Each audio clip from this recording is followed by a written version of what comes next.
Good morning, everyone. My name is Joaquin Esquivel. I'm chair of the State Water Resources Control Board. Today is Tuesday, December 6th. It is 9:30 a.m., and I'd like to, with me is Vice Chair Doreen Diadamo, Board Member Sean McGuire, Board Member Laurel Firestone, and Board Member Nicole Morgan. With us as well is our Executive Director, Eileen Sobek, our Chief Counsel, Michael Laufer, our two Chief Deputies, Jonathan Bishop and Eric Oppenheimer. Our Assistant Clerk of the Board is Courtney Tyler. Assisting her today is Margie Argel and Meredith Thompson. As you can see, this meeting is being webcast and recorded, and it's a hybrid meeting. So you are either viewing us one of two ways, or on our traditional live stream on Cali PA or YouTube Live.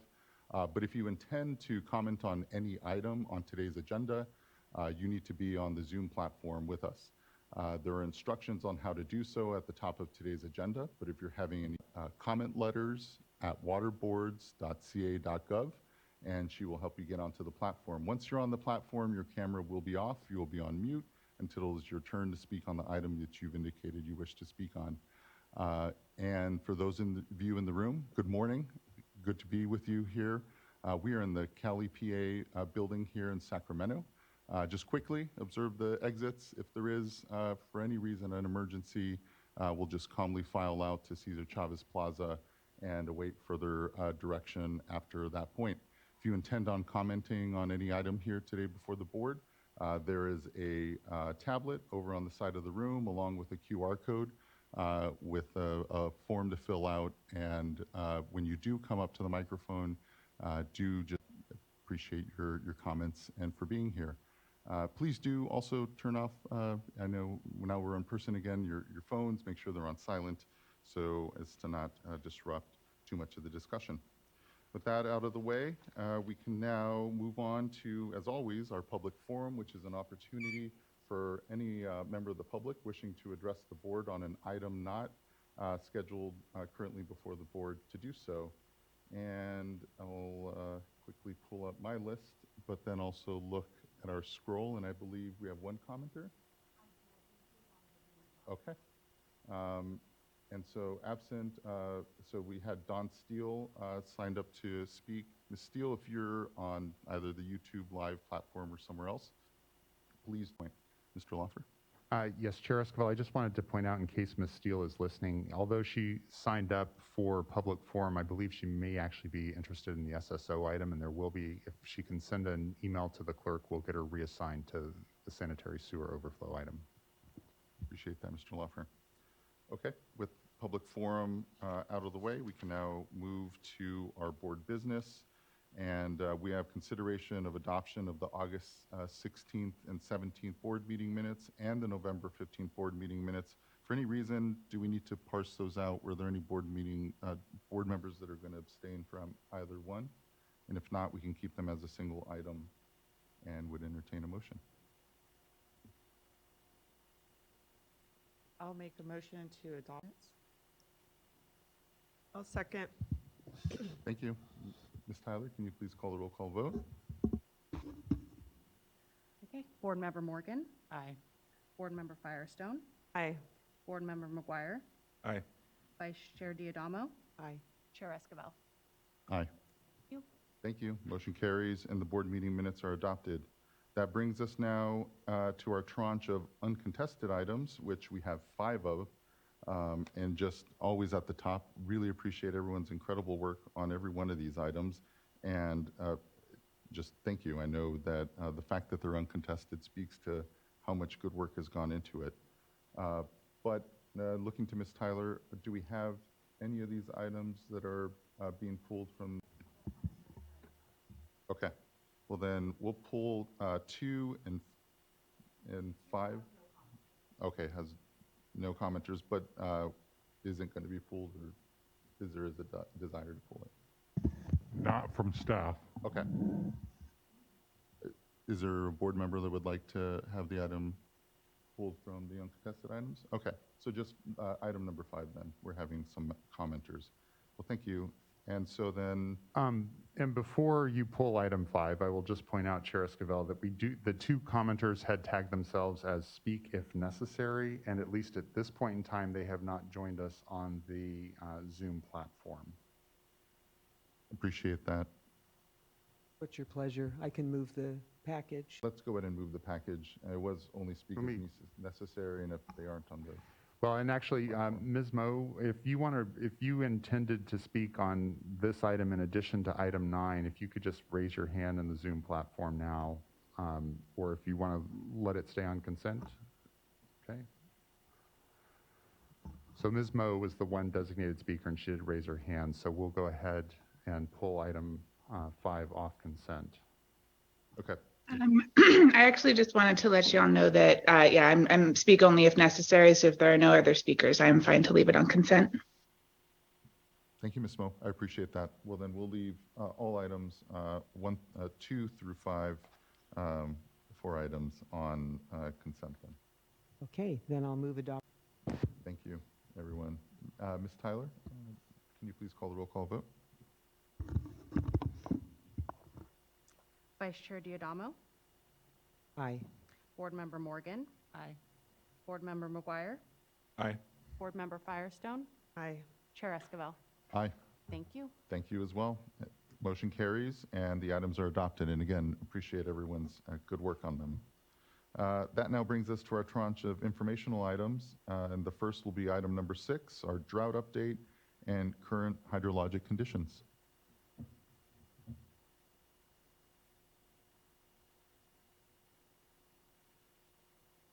We'll give a moment for folks to get up to the front. And thanks, everyone.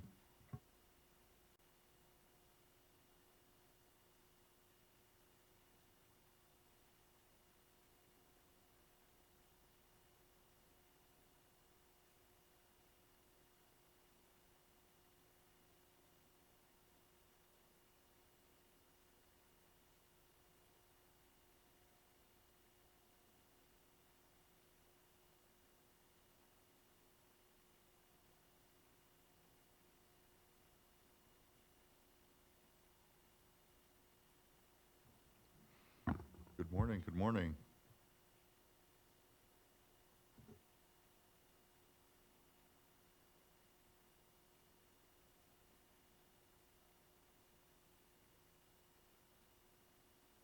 I'm going to walk you through a current hydrologic update first. My name is Michael Macon. Good morning, board members. I'm an environmental scientist with the Division of Water Rights. Next slide, please.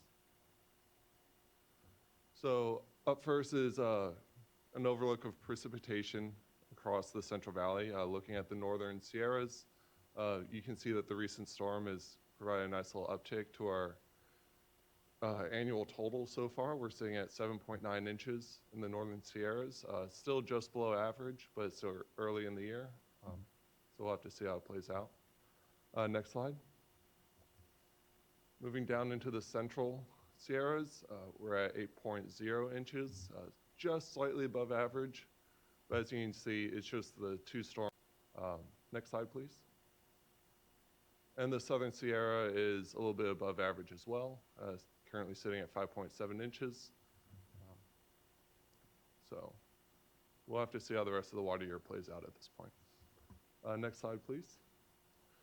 So taking a look at current storage across the Central Valley, aside from a few exceptions such as New Bullard's Bar and a few of the southern reservoirs, we're still well below average this time of year. Shasta is sitting at 57%, Oroville 55%, and Folsom at 64%. So we still have a lot of ground to make up. Taking a closer look at these, next slide, please. As you can see, Shasta is kind of bottomed out, not bottomed out, that's it. Shasta is at its minimum base flow for the winter, and it's currently sitting at about 1.4 million acre feet, and we're expecting to see that kind of start uptake as it builds more storage going through the winter. Next slide, please. Similar story here at Oroville. It's at 974,000 acre feet.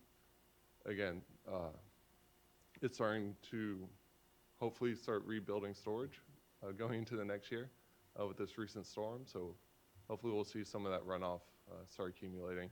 And it is also at minimum winter base lows for the season.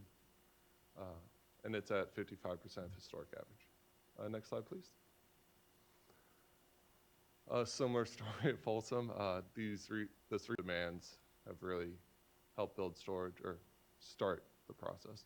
It's sitting at 64% of historic average and only 26% of total capacity at 250,000 acre feet. Next slide, please. Looking at New Melones Lake, it's been relatively stable this water year. It's currently sitting at 589,000 acre feet, and that's 45% of historic average. So hopefully we get some good storms in the southern or central valley. Next slide. So with these recent storms, they have been particularly cold, so we have seen a nice uptick in snowpack. We're a little bit above average for the season, sitting above historic average. But as you can see, to reach the April 1 snowpack, we're only at 24%, so we still have plenty of ground plenty of time to make that up, hopefully. But these early winter storms have definitely been nice for the snowpack. Next slide, please. Looking at some of the South Delta reservoirs, Kachuma Reservoir is currently sitting at 61,000 acre feet, and that's about 51% of historic average. Diamond Valley Lake is at 496,000 acre feet out of the total 810,000 acre feet, so 61% capacity. And San Luis Reservoir is sitting at 514,000 acre feet, which is only 40. Even with these storms, our water supply is still significantly lower than we'd like it to be. Next slide. Looking at Term 91, it was in effect as of Friday, but these recent storms, the Division of Water Rights is currently coordinating with DWR and assessing the need to lift Term 91. So we're expecting that to be lifted in the near future, but no firm date has been set on that yet, but hopefully sometime this week. Next slide, please. Taking a look at drought conditions across the state, as you can see, drought conditions persist and cover pretty much the entire state and the San Joaquin River Basin, and extreme drought kind of across the entire Central Valley, all the way up through Shasta and likely into Oregon. This has not changed much since November, so those early November storms didn't impact the current drought conditions so much. Next slide, please. So looking at the Colorado River Basin, very similar story. Drought conditions haven't changed much since November. Still areas of exceptional drought and extreme drought, but most of the state is still experiencing some level of moderate to severe drought. Next slide, please. Taking a look at NOAA's seasonal drought outlook, much of California, with the exception of maybe the North Coast. So we'll have to hope for good rain during our wet months, January and February. Next slide. Okay, I'm going to go ahead and take over. I'm Jessica Bean with the Division of Water Rights, and I'm going to do a brief drought update for you. Next slide, please. So for the Delta, the curtailments were updated as of Monday to reflect precipitation. Curtailments do remain in effect in a few of the subwatersheds, but as Michael mentioned, we're anticipating lifting the Term 91 and the remainder of the curtailments later on this week. So we'll be sending information. For Mill and Deer Creeks, we do have curtailments in effect there. We have been meeting our in-stream flow requirements since we issued the order. Next slide. For the Russian River, the curtailments have been lifted for the month of December. Next slide, please. And then we just wanted to point out with the Lake Mendocino storage graph here that this does not reflect the current rain that we just saw, but prior to that rain, we were seeing a decrease of storage by about 300 to 350 acre feet per week. So we're hoping to see an uptick from this latest storm. Next slide. Okay, for Scott and Shasta rivers, the livestock prohibition is still in place. We also recently held and plan to hold another drought funding fair in conjunction with the USDA and CDFW. So we had a virtual meeting on November 15th. The in-person is on December 8th. The recording is available on our Scott and Shasta drought website, and information on the in-person meeting. And this is an opportunity for farmers and ranchers to meet directly with USDA and CDFW to find out about funding opportunities. And we also continue to work with locals on cooperative solutions. Next slide. In terms of curtailments, the surface water and groundwater are curtailed in the Scott right now. And then for the Shasta, we do have conditional curtailments in place, which means both of 1925 are curtailed as long as flows are met. It will not go back behind that. And as of 8:30 this morning, we were at 126 CFS. Next slide. On this chart, we do want to show that for the Scott River, we have not seen, we've not been able to meet the flow, minimum flow requirements on that one yet. We actually think that a lot of this has to do with the fact that the river is not responding to precipitation yet. It's coming down, it's very cold, it's coming down as snow at high elevations, so we're not seeing it hit the river yet. Next slide. And then for Shasta, we are meeting the flows. As I mentioned this morning, we're at the flow requirement. Date on our cannabis enforcement for 2022. If you take a look here, staff conducted 116 inspections in 9 counties, and that was to stop illegal water diversions from cannabis cultivation, and that resulted in 29 ACLCs and some other orders. We also saved quite a bit of water from being illegally diverted. There were a number of notices of violation, over 100 in there. And then we had 44 complaints received, and we've been able to close 29 of those complaint investigations. Next slide. Just as a reminder, because we are regularly changing things, it's important that folks check out our websites and stay up to date with email subscriptions. Just to do a brief update on our dry wells, we're at 55 dry wells reported this year. That is down about 10% from last year. And that's what I have. Thank you. Thank you. I really appreciate that. And just to clarify, I think it is the month that we've seen that number of wells at this point in the last year. Oh, thank you. Yeah, thanks. But more importantly, what I wanted to say is just thanks to yourself and the division.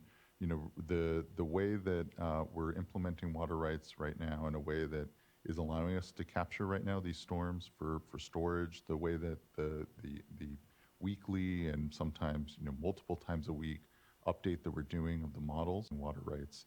I hear there is a good amount of trust with water right holders as we go through what are imperfect tools that we have certainly right now in the drought. But I'm just incredibly impressed, continue to be heartened by the amount of work that's going on and the amount of refinement that continues to happen on the methodology, on our tools, and just wanted to acknowledge that in all of that work. And you see that in the response, say, on the Shasta and other, the Russian River and other watersheds we're working in. Vice Chair. First of all, thank you for the report. It's really helpful, as always, but I think the reports are improving and becoming more information on cannabis enforcement. This is an issue that we get asked about. I know our staff does very frequently, and it's important for us to get this information out. And so if you could please continue to include those in the reports. And then I like to go by the number of dry wells per year. And so if you could include that number as well in future reports. And then the slide on the Russian River, I think it'd be helpful to get some context about, historical average as we have for some of the other reservoirs. So not looking for that necessarily today unless you have it at your fingertips, but, for future reports. Any information as to the participation for the funding fairs. I'm very excited about the funding fair and also the most recent announcement. I think it was $20 million that USDA and CDFA announced. And I think that funding for irrigation efficiency can go a long way to assist growers as they're trying to comply with curtailments. And so any information on the number of participants, either on the web platform or in person? I don't have that, but we will let you know after Thursday is when we're having the in-person event, so we can definitely didn't realize. have that Okay. information the next time. Okay, thank you. Yes, thank you. And I know you're pinch hitting for drinking water on the dry wells and then any other information that we wanted. So thank you, Jessica. I think we have further from Division of Financial Assistance.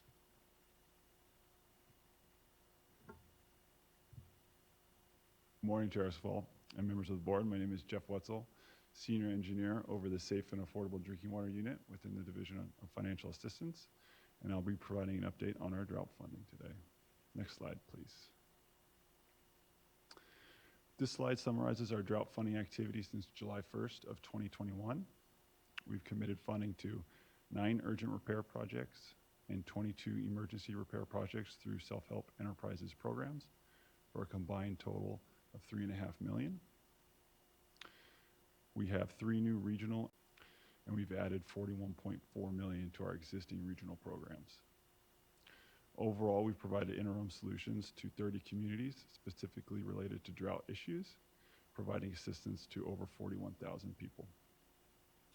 Also, since July 1 of 2021, we've funded 58 drought resiliency projects, totaling $396 million. Next slide, please. This map shows the State Water Board funded existing regional and statewide programs that could help with drought response for services such as well repairs and replacements, or bottled water and hold water assistance. There is about $77 million remaining in funding for these programs. Additionally, we have technical assistance being provided across the state through agreements could potentially also assist the drought-related issues, and there's still approximately $54 million remaining. Next slide, please. If I can add something as we transition there, I know there are programs as well in the Sacramento Valley and other places, and there DWR is the primary agency that's leading similar work. But just in case folks were looking at that map and thinking, why isn't there coverage or in Sacramento or other places? There is. It's being provided by DWR. Thanks. This slide shows the current number of households enrolled in our regional programs that provide bottled water, hauled water, point of use and point of entry treatment, and well repair / replacement services. The number of households shown only represent a snapshot of our current and throughout the life of the programs. Next slide, please. Sorry, can I ask a quick question on that previous slide? If you could just go back. Can you clarify, are these for drought-related, dry well response actions, or are these for also, does this also include bottled water and hauled water for water quality issues? So on the whole, it's for drought response and drought-related issues. There is an asterisk there for some of the programs that do address some water quality impacts there. Thanks. So for today, I wanted to highlight an emergency project for D Rancho Y. The water system serves 200 people through 90 residential connections. On August 17th, DFA was notified that the mobile home park's well had failed and the community was experiencing a full water outage. The park's owner was able to work with the nearby Cal Water Service to establish a temporary water connection while a more permanent solution was evaluated. The temporary connection was made on August 19th, and that restored the water to the community. And Self-Help Enterprises was directed by DFA to prepare an emergency funding request memo to pay for the work that was invoiced to the system while responding to the emergency. Self-help also worked with the system to convert the emergency connection to a permanent one by installing a new service line. Next slide, please. The next project we want to highlight is a drought resiliency project for Rich Grove Community Service District. Rich Grove CSD and the State Water Board entered into a funding agreement in July of 2021 for about $8.7 million that would provide potable water to the Rodriguez labor camp and connect it to the district system. An amendment to that funding agreement to increase the funding amount to approximately $11.9 million is currently being considered by the State Water Board for approval. The project consists of installing a new well, storage tanks, pipeline, and connecting to the district's distribution system. The project's objectives are to bring the district into compliance with MCLs for nitrate and 123 TCP. Construction started in August of this year and is estimated to be completed in October of next year. Next slide, please. And lastly, these are some links for our drought funding resources. Available for any questions. Thank you. Board member. This is more of a comment. Maybe you can go back to the slide that Board Member McGuire asked about that had the the different programs, hauled water. Yeah, perfect. This is more of just an observation, which is, we've got correct me if I'm wrong, but we've got 1,800 currently enrolled, and it sounded like we have another 55 monthly that have come on, and there's a pace that is similar. So we also are trying to, as we're funding that, which is pretty expensive, we are also trying to help folks get off that hauled water that's the last row there around well replacement, repair, and connection. So trying to tie folks in. And that is a really small number in comparison. And also extremely, continued concern around the costs and impacts with continued loss of water at homes and capacity, both funding and otherwise, to get folks into a permanent solution. And I think this is where we work closely with DWR, our sister agencies, and other federal agencies. But I think this is an area where we're really looking to partner with locals, including the groundwater sustainability agencies, and trying to figure out how we can pace, but also help folks get into a more permanent solution there, so it's not just ongoing hauled water. So just wanted to highlight that. There's a lot of information and important work, but I think that's front of mind for me these days, so appreciate that. I really appreciate that comment, board member, and I would really plus it up. Especially as we think about the board's funding programs, the Safe and Affordable Fund, so many of the discussions I know that we have here. The real concern is that we need everyone to own the issue so that we get longer-term solutions in place. And truly, I think right now we're at about $1 million a month. And I think 2 per month, and when I asked, I don't know. Oh, really? If you, Yeah. It 2 varies. million. Between 1 and 2, it depends. Yeah.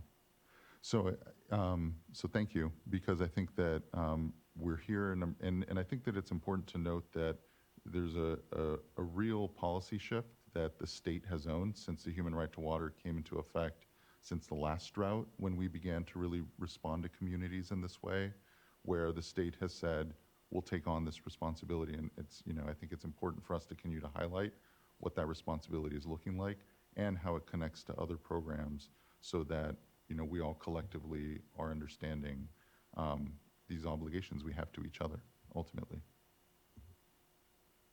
I just want to agree with all the asterisk on the slide. And just to kind of follow up on that, I think it would be good to actually, because we're here for the drought item, we're talking about drought, we're talking about dry wells. We have so many different funding programs with SAFER that it does provide funding for different sources, but they are limited pots. And I too am concerned about, the growing commitments to this. It's all worthy for folks who are in need. Certainly I want to do everything we can to help these folks, but there are limits to what we're able to support. And so for me, it would be helpful to have maybe a bit more precise breakdown in terms of, where these programs are supporting for dry wells versus water quality issues under SAFER in the future, just so we have a little bit, appreciate that. Yeah, I think what you have, and appreciate that request, board member, because what you also have in the mix are like CV salts and, replacement water programs there that we've discussed this in our other items. This is drought, this isn't CV salts discussion, but appreciate amongst all of us that, we're keeping an eye toward how does it all fit amongst our programs. Thank you. And anything further from any colleagues? Any questions, comments? We do have two commenters, and we can go to them. I believe our first commenter is Kaya Rivers.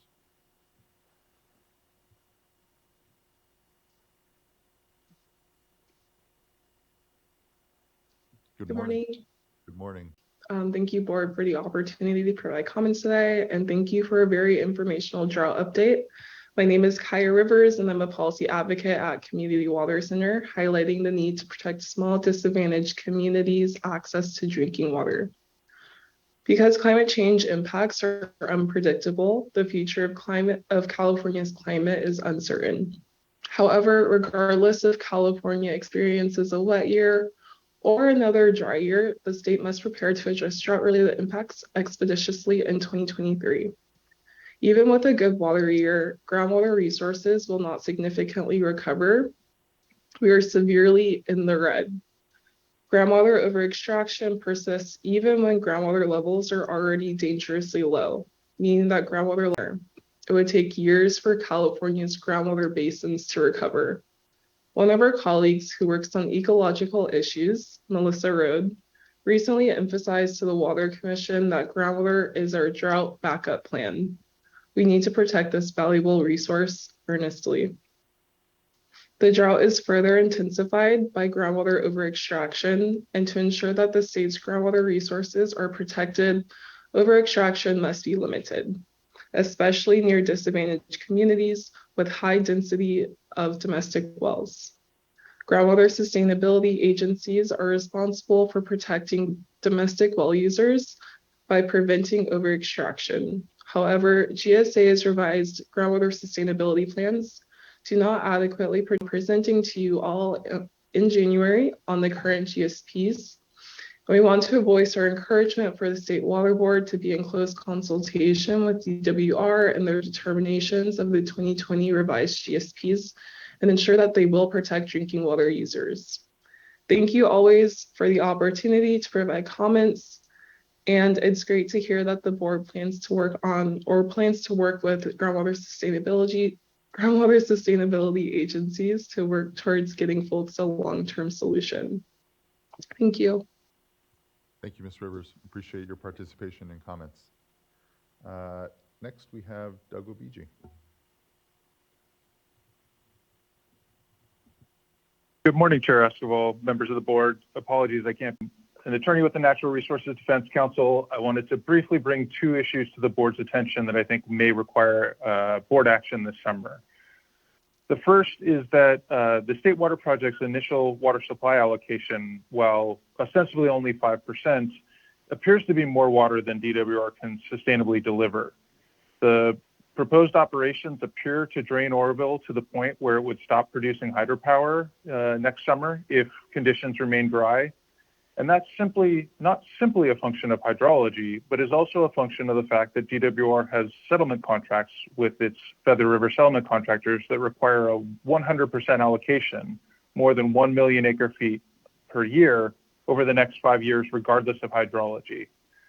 And I'm encouraging the board to start thinking proactively now about actions that it can take to curtail some of these unreasonable contracts so that we avoid putting all the burden on our fish and wildlife that are trending towards extinction.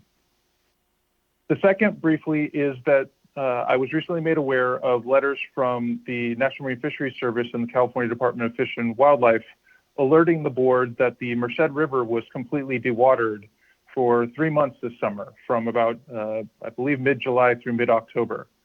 My understanding is that was not the result of the reservoir releases violating their minimum permits, but in fact was the result of downstream diversions.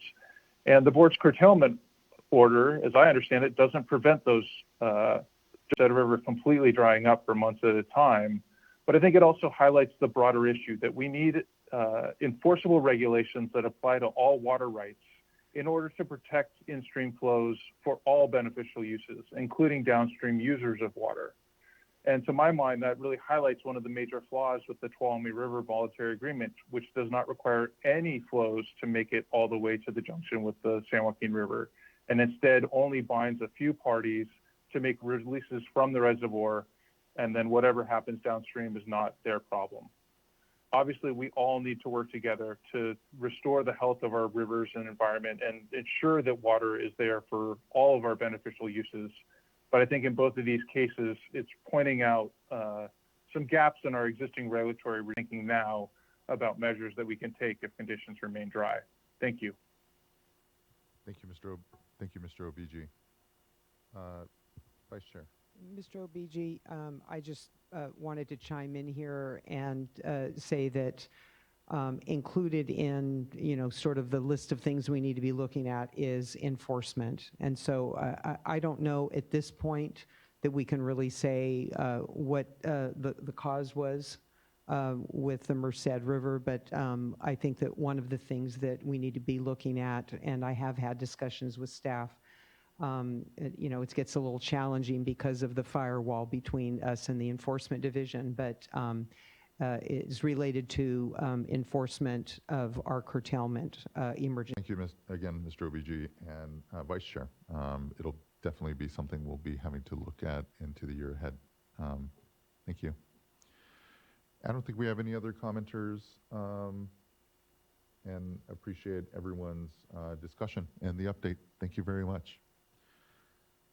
That concludes informational item number 6 and brings us now to informational item number 7, which is an update on the monthly water production and conservation data reported by urban retail water suppliers. We'll give a moment for folks to switch out.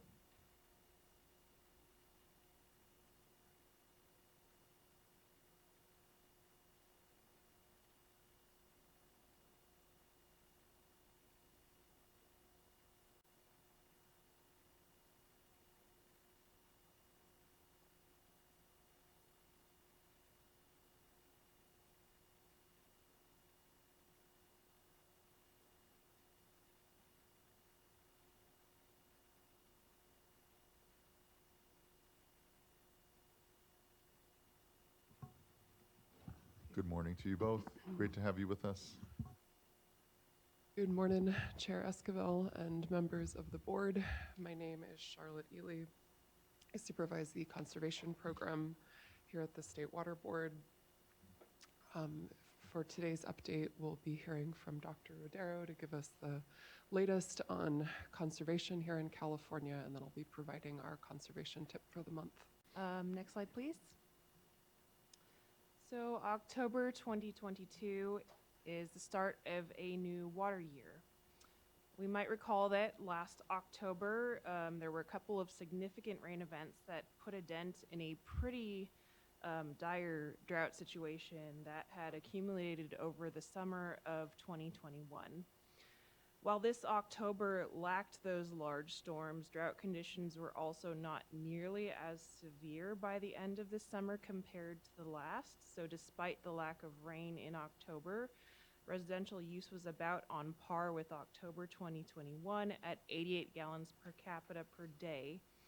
and 16 GPCD below October 2020's residential use of 104 G.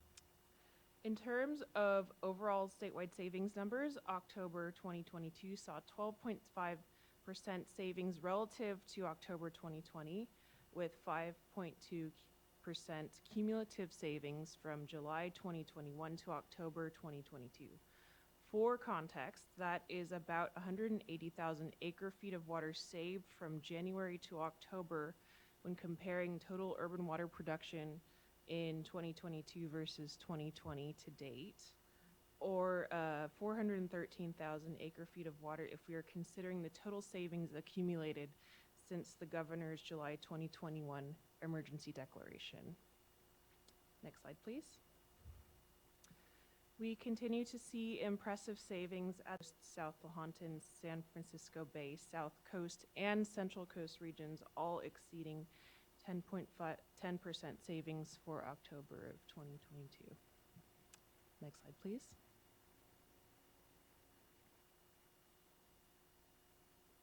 All right, so it was a puddle wonderful weekend here in Sacramento and in many parts of California. And we're likely to see more rain and even snow throughout the rest of the week, which is great. So our tip this December is an oldie but a goodie: give your sprinklers a break.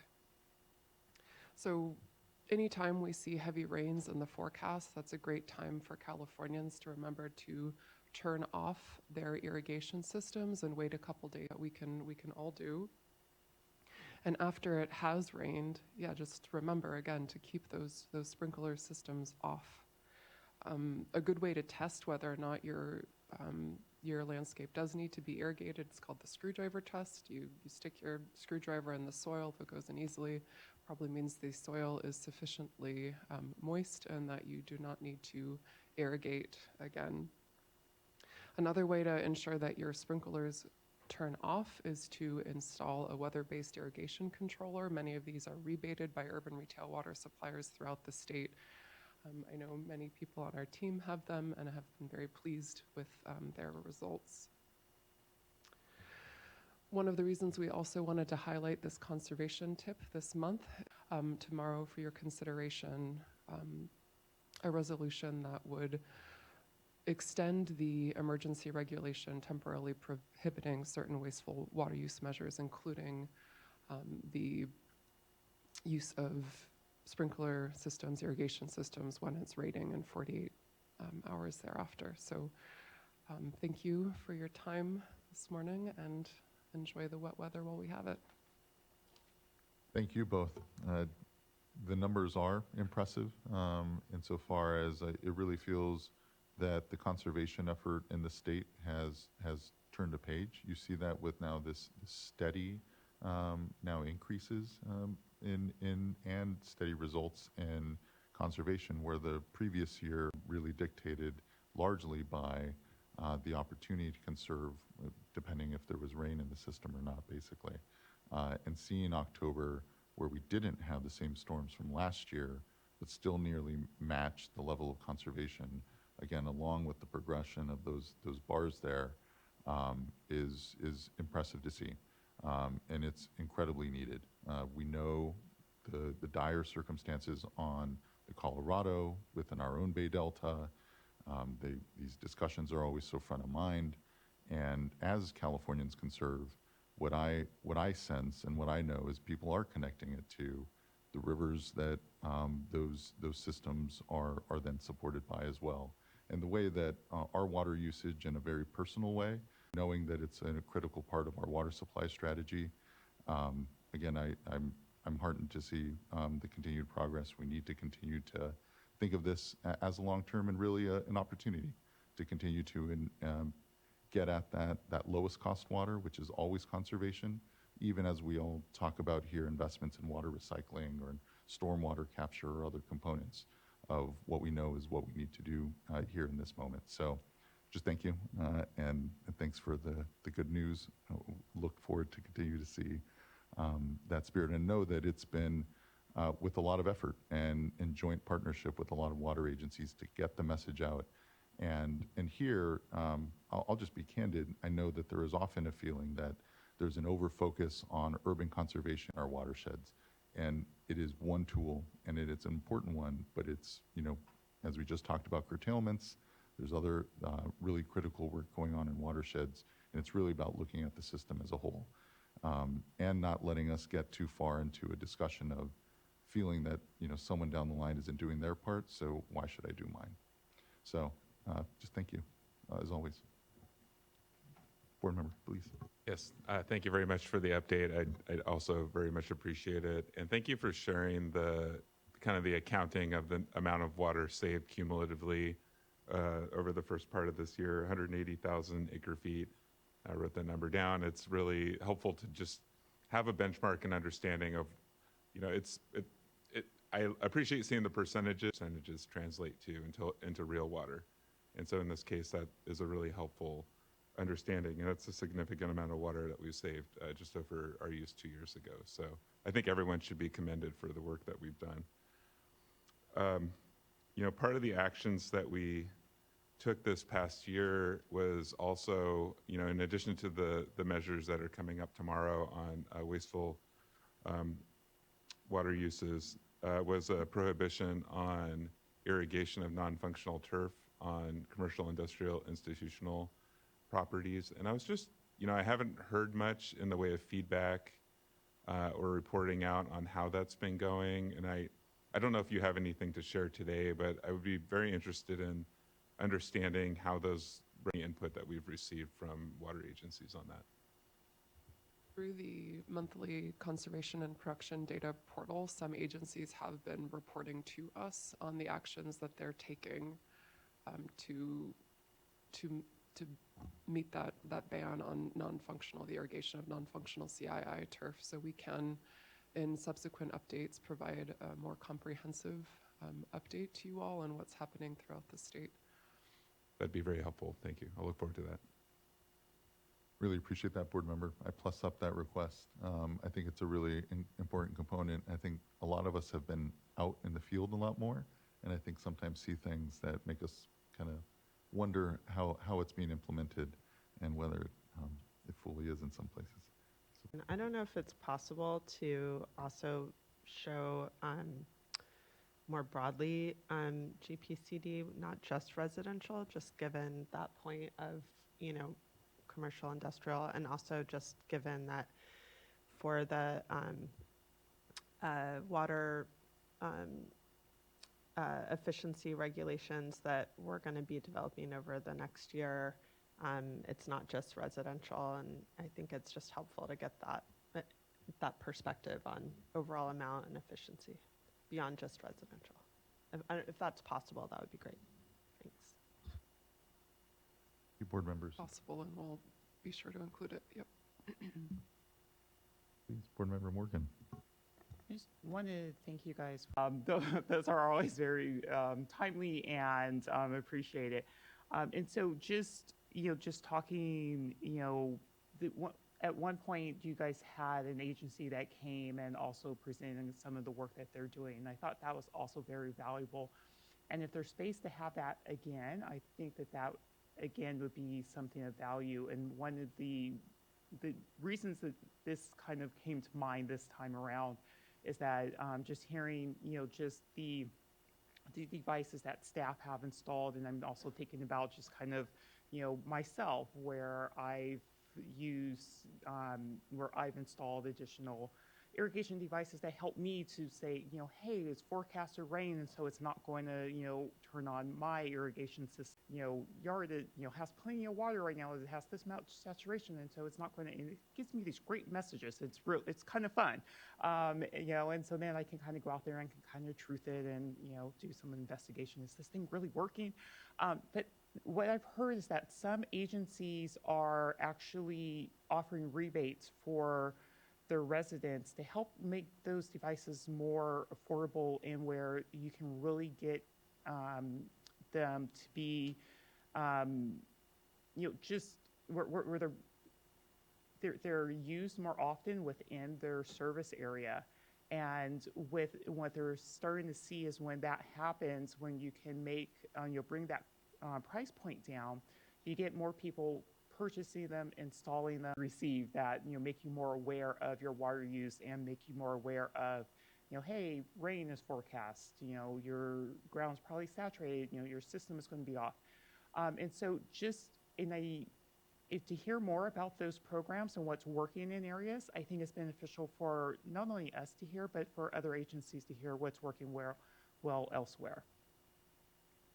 That's a great idea, and I can think of a number of agencies that would do a great job talking about the really excellent programs they have in place, and that I bet would also be willing to brag about the awesome things that they're doing. So yes, we'll be happy to arrange that.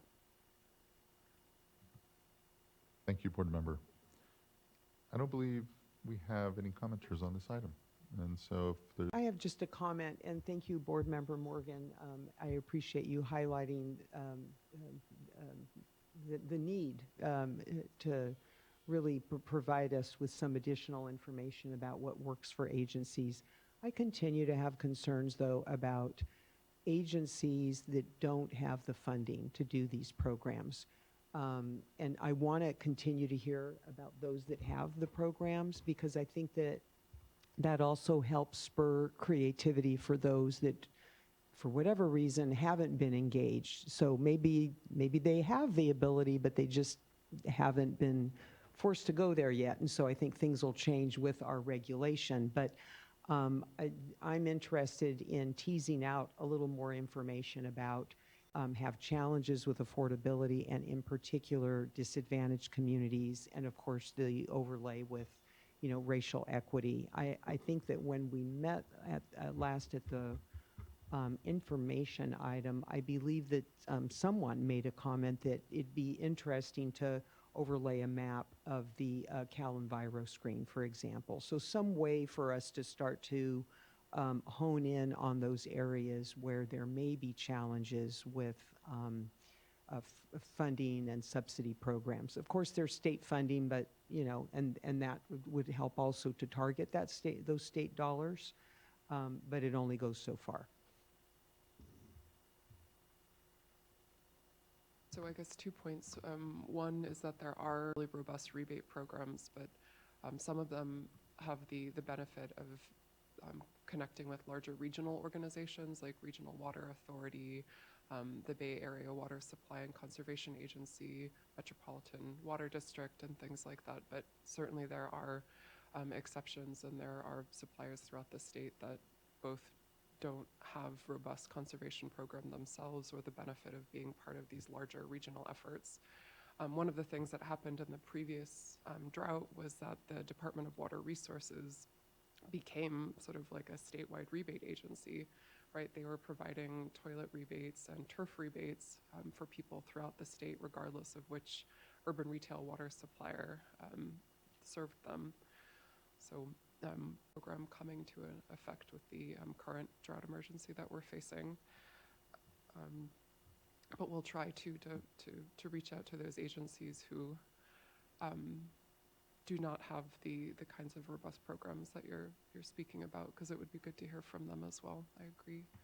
Yeah, and I'm just thinking that, I know it's not before us right now, urban conservation, but just, a thought that I think we're all going to be concerned about those communities, but it would be helpful for us to have a better sense of how many, what's the extent of the challenge in those areas, and I think a lot of it's just anecdotal information. So if there are agencies, like I don't think that there's a regional agency that they could avail themselves of some funding, but it would be good to know sort of the coverage of those agencies and where there might be gaps in the state.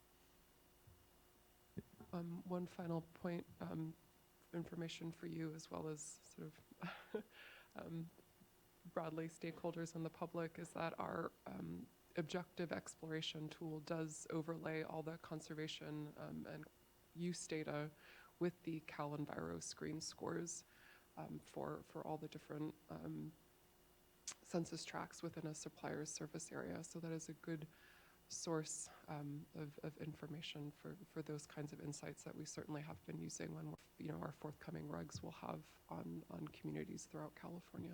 Thank you. Really appreciate the good points, Vice Chair. And I think, I know the individual program that DWR ran, I think came with some challenges for them. And I know what they do have at least now as well, because, I mean, as we all know, having an individual, based program, it's a lot of staff time and work. But at least now I know they do have turf rebate dollars for agencies. So it would be good to bring DWR and see what they're thinking on that program. But I think importantly as well, to your point, Vice Chair, just explore how do we better maybe have more ready-made and readily available tools if there isn't a regional, because I think that what the benefit of those regional programs is development of those resources at some place. And if you don't have that regional program, then maybe there's a way for the state to better start to think about what that system level support in conservation starts to look like, both on funding, but then also how we connect them to some of these, basic graphics, things like that even. Thank you. And I was going to mention, the exploration tool does have the CalEnviro screen there, so you can already look at a water agency and then see an overlay of what the score is on CalEnviro screen as we look at our budget setting in the coming year.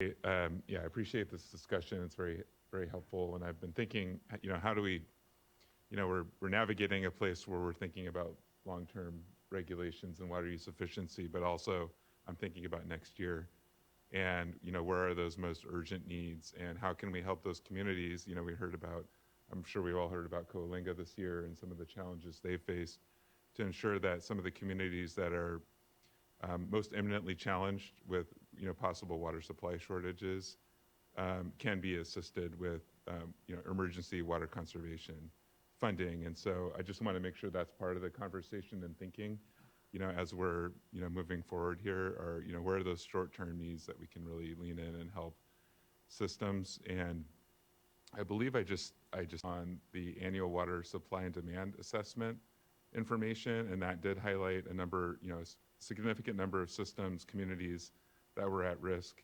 of water supply shortages in the coming year. So I know we're adding a lot of, it'd be great if you could come back to us and provide more information and requests today, but there's just so much going on. There's so much good information coming out right now.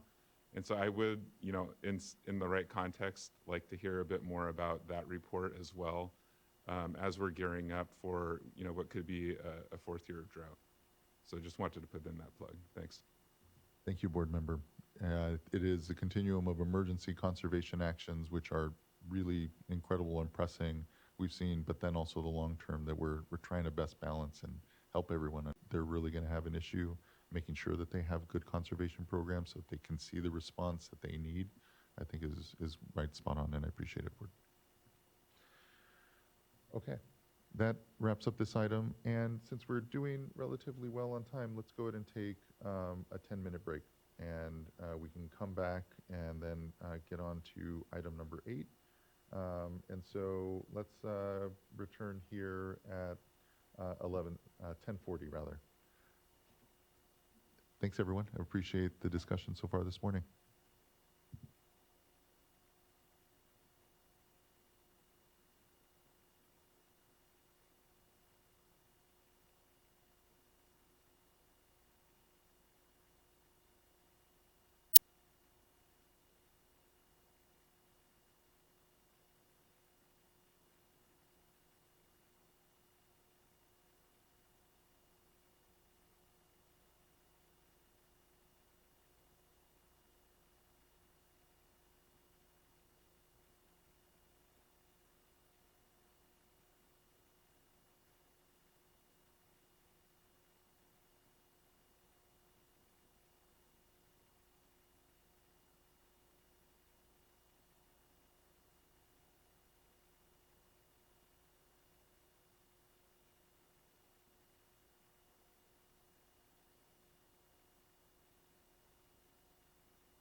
Okay, we are at 10:40, but I'll wait one moment to allow the vice chair to gather with us here.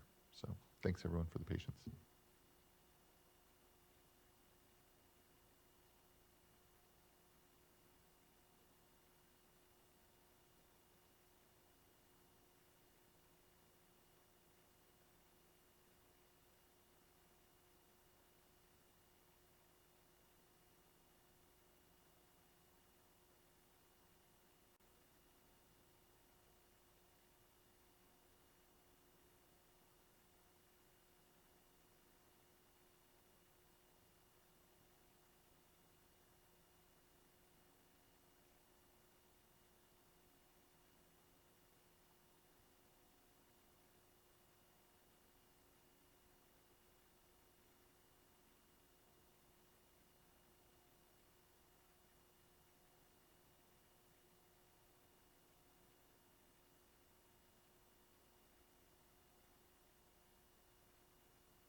Since we have a quorum, I think we're going to go ahead and start. I think the vice chair will be here in a moment to join us.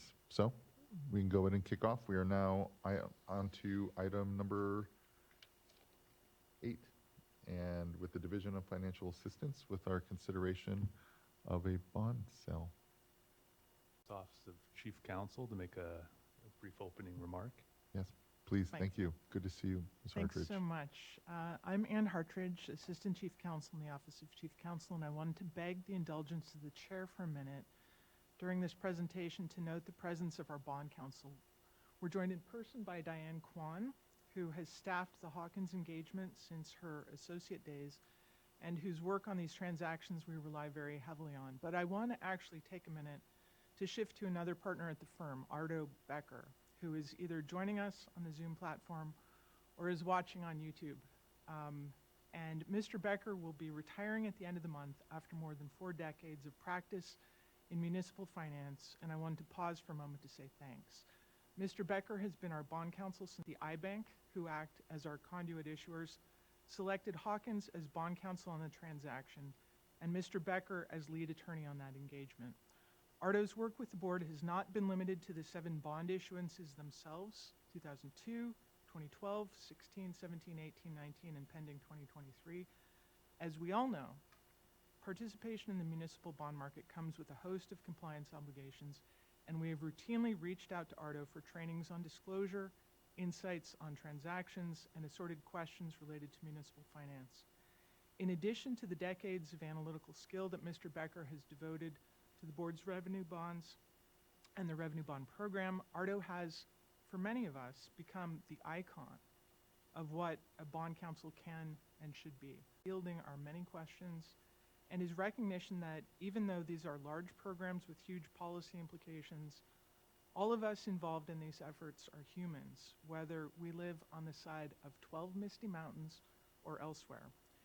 In recognition of his efforts and his kindness, we wanted to present him a pair of boots of Spanish leather, but given the limitations of state resources, I hope that he will receive these remarks in lieu, and that as he enters into this new phase of retirement, I hope that he is able to dance beneath the diamond sky. Thanks very much. Thank you, Ms. Hartridge, and thank you, Mr. Becker. And we're incredibly fortunate for partners that have really helped California excel in being able to have so many of our communities. And so I know, having now been exposed to the work that the board does that these financial programs and transactions are not uncomplicated. And so having the incredible expertise and here such deserved retirement and acknowledgement. So thank you. I really appreciate that, Ms. Hartridge. Mr. Downey. And actually, I apologize. And Mr. Becker, if you are on the Zoom platform and like to say anything, would more than welcome your words. But okay, don't believe you are. So thank you still yet. Mr. Downey. Great, thank you. Good morning, Chair Esquivel and members of the board. Clean Water SRF revenue bond sale. And with me is Lance Reese from Division of Financial Assistance, and from Office of Chief Counsel, Matt Wilson and Lindsay Harms. And with us in the audience, ready to spring up at a moment's notice, is our financial advisor, Hilltop, Ann Berger-Entrikin, and Diane Kwan with Hawkins. Go ahead and go to the first slide, please.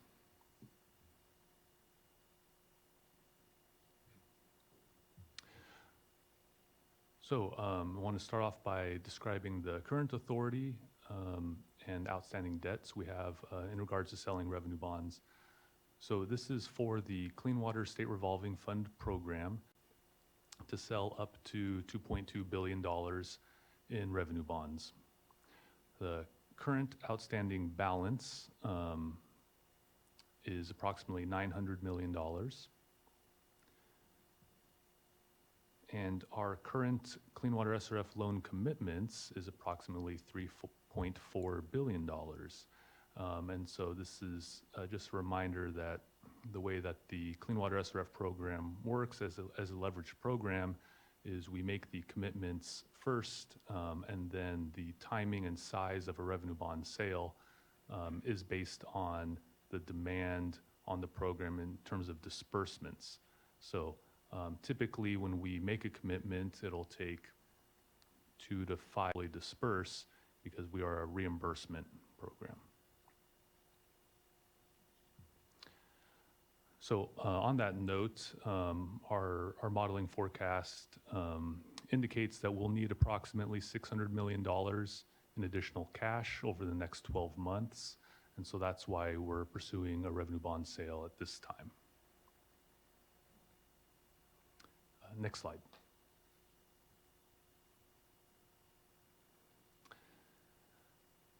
As Ann Hartridge mentioned, the iBank will continue to act as our conduit issuer on behalf of the board. One difference in this 2023 bond sale is that it'll be a competitive bond sale. The difference this year is that the advice we've gotten is that we're an established program, established entity with a history of revenue bond sales. And so a competitive sale is recommended. Both it benefits with a lower demand on staff resources, but also a slightly better deal potentially for the sale. The estimated par value, $650 million. That's what we're requesting. So the actual cash needed is $600 million, as mentioned on the previous slide. $650 million would be the market conditions and not knowing the exact interest rate at the time of the bond sale, at the time of the bid opening. So, so the 650 should be enough cushion to make sure we have $600 million in cash at the end of the day to meet our disbursement commitments. The estimated cost we're predicting to be between 4.7% to 5.25%. You may have heard Christopher Stevens in the past talk about coupons, and I'm not going to get into all of that, but 5% is kind of a reference point in how we calculate up to the bid opening on the type of cash, how to below 5 or above 5 kind of impacts that par value. So like previous bond sales, these will be issued as green bonds, and that's because the projects that will benefit from the revenue bond proceeds will improve water quality or protect the environment and public health. So the bid opening is scheduled for Wednesday, January 18th, and then we would expect to have the cash in our accounts by the end of the month to be able to start transacting. That is actually my last slide. The next slide is just as needed.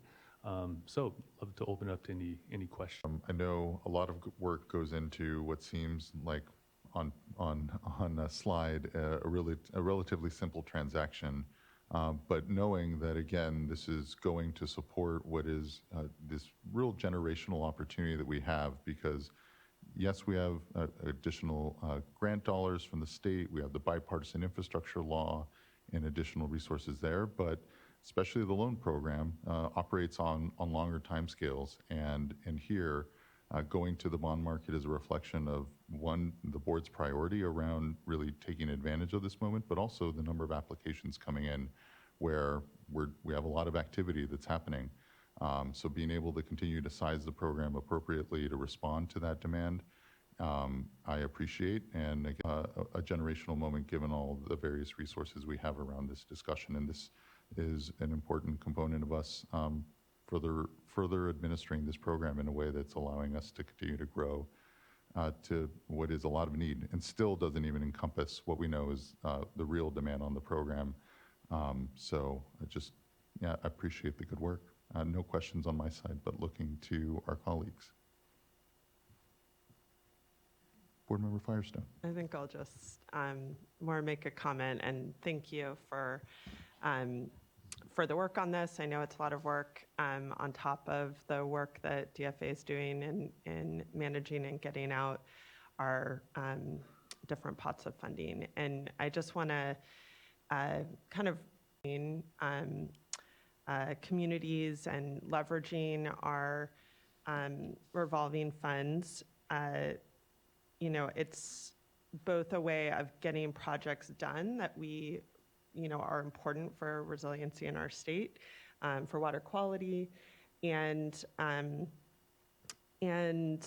also a subsidy to help support affordability at some level. So I think as we think about updating our policies with regard to the state revolving fund, just looking forward, you know, and just alone in the water supply strategy that we've identified billions in need, you know, we have way more folks on the, again, enabling projects to get built that maybe otherwise wouldn't be able to, and helping to support affordability. And so just as we're thinking about how we're continuing to reflect on policies with regard to these funds, I think that's something, you know, I'd love to continue to look at.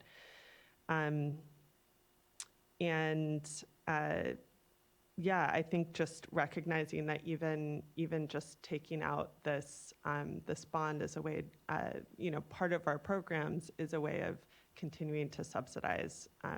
So beyond just the loans, this is an additional subsidy that we're providing and is important. So thank you. Yes, thank you, Board Member. Go to the bond market this way and borrow themselves, and so we're using that state capacity, but also important to note, we lend at half the rate that you see here that we actually go to the market at. So it is incredible savings ultimately for folks. And so thank you. Other comments from colleagues? And if not, we do have one commenter, Jared Voskuhl.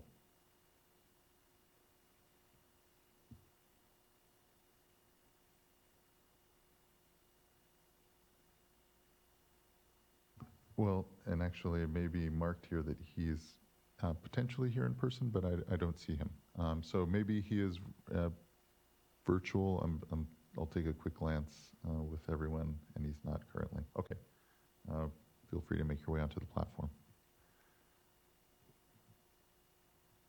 And as we potentially wait, look to my colleagues, because if there is no other discussion,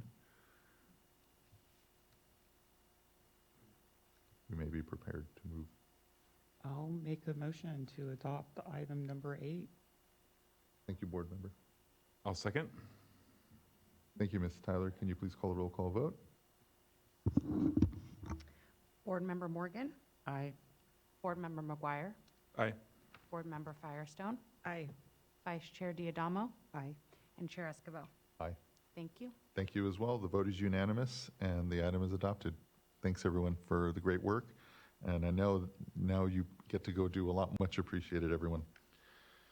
And congratulations. Okay, next, that brings us to item number 9.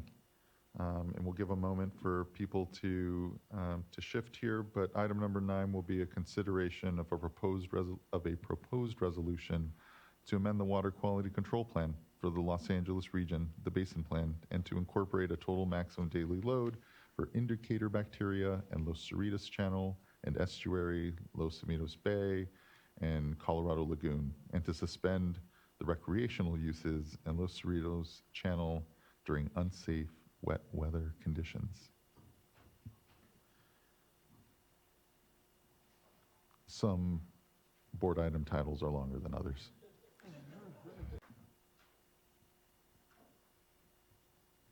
Good to see you again. Thank you both for joining us. I'm sorry, you may need to turn on your mic. Thank you. Good morning. I'm on the mic now. Okay. Yeah, thank you. I'm LB Nye. I'm the Regional Programs Section Manager at the Los Angeles Water Board. With me is Adriana Nunez, who's with the Office of Chief Counsel. And on Zoom, we should have Dr. Kenny Wang, who is the staff person who wrote all these TMDLs, developed the TMDLs, and Francis McChesney, also with the Office of Chief Counsel. So, amendments, you read them out. One is to adopt a total maximum daily load, or TMDL, for indicator bacteria in the Los Cerritos Channel, estuary, Alamitos Bay, and Colorado Lagoon, and the other is to suspend the recreational uses in Los Cerritos Channel during unsafe wet weather conditions. So the purpose of the item is to address the impairment of water quality due to the elevated bacteria and to restore the recreational beneficial uses in these water bodies. Recreation in water with elevated indicator bacteria densities is associated with adverse human health effects such as gastrointestinal illness and rashes and eye and ear infections. This is the first statewide revised bacteria conditions. Can I have the next slide? So the goal of the Los Cerritos Channel watershed bacteria TMDL is to address the impairment of water quality due to the bacteria densities and to restore the recreational beneficial uses.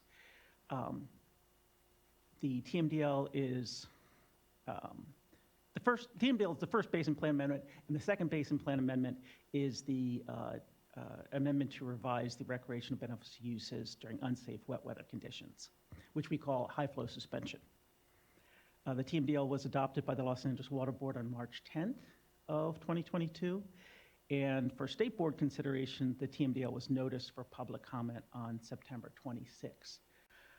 3 comment letters on the item, and comments and a draft response to comments were posted on the State Water Board website. May I have the next slide? So this is the Los Cerritos Channel watershed. It's a small watershed, it's very urban. You can see right to the east is the San Gabriel River, and right to the west you can see a little bit of the Los Angeles River, and it discharges into San Pedro Bay, which is where the Port of Long Beach is. And in the very southern part of the watershed, you can see Alamitos Bay, a marine stadium, and Colorado Lagoon. And these are very heavily used recreationally. Lots of boats in Alamitos Bay, lots of people in the water. So is largely engineered channel. with less recreational use. So I have a complete presentation for you today, another 9 or 10 slides I can show you, or I can just stop here and take your questions here. Looking to see if there's any colleagues with any questions. You can proceed. Yeah. Thank you. Okay. Currently, 3 water bodies, that is the Los Ritos Channel, Alamitos Bay, and Colorado Lagoon, are on the 303D list for either E. coli or indicator bacteria, coliform bacteria. And the Los Ritos Channel estuary is not on the 303D list, but recent data shows us that, and so we also included Los Ritos Channel estuary in the TMDL. Can I have the next slide, please? So these are the numeric targets. These are the same as the water quality objectives, which were established in the statewide bacteria provisions adopted by the State Board in 2018, and then incorporated into the Los Angeles Water Board Basin Plan in 2020.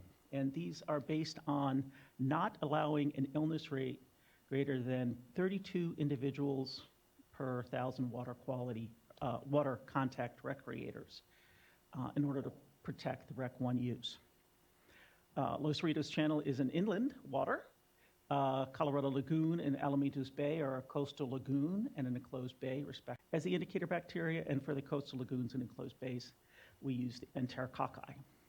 Water quality objectives are expressed both as a geometric mean and as the statistical threshold value, or STV. And the geometric mean is a 6-week rolling geometric mean calculated weekly with a statistically significant number of samples, which generally means 5 or more. And the STV is calculated in a static manner, and that's a number not to be exceeded more than 10% of the samples collected in a calendar month. Can I have the next slide? The TMDL, like as I said, is the first Basin Plan Amendment, and the second Basin Plan Amendment is the suspension of recreational beneficial uses for certain engineered channels during high flow conditions. These are days with rainfall greater than or equal to a ½ inch and the following 24 hours, when the use of the water body for recreation is physically prevented and it's unsafe to be in the channel during those high flow conditions. The high flow suspension that's in Chapter 2 of the Los Angeles Basin Plan now is based on a categorical use attainability analysis, or UAA, that was approved by the Los Angeles Water Board and adopted by the Los Angeles Water and approved by the State Water Board in 2003. Water bodies subject to the high flow suspension must meet all the criteria, and the water body can have access restricted or prohibited through fencing or signs. The Los Ritos Channel is not currently included as a water body subject to the high flow suspension. However, Los Ritos Channel above Atherton Street is an engineered channel that meets all the criteria for the suspension of recreational uses. So we're asking you to approve the Basin Plan Amendment to add the high flow suspension for this section of Los Ritos Channel. And we're not proposing any high flow suspension to the estuary, to Colorado Lagoon, or Alamitos Bay. Can I have the next slide? So the TMDL describes regulatory mechanisms and the potential implementation achieve the waste load allocations and load allocations. For point sources, the TMDL states that the regulatory mechanism for compliance is with the MS4 dischargers is through the MS4 permit and through the Caltrans stormwater permit. MS4 permittees are expected to achieve the allocation through allocation plans, implementation plans such as watershed management programs developed by the responsible entities. And that may include distributed and regional structural BMPs. The TMDL also states that the construction and industrial NPDES discharges will be implemented through the NPDES permits, and the permittees are expected to achieve the waste load allocations. For non-point sources, the TMDL states that the regulatory mechanism for compliance with Septic tanks and golf courses is waste discharge requirements, or WDRs, or conditional waivers of WDRs. For irrigated lands in the Los Cerritos Channel, discharges will also be regulated through WDRs or conditional waiver of WDRs and are expected to achieve compliance through implementation of runoff BMPs. Lastly, the California Navigation Code prohibits the disconnection, bypass, or operation of a marine sanitation device to discharge sewage into waters of the state, and that will help implement the TMDL. Can I have the next slide? So first, upon the effective date of the TMDL, owners and operators of marine sanitation devices, sewage collection systems, septic tanks are required to attain the load allocations. And also individual MPDS permittees, general MPDS permittees, general industrial stormwater permittees, and general construction stormwater permittees in the Los Cerritos Channel are required to obtain the waste load allocations. 3 years from the effective date of the TMDL, owners and operators of golf courses or other such non-point sources must attain the load allocations. And then 15 years from the effective date of the TMDL, MS4 permittees must attain the waste load allocations. Next slide. So in the Basin Plan Amendment to the appropriate email notification lists on September 26, 2022, and 3 letters from stakeholders which were received on October 28 by the comment deadline. So we received comments from the Los Cerritos Channel Watershed Group, written by Richard Watson on behalf of the Los Cerritos Channel Watershed Group, the Malibu Creek Watershed Management Program Group, written by City of Agoura Hills, and that group includes Agoura Hills, Calabasas, Hidden Hills, Westlake Village, the County of Los Angeles, and the Los Angeles County Flood Control District. And we also received a letter from the City of Los Angeles Bureau. From the Los Cerritos Channel Watershed Group reflects their comments made previously to the Los Angeles Water Board, and the 2 letters from the Malibu Group and from the City of Los Angeles, which are not responsible parties under this TMDL, also raised concerns that the reference system and anti-degradation approach was not used in this TMDL. So in the next 2 slides, I'll go over a couple of the key comments. Next slide. So all 3 comment letters commented that a reference system approach should be used to set the allowable exceedance of both the STV and the geomean numeric targets. So as a little background, the reference system approach was used in all the previous TMDLs in the losses of bacteria. And our reference system is an area that is not impacted by human activities, and this approach allows for a certain frequency of exceedance of the single sample maximum objectives of the TMDL at the reference site. So the proposed TMDL does not include a reference system. So in response, in previous TMDLs, the reference system was applied to the single sample maximum objective. And when the bacteria objectives were updated, they didn't include a single sample maximum. Applying a reference system to an STV, which would result in an overall allowable exceedance rate that would be less protective than what was intended by the reference system approach.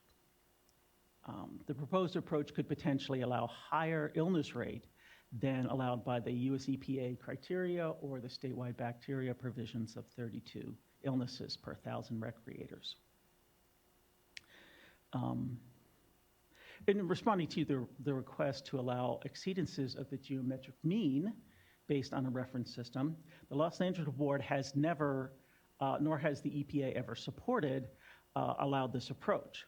And that's because, much like the STV, the geometric mean is derived based on water quality distribution and epidemiological studies, and therefore, so 1,000 recreators illness rate, the geometric mean cannot be exceeded. Can I have the next slide, please? And the Los Cerritos Channel Watershed Group and the cities also pointed out that a reference system approach is allowed by the statewide bacteria provisions. And in response, the statewide bacteria allow for the use of a reference system approach. The Los Angeles Water Board's basin plan allows for a reference system approach, but neither require it. And so the reference system approach is not compatible with the STV. So I can have the next slide. So then, in summary, the staff, thank you. Thank you, Ms. Nye. Looking to colleagues if there's any questions off the bat. We have a few commenters, about 6 or so, and we can begin to go to them. Okay, seeing no questions. I believe our first commenter, which is speak if necessary, but would be Benjamin Harris. And Mr. Harris is not on the platform. Okay. Thank you. Then next would be John Ball, followed by Chris Minton and Darren C. Miller.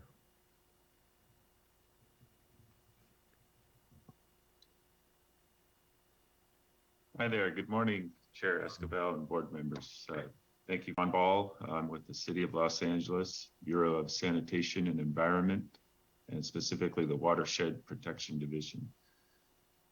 And it might seem a little odd that I'm here today talking about Los Cerritos Channel bacteria TMDL when the City of Los Angeles is not even in that watershed. But as we kind of point out in our comments, we have concerns with the precedential nature of this TMDL, not only for our region in LA, but potentially for the entire state. And we submitted written comments along with some other stakeholders regarding the change in the approach to bacteria TMDLs in our region. And really the issue at hand and what the reference system anti-degradation approach. And before I get to my specific comments, I want to provide some context for why this is such an important issue for the City of Los Angeles. The city is faced with bacteria TMDLs in 4 of our major watersheds, all of which rely on this reference system approach. And we're faced with a pending TMDL in the Dominguez Channel watershed. The reference system approach is currently an integral part of the city's watershed management programs, also referred to as WMPs or WIMPs, and I'll use that throughout my comments here, which are basically the city's roadmap to comply with bacteria to target a certain volume of water to ensure that we do not exceed those allowable number of exceedance days. And what that means is our WIMPs aren't designed to capture the full amount of runoff from every single storm, but rather the volume that is sufficient to capture smaller storms. So just as an example, in Ballona Creek watershed, the bacteria TMDL allows for 15 exceedance days in wet weather, meaning that our WIMP targets the estimated 16th largest storm in a given year. And that works out to be about 0.4 inches of a storm of 0.4 inches of rainfall. We would need to capture sufficient volume from much larger storms along the lines of greater than 2 inches. And as you can imagine, that change would have significant implications, not only in the number of stormwater projects that we implement, but also the size of those projects. And of course, that has significant impacts on costs. So our interest in this TMDL stems from the existing TMDLs being revised, where we have WIMPs in place. But perhaps even of greater concern is how this pending TMDL in the Dominguez Channel will be written over the next few months, 23. So back to our comments, we understand that the statewide bacteria provisions adopted by this board and the corresponding revisions to the LA Basin Plan adopted by the LA Regional Board allow for but do not mandate the use of a reference system approach. We also understand that using the approach is at the discretion of the regional board. And to be clear, we don't have an issue with the regional board finding that a reference system shouldn't be applied in this case. It really comes down to the justification that this TMDL provides. What we don't under the reference system approach is not compatible with the new bacteria objectives, specifically the STV objective. How could the State Water Board and the Regional Board adopt an objective that does allow for the use of a reference system, and then when implementing that objective in this TMDL, find that the approach is incompatible? It's really this logical disconnect between the state and LA Basin plans saying that a regional board could use the approach, and then the TMDL saying that it's incompatible. That's what we see needs to be resolved. If the State Water Board approves this TMDL and agrees that the reference system is not compatible with regional boards, or the state board for that matter, approve a TMDL in the future that does use allowable exceedance days. Finding that the reference system approach is incompatible means that no one in the state can use this approach. And as such, the city requests that the state board remand this TMDL to allow for a more robust discussion on an appropriate approach to utilizing allowable exceedance days based on the updated bacteria objectives. Remanding the TMDL will not slow down the implementation in Los Cerritos Channel, nor in the Dominguez Channel, because we already have watershed bacteria. We don't take this request lightly, but it is clear to us that you are making an important decision today. So with that, I just want to thank you for your time, and I'm available to answer any questions. Thank you. Thank you, Mr. Ball. I appreciate your comments. I'll look over to Mr. Bishop to provide some feedback. So I think there's two things to look at. One is that the exceedance day and reference conditions were included in the statewide bacteria, but not specifically thinking about, all right, how would we implement that with the STV? Because the STV, if you look at the requirements, if you look at the reference beaches, which is the reference approach, is in the similar. It's not exactly the same. In some, in dry weather it's much less, in wet weather it's a little more. So you have it's a difference in the number of exceedance days. But if you say you've got 10% of exceedance already taken into the standard, and then you try and apply days of exceedance to that, it becomes problematic. I don't necessarily agree that it can't ever be done. We would have to figure out how you would rectify those two, and that work has not been done. It's misleading to say that you'd have to capture all the storm events to meet the STV. You have to capture 90%. Yeah, you still have that 10%.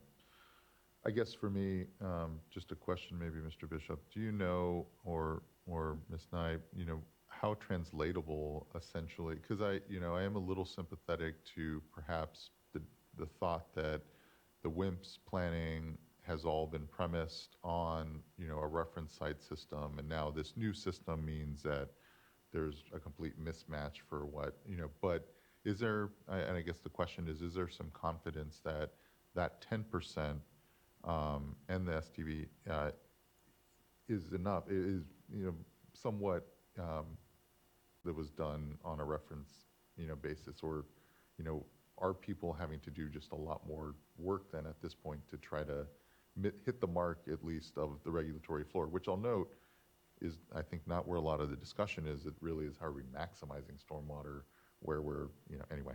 But any thought there? I'm going to ask if LB, because I don't have the data on the number of days exceedances that would be calculated for this water body compared to the reference approach. I would say that that the TMDLs that are in existence don't change by the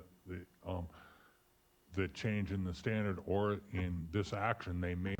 But I think that Mr. Ball is correct that the regional board is likely to use the same logic in the Dominguez channel. LB, do you have any? Well, I would say all the TMDLs that exist now that the city is complying with require both the single sample maximum with some allowable exceedances and the geomean. And the geomean hasn't changed very much at all, hasn't changed significantly with the updated objectives. So their watershed management programs have been or should have been designed also to eventually meet the geomean. And that's should be that was designed to be relatively equivalent measuring water quality. Both the geomean and the single sample maximum, they're based kind of on the same epidemiological studies, just like the current ones, the STV and the new geomean were based on the same epidemiological studies. They're aimed to achieve the same water quality, and the city of LA is already complying or should be, planning for that level of water quality. I do agree with Jonathan that I don't think this means that we're finding it incompatible here, means we're finding that the method that we use for single sample maximum isn't directly translatable. And the method, the calculation of exceedance days that the city provided are incompatible with the STV. There may be a potential in the future for someone to figure out a way to use a reference watershed or reference beach to inform how a TMDL is designed, but we don't have that now. That's helpful. I appreciate that. Other board members on that? Yeah, so the comment that Mr. Ball had that using the reference system approach in the exceedance days would, what they've designed to currently for their watershed was about a 0.4 inch rainfall storm event, but with this approach that you're proposing for Los Cerritos for capturing a 2-inch storm event. That sounds to me like a very significant departure from the work that they've been doing and I know have been approved by the regional board in terms of their MS4 and complying with their, and implementing their water management plan. So in our briefing, I was under the impression that, with that 10% allowance that, and, it roughly translated to the exceedance days approach. But to hear something like this, to me, is a pretty significant change. So I don't have the direct information on the Los Cerritos Channel watershed, which I know is what we're talking about today. But do you have some sense for, in this watershed, how different the stormwater capture requirement will be? That would be this, that was included in their comment letter, so we haven't reviewed that particular set of, that particular statement that would go from 0.4 inch to 2 inch. I can only, repeat that I know they design things for both the single sample maximum and the geomean, and they should be roughly equivalent. So I would just want to confirm with Mr. Ball that they included 10% exceedance allowability in that, and not just meeting the STV at all times. Mr. Ball, you should be invited to unmute again here.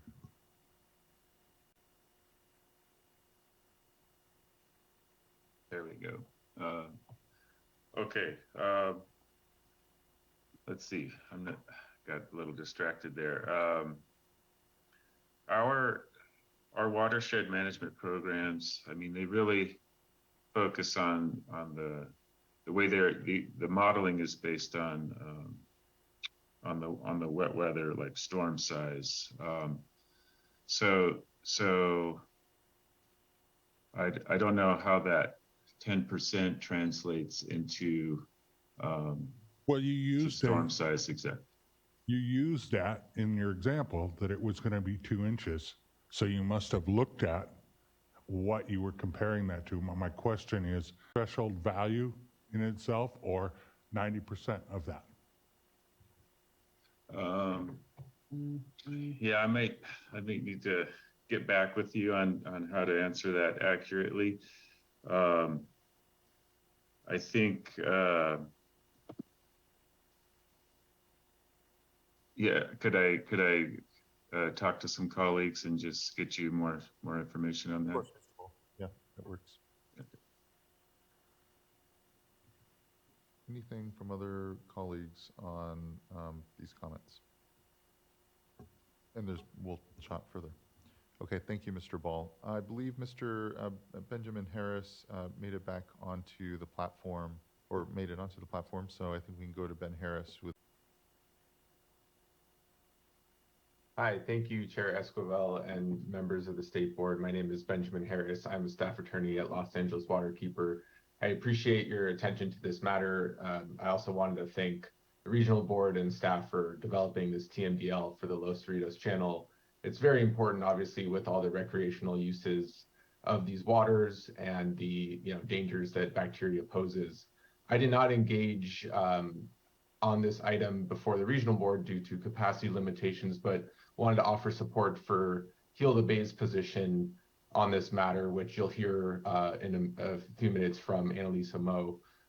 Just wanted to again emphasize the importance of bacteria and how we deal with this important pollutant. The recreational use aspect is the most concerning to me here, and I think it's important to really clarify in this TMDL the responsible agencies for posting any bacteria warnings that arise out of this TMDL. Also, the importance of extending this to downstream aspects of the Los Cerritos Channel to make sure that the entire watershed, all the waterways that are used for recreational uses have the same level of public knowledge about any bacteria issues that arise. Relevant to that, I think the sampling frequency is a big concern for this TMDL. Starting out for monthly sampling for the first 10 years under this TMDL is just simply not going to be sufficient to stay out of the waters when there's bacteria exceedances. I think, weekly at best would be an improvement to make sure that everybody in the region is, currently staying apprised of any potential exceedances that happen, which, may be recurring given the nature of the urban landscape here in Los Angeles and particularly the Los Cerritos Channel. So that would be probably my primary request is for this TMDL to include weekly sampling throughout the implementation period to ensure public notice and protect against public health concerns due to bacteria exceedances. The other aspect that I think is critical is implementation timelines here. We're always coming to compliance under TMDLs, under different types of permits. And, it's often that we're critical of these implementation timelines, but I think this is a really good example. It dovetails really well with the MS4 permit that these permittees are currently implementing. And given that there's so much progress being made under that permit, we have Measure W and the Safe Clean Water Program, all these existing regional watershed management programs under the MS4 permit. It doesn't seem like we need much time at all to come into compliance once this TMDL is adopted and implemented. So I would join Heal the Bay in urging for at most a 10-year implementation period for this TMDL to ensure as possible and holding the permittees accountable to doing as much as they can on a short timeline. So I'll defer any other comments that I have to Annalisa, who will be speaking shortly. Thank you very much for your time. Thank you, Mr. Harris. I appreciate your comments and participation in the discussion. Next, I'd like to call Chris Minton, who will be followed by Darren C. Miller.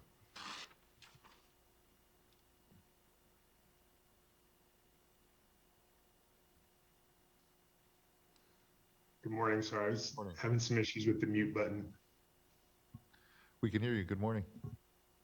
Good morning. My name is Chris Minton. I'm with Larry Walker Associates. I was asked by Jessica Forte, who's the Public Works Director for Agora Hills, to provide some comments from Malibu Creek Hidden Hills and Westlake Village, as well as LA County and LA County Flood Control District. Unfortunately, Jessica was not able to attend due to conflicts with their schedule. Similar to others commenting on this TMDL, our agencies are not located in the watershed, but are impacted by this decision.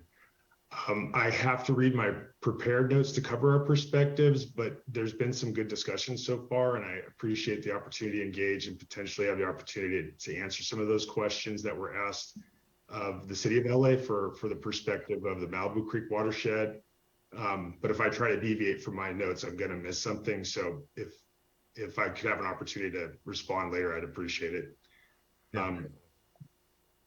The Malibu Creek watershed is pretty different than Los Cerritos Channel. It's primarily made up of our watershed management program, which outlines the BMPs we're putting in place to improve water quality, are designed primarily to meet our bacteria TMDL during wet weather, which includes the reference system approach to account for the natural sources of bacteria. So the primary concern we have is that the regional board found that the reference system approach is not compatible with the new bacteria objectives for the statistical threshold value, or STV. And I do want to point out that our comment letter did not suggest the application of the geomean as was presented on the slides. As you know, the state board went through a 3-year process to incorporate EPA's updated recreational water quality criteria starting back in 2015. That process included numerous workshops, hearings, and opportunities to provide input, and feedback to the state board before the adoption of those objectives and implementation in 2020. As was noted, those both allow for a reference system approach. Our comment that we feel has yet to be addressed is how can we have a water quality control plan that allows the use of a reference system approach, but then say that approach can't be used because it's not compatible with the water quality objectives they're intended to implement. And so I want to be clear, our comment is not that the TMDL should have a reference system approach, it's that the reasoning for not having it seems to be inconsistent with the basin plan. And to try and highlight that discrepancy between the water quality control plans and the TMDL, I want to generally summarize the response to our comment and similar comments and that's captured in the response to comment number 1.3. So firstly, the reference system approach is incompatible with the STV because it doesn't clearly link. STV is not equivalent to the previously used single sample maximum objective, so applying the reference system approach would not be adequately protective. So in summary, the reasoning is that the reference system approach is not protective, but that's what doesn't make a lot of sense to us because we have a state plan and a local basin plan that adopted objectives and implementation provisions that are protective. So we think we need a more thorough process to come up with something that works. As the city of LA mentioned, if this is approved, it sets a precedent that would effectively prohibit the use of reference system approach in any other back TMDLs in the LA region or the state. And while the CEQA meeting process started in 2019, that was before the LA board adopted the new objectives, and we were not aware of this change in precedent until adopted in March 2022. So that's 3 months of process, as opposed to the 3 years of process the state put into evaluating how to implement the new objectives across California. 3 months is not enough time to put towards a decision that replaces 20 years of precedent in the Los Angeles region. We acknowledge it's a pretty complicated issue. It has wide-ranging and significant implications that we believe necessitates and warrants a more thorough discussion. As such, the Malibu Creek Watershed Group is requesting that the state board remand the TMDL to the regional board to reevaluate the application of the reference system approach in a manner that does not conflict with the implementation provisions in the statewide and LA basin plans. I'd also like to reiterate a point that the city of LA made, and I think Rich Watson might be making, and that this area, the Los Cerritos Channel Watershed Management Program, is designed to address bacteria impairments. The group has already implemented millions of dollars of projects to reduce bacteria loads, and they're in the process of designing and building more projects to reduce bacteria. And that's because we have a good permit in LA. It has enforceable received water limitation, and it incentivized the creation of watershed management programs that address all water quality issues, not just those with TMDLs. So remanding this TMDL will not delay implementation. Thank you for your consideration of our comments. And as I mentioned earlier, I'd appreciate the opportunity to respond to some of the questions you've already raised. Feel free to respond, Mr. Minton. Okay, I was having a hard time keeping track. So I think one of the things that I wanted to touch on, the way similar to what John Ball described in the Biondo Creek watershed, because we have allowable exceedance days, we target a certain size storm. In this case, it's the 16th largest storm that we see in the watershed. That works out to about half of an inch of rainfall. If we did not have allowable exceedance days, then we have to target a larger storm. So upwards of somewhere between 2 and 4 inches. And there was this question about, well, we already have this, there's already this built-in 10% frequency within the objective, but we get multiple storms in a month. And so if you have one storm that results in exceedance of the objective, the next storm that would come along, if you sampled it, would represent a violation of the water quality objective. So that's one aspect of it. So we're looking at, going from maybe a half inch to 2 to 4 inches of capture volume that would be needed. I think the other thing to understand is that if you look at the original comment letter that went in for the regional board adoption, is that the LA board did an analysis of the reference system data and compared it to the STV. LA County also did a similar assessment of the reference system data. And what they found, both the board and LA County found, is that you have exceedances of these objectives in the natural reference system. And so that what means if you go to Leo Carrillo Beach or some of the open freshwater sites in Malibu of the STV threshold, so that you exceed the 10% allowable exceedance frequency. So if you apply these objectives to our open beach sites or to our freshwater reference system sites, those water bodies exceed the STV. They would need to be listed on the 303D list and TMDLs developed when there's no development within those watersheds. That finding is consistent with what was found in the early 2000s when the Santa Monica Bay Beaches bacteria TMDL was developed in the LA region, where when you looked at the reference sites, there were significant exceedances of the single sample maximum. And to acknowledge that issue of natural sources of bacteria, the LA Regional Board created the reference system approach. So every bacteria TMDL includes a reference system approach. This is the first one that does it. And I think, again, it's because of the challenge of using a new objective and the process that's needed to go through to figure out a way to do it in a protective way. And so that's, again, why we're asking for the remand, is so that we can take that time to do a thoughtful process on the issue. And I'm not sure if there's any more questions, happy to speak to them. Thank you, Mr. Minton.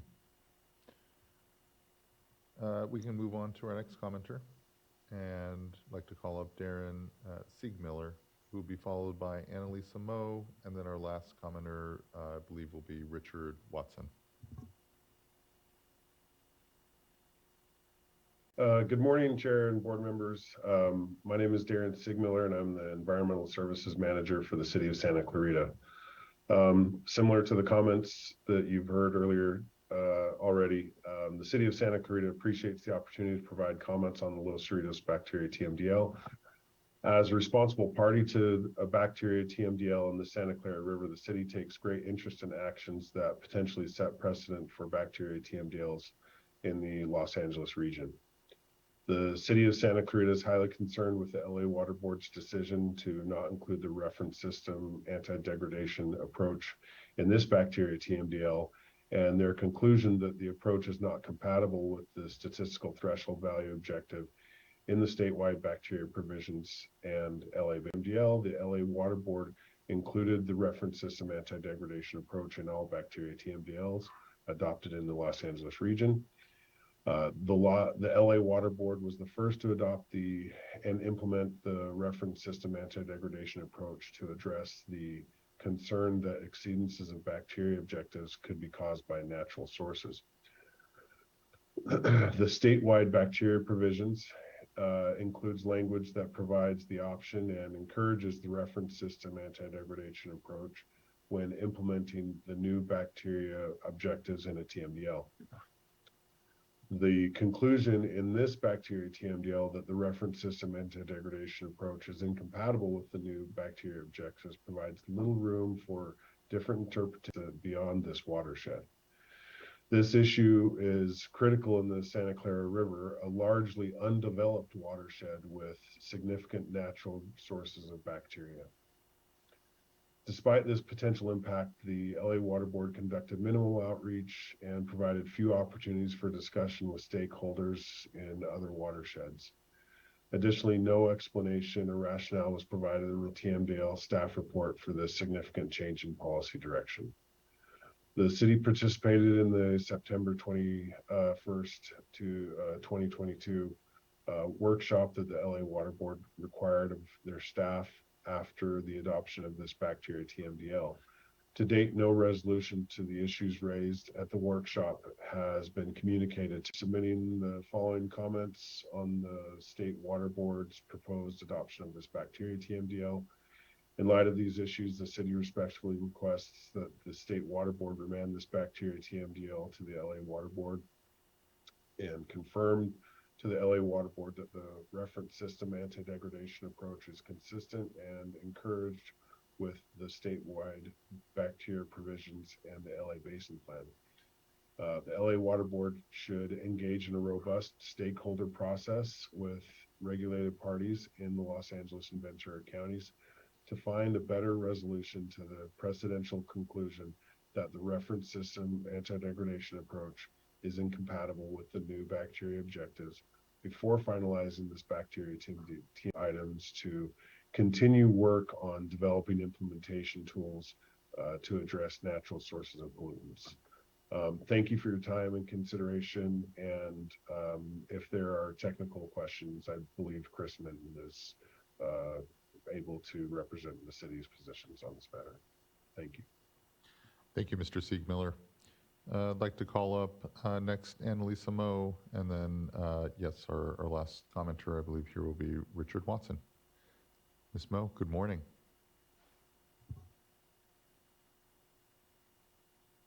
And you should be, yeah, there you go. Okay, thank you. I can unmute. Thanks so much, and good morning, Chair Escobar, members of the board and staff. For the record, my name is Annalisa Moe, and I'm our recommendations that we feel remain unresolved.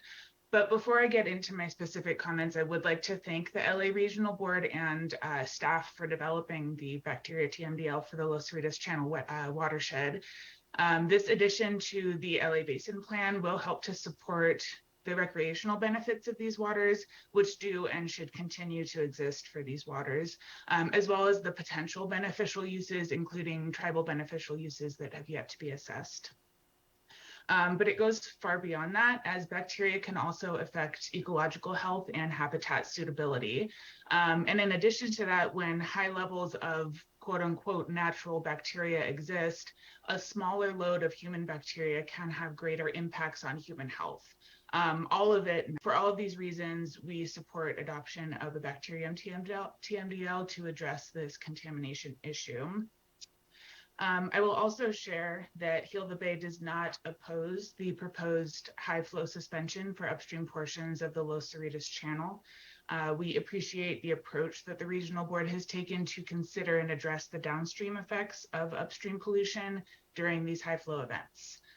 We also appreciate the inclusion of recommendations for public posting during high flow suspension within the staff report for this TMDL, which was done in response to our original comments. These are important steps towards a more holistic approach to allow some flexibility while still protecting public health. and whatever the water boards can do to encourage transparent public this TMDL, more clarification could be added to the statement in the staff report about public postings, specifically to identify agencies responsible for posting, like the Department of Public Health, for example, and also to specifically recommend downstream posting to warn of any flood risks where applicable, and to warn the public about the risk of high bacteria levels during these events. Now, concerning the requirements of the TMDL itself, we very much appreciate the use of both geometric mean and the standard threshold value as applicable targets and allocations. With the removal of the daily maximum limit, this combined approach of geometric mean and STV is absolutely critical to protect public and environment. If it does end up revealing bacteria contamination issues, those need to be addressed through remediation and source control to protect public and environmental health, not through allowable exceedances. We do also have some remaining concerns about sampling frequency, which Ben mentioned earlier in his comments. The proposed monitoring plan for receiving waters requires monthly sampling. This monitoring plan is set up to assess compliance, but not to protect public health. Bacteria degrades faster than other contaminants, so more immediate water quality information for the public is needed in this case. Weekly or ideally even daily monitoring for Rec 1 areas, and also ensuring immediate public accessibility to that. Unfortunately, monthly sampling does not provide very useful information to the public if it has been 29 days since monitoring took place. So we request weekly sampling throughout implementation of this TMDL to address both compliance and public health needs. I do quickly want to address the issue around the margin of error for this TMDL as well. It seems pretty common practice that the margin of error in bacteria TMDLs is based purely on the fact that the state has approved these limits for use, and therefore the TMDL is sufficiently protective on that basis alone. That's the case for this TMDL as well. So I just caution against doing any sort of site-specific or risk threshold to this TMDL. And then finally, one additional note, I just want to share a note of caution concerning a specific pumping project that was proposed by Long Beach. This project is referenced multiple times within this TMDL. But Heal the Bay maintains that dilution is not the solution to pollution. And so we will continue to advocate for upstream and also source reduction solutions rather than end of pipe projects that simply pump pollution out of one water body and into another. That concludes my comments. So thank you so much for the time. Thank you. Really appreciate the comments, Ms. Mo. Next and last is Richard Watson. Yes, this is Richard Watson. I'm consultant to the Los Cerritos Channel Watershed Group, and we've been quite active for the last several years addressing both the metals and the bacteria. I do agree with the goal of the TMDL, as we said in our written comments, and we really appreciate the high flow suspension recommended by the regional board staff. However, we do have a few concerns. I'll really only address 3 of those today, and 2 of them more substantially than the third. The first one of those comments has to do with the high flow to the reference system and anti-degradation approach. And I would start to seed the geometric mean and the STV by using a reference system. And I think what happened is the regional board has, I think, misunderstood the language in the bacteria objectives. And I'd appreciate staff perhaps responding to this later. The regional board seems to have assumed that the STV had to be used, and then used the STV in its analysis of why the reference system was not applicable. What I'd like to do is just read, it's actually in our written comments, but it comes from the bacteriometric mean and the STB contained in the applicable bacterial water quality objectives shall be applied in all circumstances except in the context of a TMDL or a basin plan amendment. It goes on to say, in the context of a TMDL or basin plan amendment, regional water boards may implement a reference system / anti-degradation approach or a natural sources exclusion approach in accordance with Chapter 2, 4E2. The way I interpret that language is that the STV is not actually required, that the regional board had and has the reference system anti-degradation approach. They might want to have spent some time working on how that system can be improved and maybe made more compatible with the STV, but it doesn't seem to me that it's a requirement that the STV actually be part of the system. So I would suggest that perhaps state board staff could explain that language and indicate whether my interpretation of that is correct or whether in fact the STV is required, even though it says it's not in the context of either a TMDL or a basin plan amendment. The second thing I wanted to talk about very briefly was the time schedule. I disagree with possible, but I hope the regional board is correct in their assertion that any additional water capture projects needed in our watershed could be built in the 15-year schedule. I think part of that statement by the Regional Water Board is based on the fact that we've been quite fortunate to get some funding prior to Measure W being approved by the voters. And so we've actually completed 4 water capture projects with a total capacity of a little over 62 acre-feet. And a tributary area combined is about 43% of the watershed area. That resulted, and in fact, we got down to something we said in the written comments to both the regional board and to the state board, that we were down to about a average of 0.2 of a CFS, cubic feet per second, at the mouth of the watershed. This past year, however, we're down around 0.1 of an acre foot. We had one reading that was 0.33 and another reading that happened to be 1.11. And we actually had at least 3 days where we couldn't measure in dry weather. We were out there partially because we were doing a special study related to the biotic ligand model and doing some dry weather monitoring. But we had 3 days where we had no flow. So we think we're getting down there to that lower area. And that's the next thing I do want to talk about. I want to talk about the idea of the seasonal suspension. That to us was a real flaw in this TMDL. And it even, we made a comment in our written letter about a 1/4 inch to 1/2 inch of water, and that's water spread over about 30 foot of width. And during the statewide bacteria summit that was cited, we cited it, and so did staff in the response to hopeful experience. It was, as you know, in the middle of September, and a number of us attended in person. Partially because we couldn't answer questions or ask questions if we weren't there in person. So that was the reason I went in person.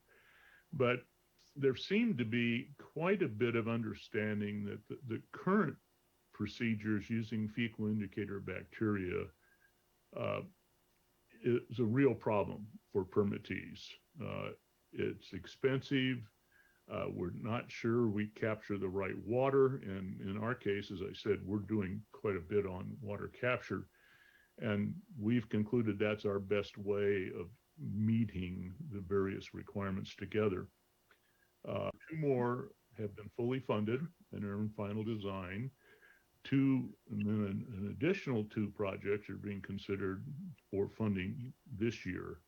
One of those is very important to us in dry weather. It picks up almost 2,100 acres of additional dry weather area, and so it will really help us come into compliance.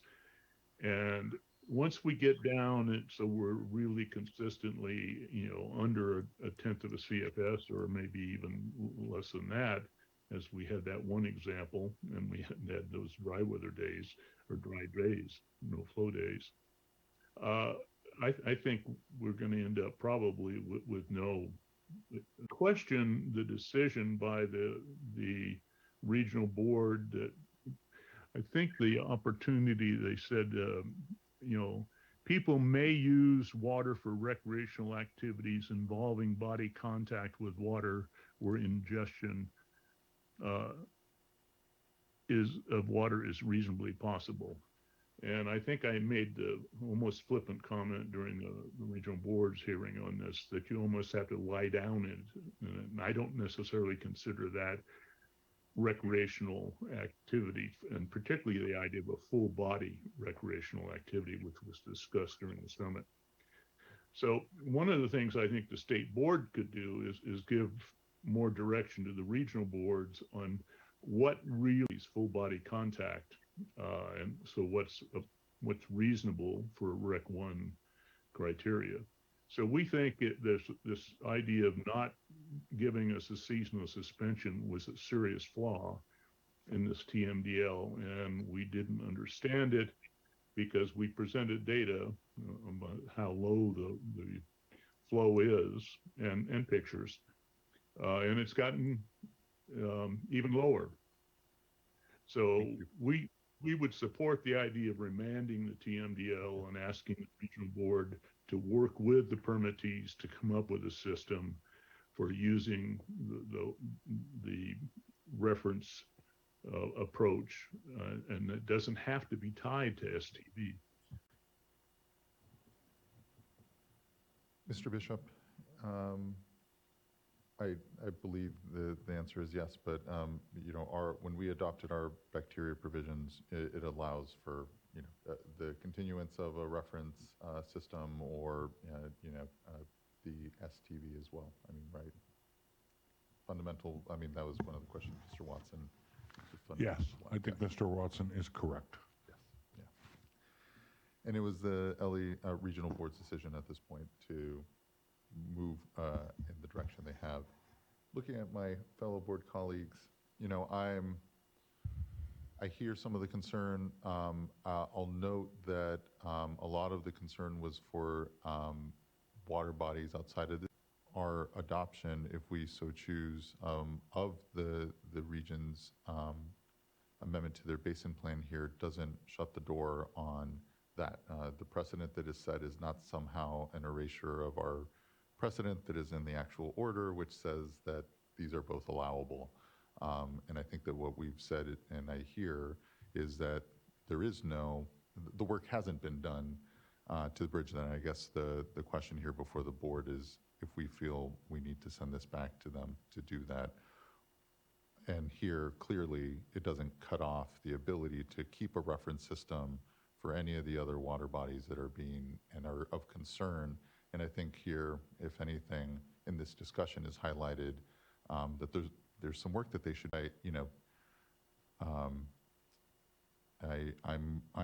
I'm more minded to keep here the regional board's decision, support the regional board, knowing that it doesn't close the door to what I heard larger from other entities was concern on knock-on effects to the way that the regional board may be treating those other water bodies.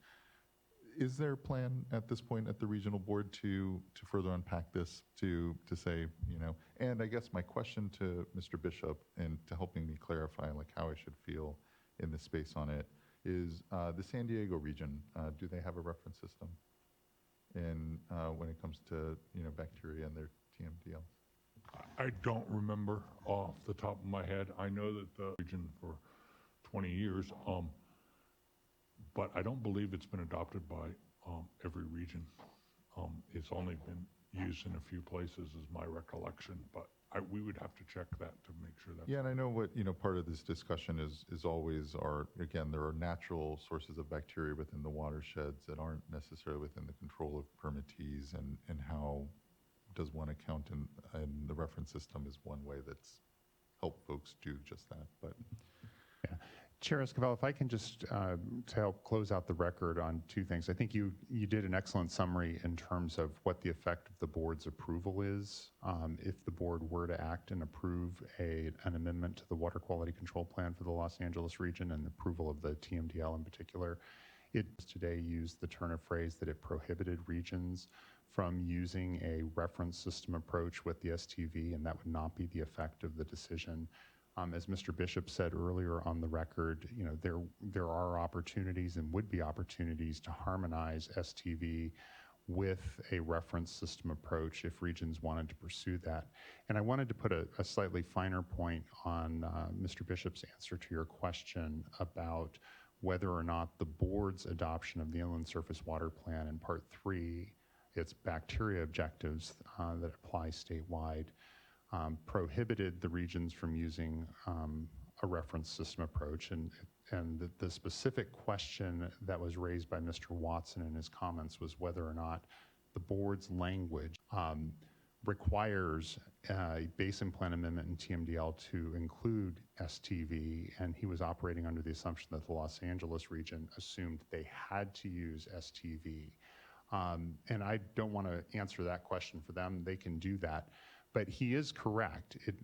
If a region is adopting a basin plan or a TMDL, the inland surface water plans do not require them to use the STV approach and to try to use STV with the reference system approach. They could have stuck with an alternative to STV if they so chose. So there is a fair bit of discretion that this board has left to the individual regional water boards when it comes to the. Appreciate that, Mr. Loffer. And I think for me, again, I'm inclined to take the regional board at its decision here, and less inclined to remand it back, especially because, again, it doesn't close the door to actually and create actual precedent. But looking to my fellow board colleagues on what I know. We heard a lot, and I appreciate the discussion, as always. Board Member McGuire. Yeah, thank you. And I do want to be sure that we hear from the Los Angeles Regional Board staff about their feedback and input on this and the comments that we've heard today. I do have concerns about, perhaps it doesn't directly set a precedent, but the impression that it does set a precedent when that much yet in terms of implementing the bacteria provisions. And so as we're setting expectations, you asked Chair Esquivel about the San Diego Regional Board, and we don't really know what their status is. There's 9 regional boards, not all coastal, but here we are today talking about the Los Angeles Regional Board and even hearing from the other watersheds about their concerns, about the real world impacts and implications that this transition may have. Now, so I'm not here to question the objective itself, but it's really the way that it's being interpreted. So that the phrase incompatible just really, to me, flies in the face of what was clearly described in the state board's plan. So I have a lot of expectations or clarification. Sure, and one possibility, Member McGuire, the board has in similar instances in the past when adopting a resolution and concerned about people interpreting it as precedential in some way and some sort of binding precedent, has included an additional whereas clause, for example, helping explicate. So there's a written record that can be shared with the regions as opposed to relying on the communications here at the board meeting. And if you'd like, I could read some language in that would address the specific issue. Yes, certainly. I'd like to hear that, and then I still would like to hear from the regional board as well. I can read the language either before or after you hear from them. What's your pleasure? Go to then a vote. Sorry, just on that point, my understanding, and this was in sort of the briefing materials that we were getting, was that since our statewide bacteria provisions adoption, that there are, both in the Russian River watershed, in the North Coast region, and a number in the San Francisco Bay region, that they're not using the reference system anti-degradation approach. And so it seems like there's, again, and this isn't sort of first time unprecedented time that a regional board, in fact, there's many that have done it before this one, but just as you're addressing the comments of Mr. McGuire, just maybe can speak to that as well. And before you speak, Vice Chair, did you want to speak first or? Well, I'd like to just chime in because I have Please. maybe some additional items. I appreciate the discussion and think that resolution language might be a good way to go, but also want to hear from the LA board. But a couple of items that came in through comments, monthly versus weekly monitoring. So would just like to, hear your thoughts on that. And then Annalisa Moe raised regarding, this is not our purview. There are other agencies that do the posting, but whether it's in this document or elsewhere, providing information as to who those agencies might be, and then also on, downstream postings to just make sure the public is aware within, the potential sphere there. And then I'm also recalling in our briefing that we had yesterday some discussion about ongoing evaluation of other approaches with respect to what we were talking about on the reference versus the approach used, and some further we're going to be engaged in, and so just want to have you speak to that on the record.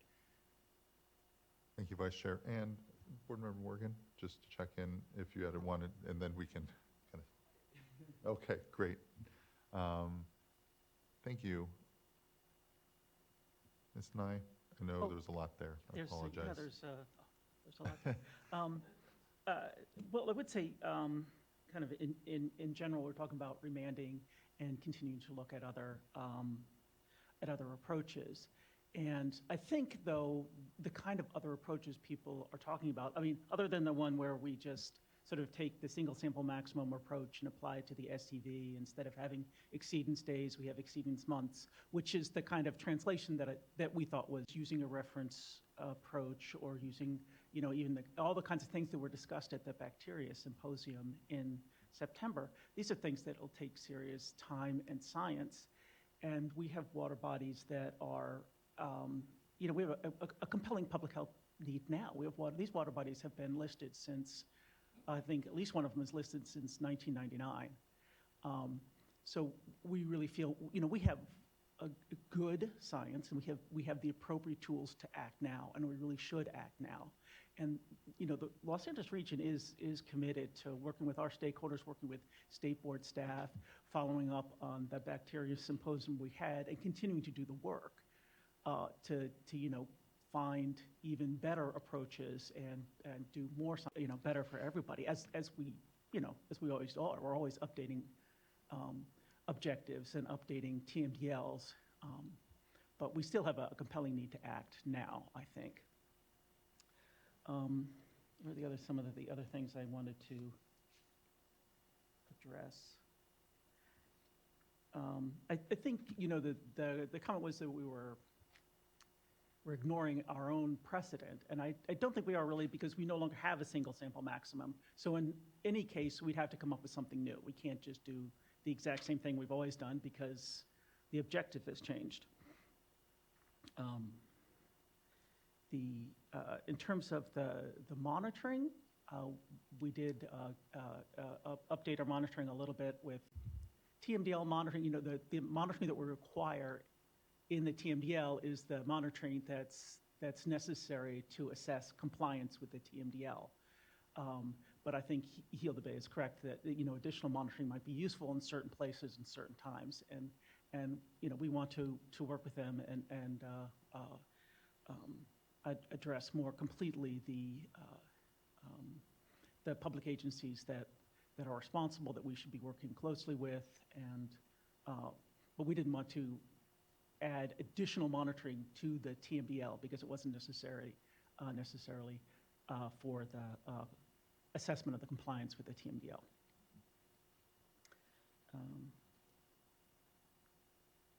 What am I leaving out? I think that was the... We do have a couple of hands up, but I wanted to finish our discussions before reintroducing some of our commenters for further comment. Board Member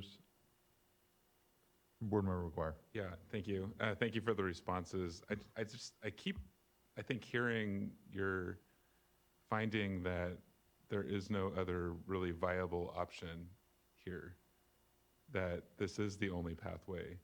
This is the only and path that's we not have what at I'm this hearing from. time. Sorry? I'm sorry to interrupt you. This is the pathway that we have at this time. I think other things could be developed, but I think they're in a longer time scale. I'm still concerned that that's not quite what I'm hearing from others. Mr. Bishop, maybe you can help me. But I think what I thought I heard was that it is still possible to use, and in fact, the other watershed. So what I'm thinking about here are the other 4+ watersheds in the Los Angeles region that currently are using the reference beach approach, and whether that's going to be viable going forward here under what we're talking about today. And it sounds like, in the eyes of the regional board, that's not the case. So I think we're talking about two different things. So let's clarify that. The existing TMDLs, there's no obligation for them to be modified. They're have a reference approach that works for that standard. And there's no obligation for them to change. That's clear in all of our standards and TMDLs. They may decide to change it. So that's a different question. I think that we're, from my point of view, I think we have two different things that are going on. If you use the STV, you can't use a days of exceedance in that. That doesn't mean you can't devise a different reference approach, but you can't use the existing days of exceedances. So that there would need to be I don't know the answer to that question off the top of my head, but it seems possible. And I think that that's what the state board's plan said, is that, you could do a reference approach, but it's not going to be the exact same. You're not going to say, we're going to pretend the STV is a single sample maximum, and then we're going to apply number of exceedance days, because it doesn't work, because it's not a single sample maximum. Could you devise a different scheme that looks at the STV in the reference and the STV in the proposed water? Probably, but I don't know how it would look. It wouldn't be just a one-to-one comparison. And that's not the way the reference beach approach was. It's not a one-to-one comparison either. So I'm not sure I'm answering your question, but I do think that I wouldn't say that having a reference anti-DEG approach is incompatible with STV. I would say the existing days of exceedances are incompatible with the STV, and that's the way I would phrase it. Helpful, Mr. Bishop, thank you. Looking to my colleagues, are there any further questions? If you have some clarifying points. Yes, thank you very much. One of the things that concerns me, well, it's thank you for John and everyone clarifying that this is not necessarily precedential, which is what a lot of the other watersheds were concerned about. But in a way, if you move forward with this particular TMDL, it's almost an inadvertent discrimination against the Los Cerritos Channel, because I think I understood LB Nye actually confirming that they really thought that they had to have the STV in there. And so when I read their explanation of different system isn't right, it really tells me that they really thought they had to have the STV in there. And so if it's not a precedent for other people having to change, and there may be opportunities in the future to do some things that were mentioned when we had the summit, and LB Knight was just talking about that. I think we could come up with something like John was just talking about, but wouldn't have to take forever and a day. And one of the things that's really nice about the Los Cerritos Channel is it's a small watershed. It strictly has no natural, bottom to anything. It's pipes and concrete line channel until you get into the upper portion. I would ask that with all of this discussion and a recognition that it's not a precedent, that you not move forward with this particular TMDL, but give us a chance to sit down with the board and try to figure out how you you make the reference system work for them, and allow us as a whole group of folks to build on that and recognize it was the LA board that started the system in the first place. Thank you, Mr. Watson. Chris Minton also has his hand up. Mr. Minton?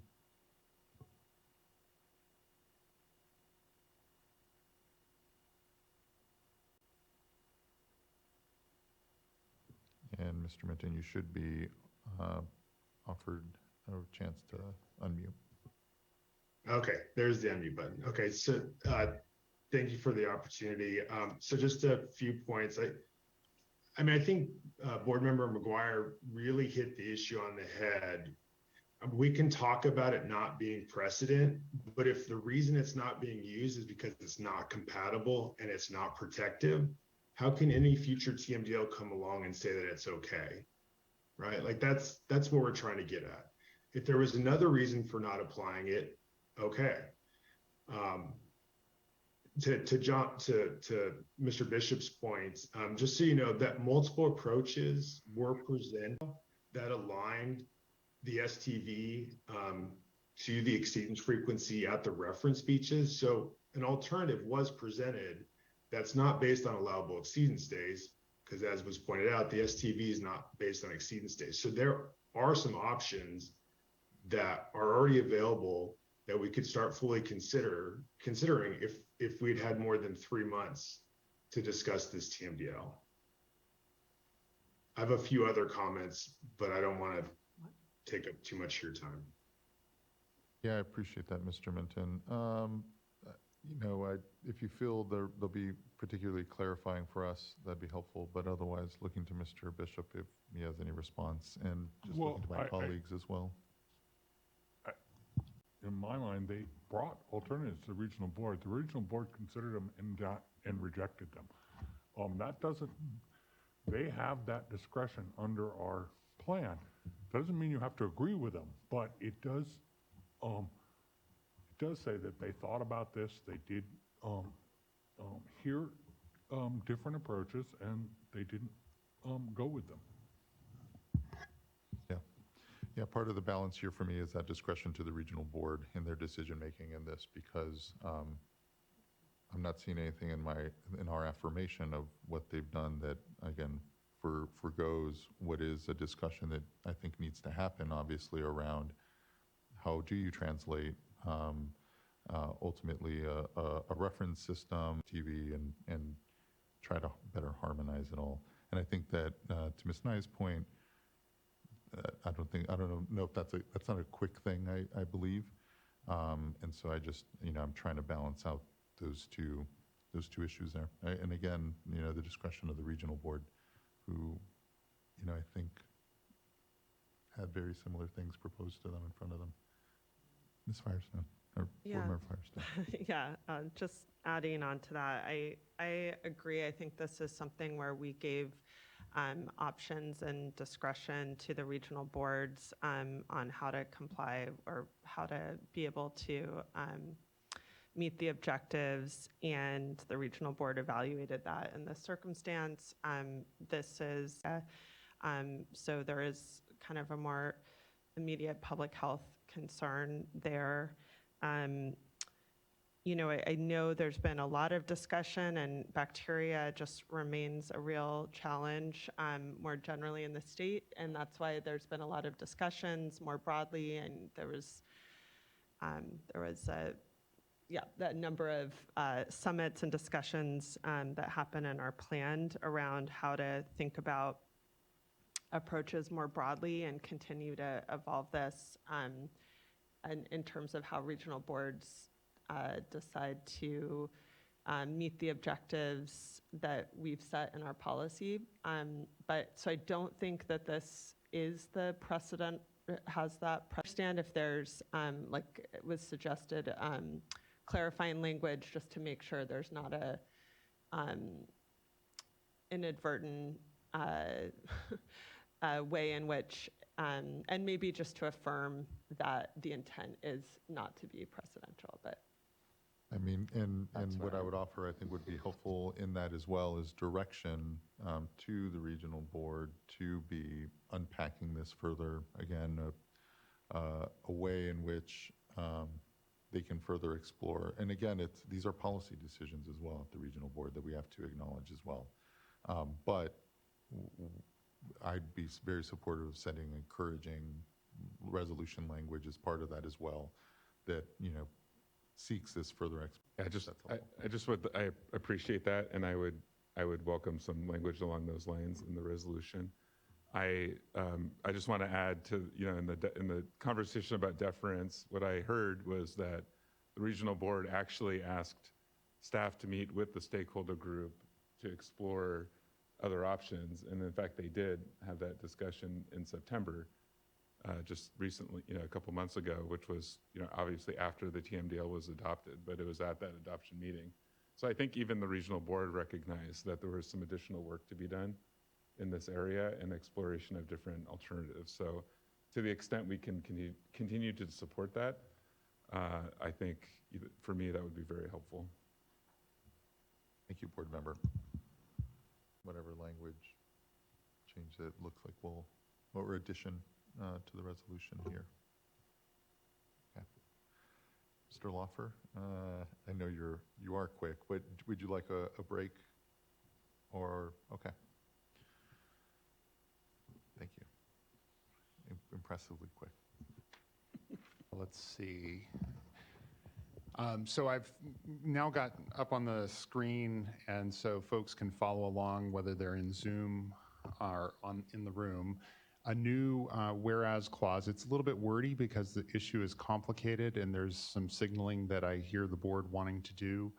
And I want to be very clear about, not only a broad statement about the precedential effects of resolutions, but, the precedential effect is because of this complicated intersection. So the new whereas clause, and even though it's long, I'm going to read it in for the benefit of people who may be on a small screen, would be it would be inserted as new whereas clause 7, so it's basically a finding of the board, and it would be the last whereas clause in the resolution. And it would say, in adopting this TMDL, the Los Angeles Water Board exercised its discretion to not utilize the reference system approach with the geometric mean and statistical threshold value, in part over concerns about the geometric mean and statistical threshold value not being adequately protective of human health when used in conjunction with the Los Angeles Water Board's reference system approach, period. The State Water Board's consideration of the TMDL and approval of the resolution by this TMDL, there's a small grammatical error I'm fixing there.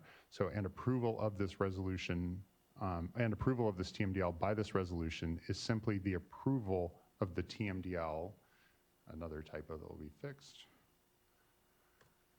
and does not create binding precedent in future regulatory proceedings, period. Nothing in the State Water Board's approval of this TMDL prevents further actions by the regional water boards to harmonize the reference system approach with the statistical threshold value, comma, and the State Water Board encourages further efforts to harmonize these approaches. And I'll fix that typographical error too. I really appreciate the good language. I think it reflects our discussion here, but looking to Board Member McGuire, Vice Chair, other board members.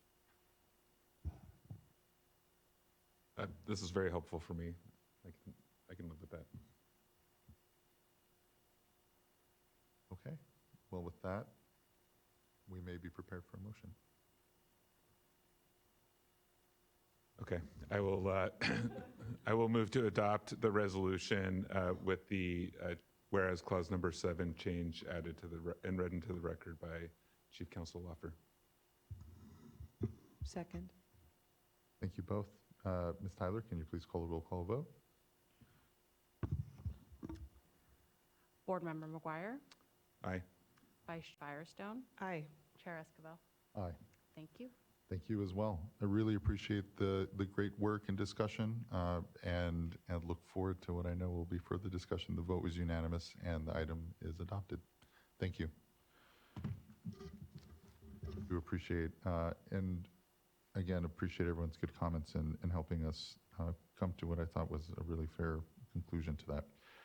Okay, that now concludes item number 9, and we will take a lunch. So let's go ahead and take an hour lunch. We'll be back at 1:30. I do that with the risk of, anyway. We'll do an hour lunch. We'll afford ourselves that, and since we've done such great work today, and then we'll come back at 1:30 to great participation and work this morning. See you in an hour. We're recessed until then.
Okay, everyone, we are at 1:35 and we can begin to gather back on the next item, which we will begin on item number 10.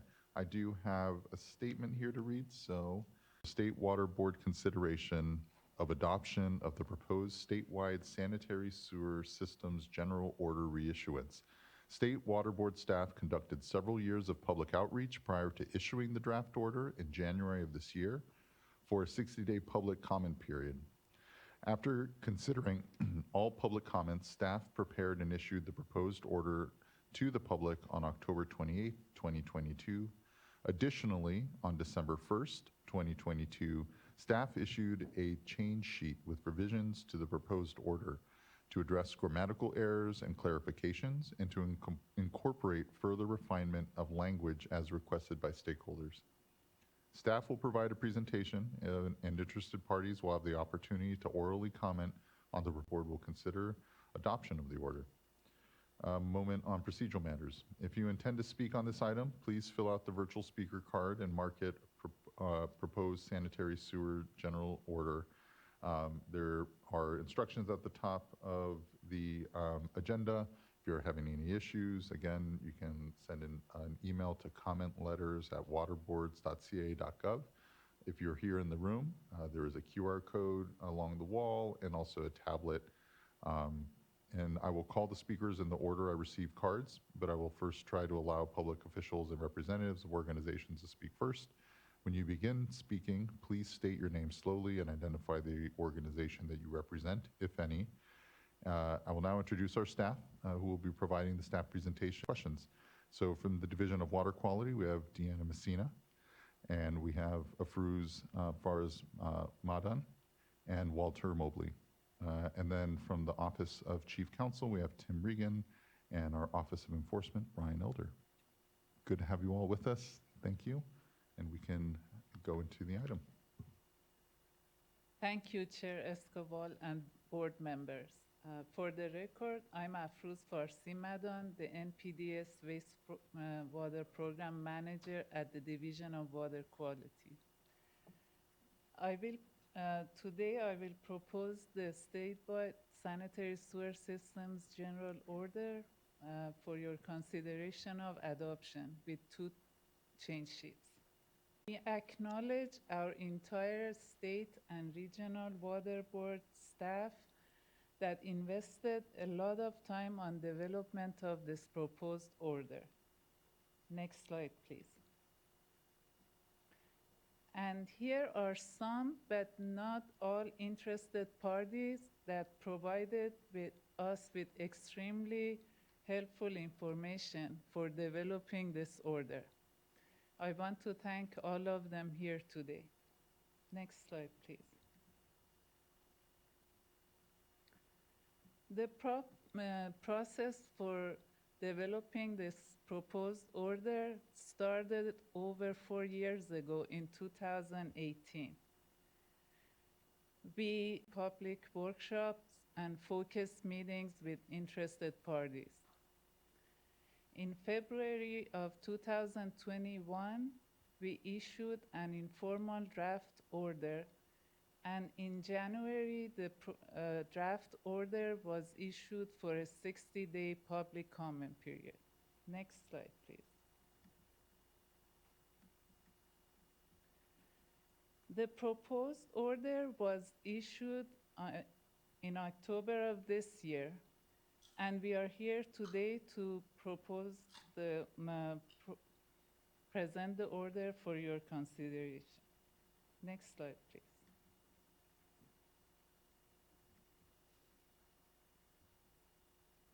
The focus of this presentation will be on our consideration of compliance costs and major public comments and concerns.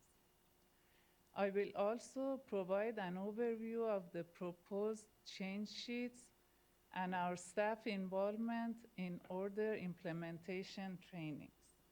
Next slide, please.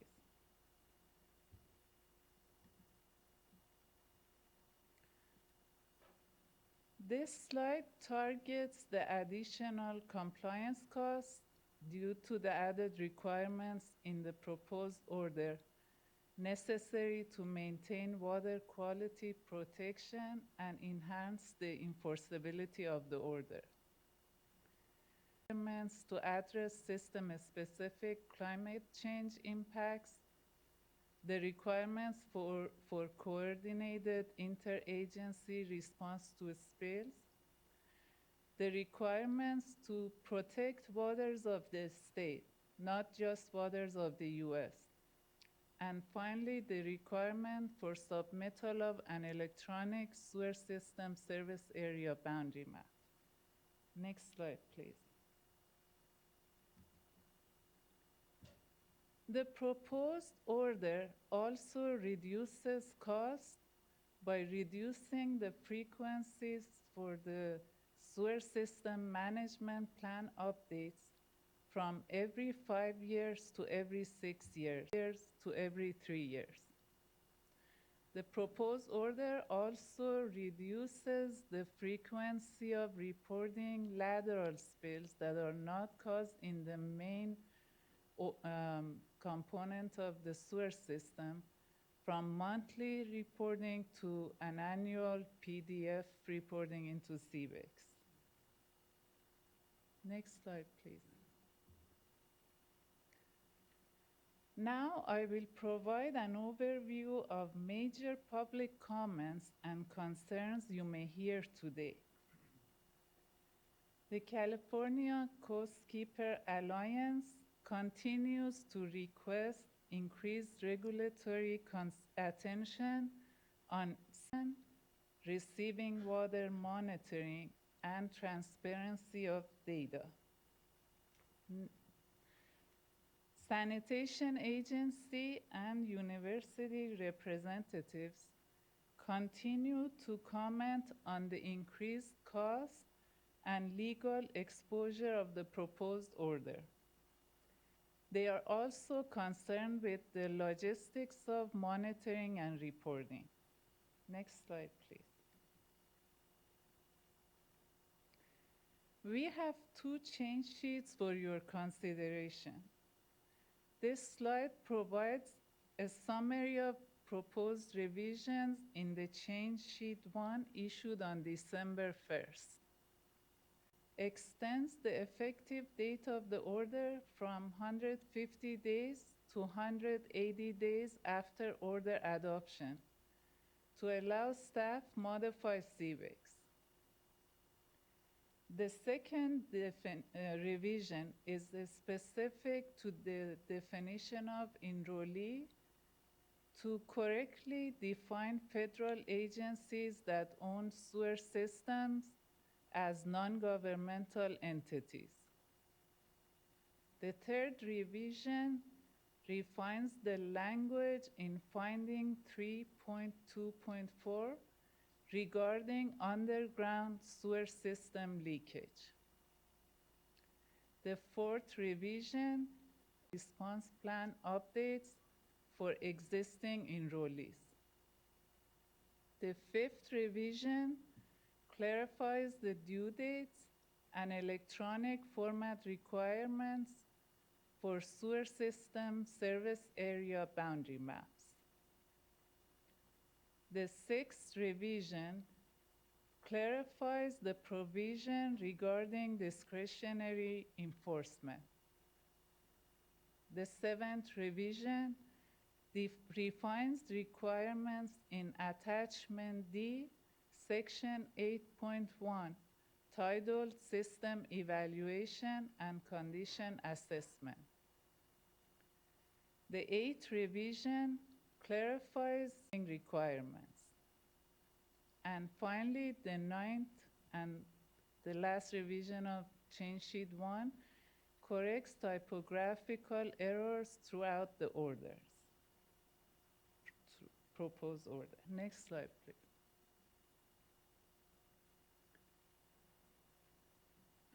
This slide provides a summary of revisions in change sheet 2 provided today.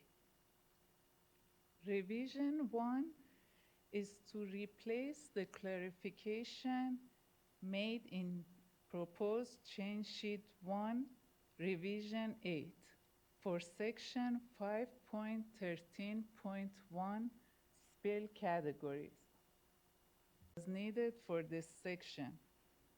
Therefore, this revision to the proposed order in change sheet 2 is to fully replace the proposed revision to that section in change sheet 1.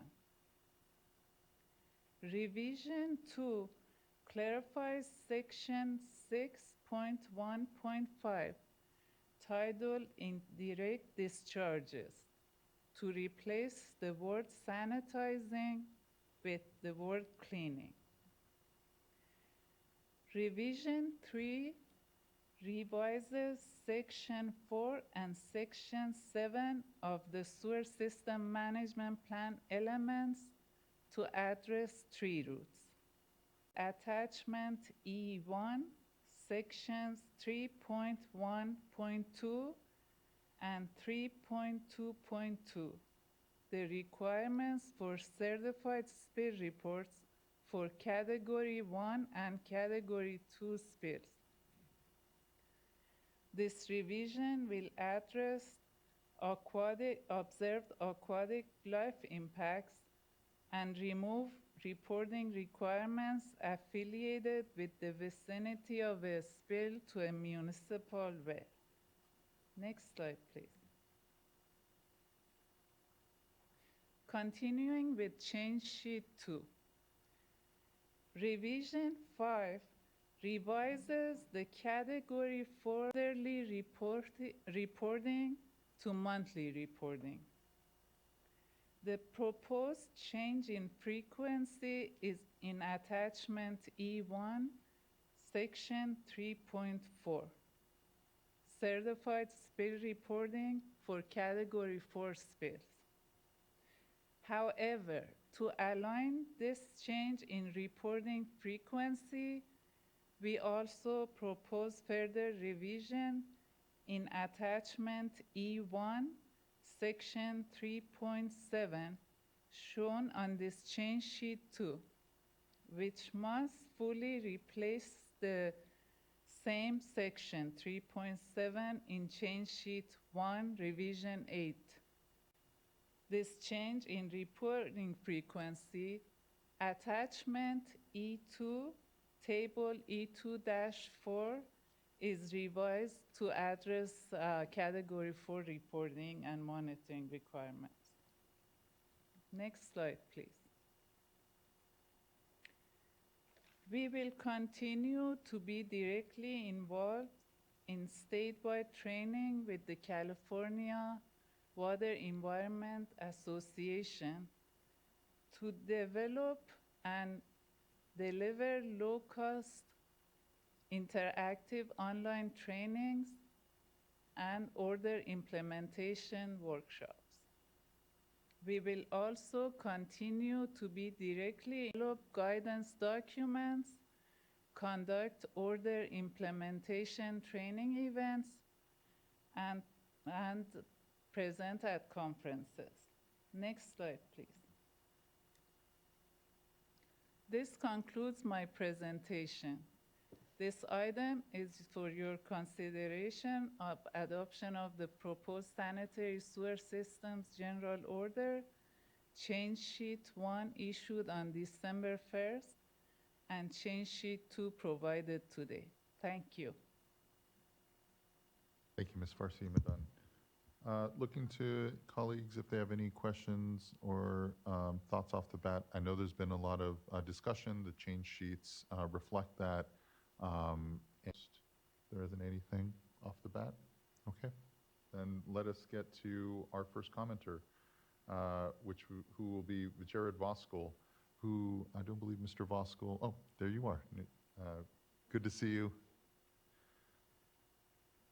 And he will be followed by Stephen Moore and then Cody Phillips. Good to see you, Mr. Moore. Hi, good afternoon. Jared Voskuhl on behalf of CASA, the California Association of Sanitation Agencies. CASA represents over 130 collection systems, wastewater agencies who engage in wastewater recycling and resource recovery.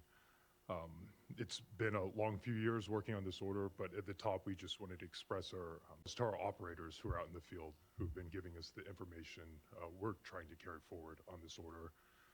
There have been various iterations of this order, and the changes keep getting it closer and better to a place that for the next 15, 20 years, we are confident this will be a successful order. Just at a outset, we did want to mention the history of the 2006 order and specifically the success of that order. I think Category 1 spills have been driven down something like 63% over a 15-year period, which is a major accomplishment and is a testimony to our members' investment in their systems and their commitment to continuing going forward. There's a few items left, and we have several commenters from our sector who have that technical expertise to provide those to you. Just these fine-tooth details. They kind of say with tightening a screw, it's that last 5% of getting it there, but it's also the hardest. So we request you to, listen to these operators and those with experience in the field on what these last changes are. I think one of the major ones for us is what just came out on the change sheet with Category 4 and lateral reporting. I think our request on the Category 4 was, was originally a quarterly report in the order that came out in October. This new change sheet changed it to monthly, which our folks liked because that's what we currently are doing with monthly reporting. But I think our hope was that that monthly report wouldn't be something that's being filed in CWICS because of the local resource issues for a Category 4 spill that has no threat to water quality in an annual report with all the information documented. But that would reduce that local burden on the agency to be putting that information into CWICS for a spill that has no impact to the environment. And then I think kind of as part of the give and take there, our thought was for the state that is wanting to track it, because there's that no monthly spill reporting requirement that agencies have to fill in, perhaps they could use in there an entry of number numerically of how many Category 4 spills they had, as well as the volume. So you're tracking that number, you'd have it on a rolling basis monthly, but all of the details would be something that would go in an annual report. And our thought was that would really help out at the local level for agencies that are managing these. And I think we'll have some red lines. One of those requests that if it were to be heeded, might take some work in the document just to tighten it up and make sure everything conforms. Beyond that, there was one conforming change, and that's in change sheet number 1 in section 6.1.5. The word sanitizing was changed to cleaning, which we appreciated and seemed to be reflecting industry practice. Change sheet 2 seemed like it might need an additional change. The word sanitize is in the 9th bullet of SSMP section 6. So if that change, I think it's just a conforming change in the SERP, that would be requested. And then I think our last request is just kind of going forward with the implementation committee and the process of what that looks like. CASA and the summit partners are hosting an event so folks know what to expect, and we're supporting CWA with their formal training and curriculum. But I think as part of the implementation of the order, having that implementation committee of some sort would be recommended and preferred.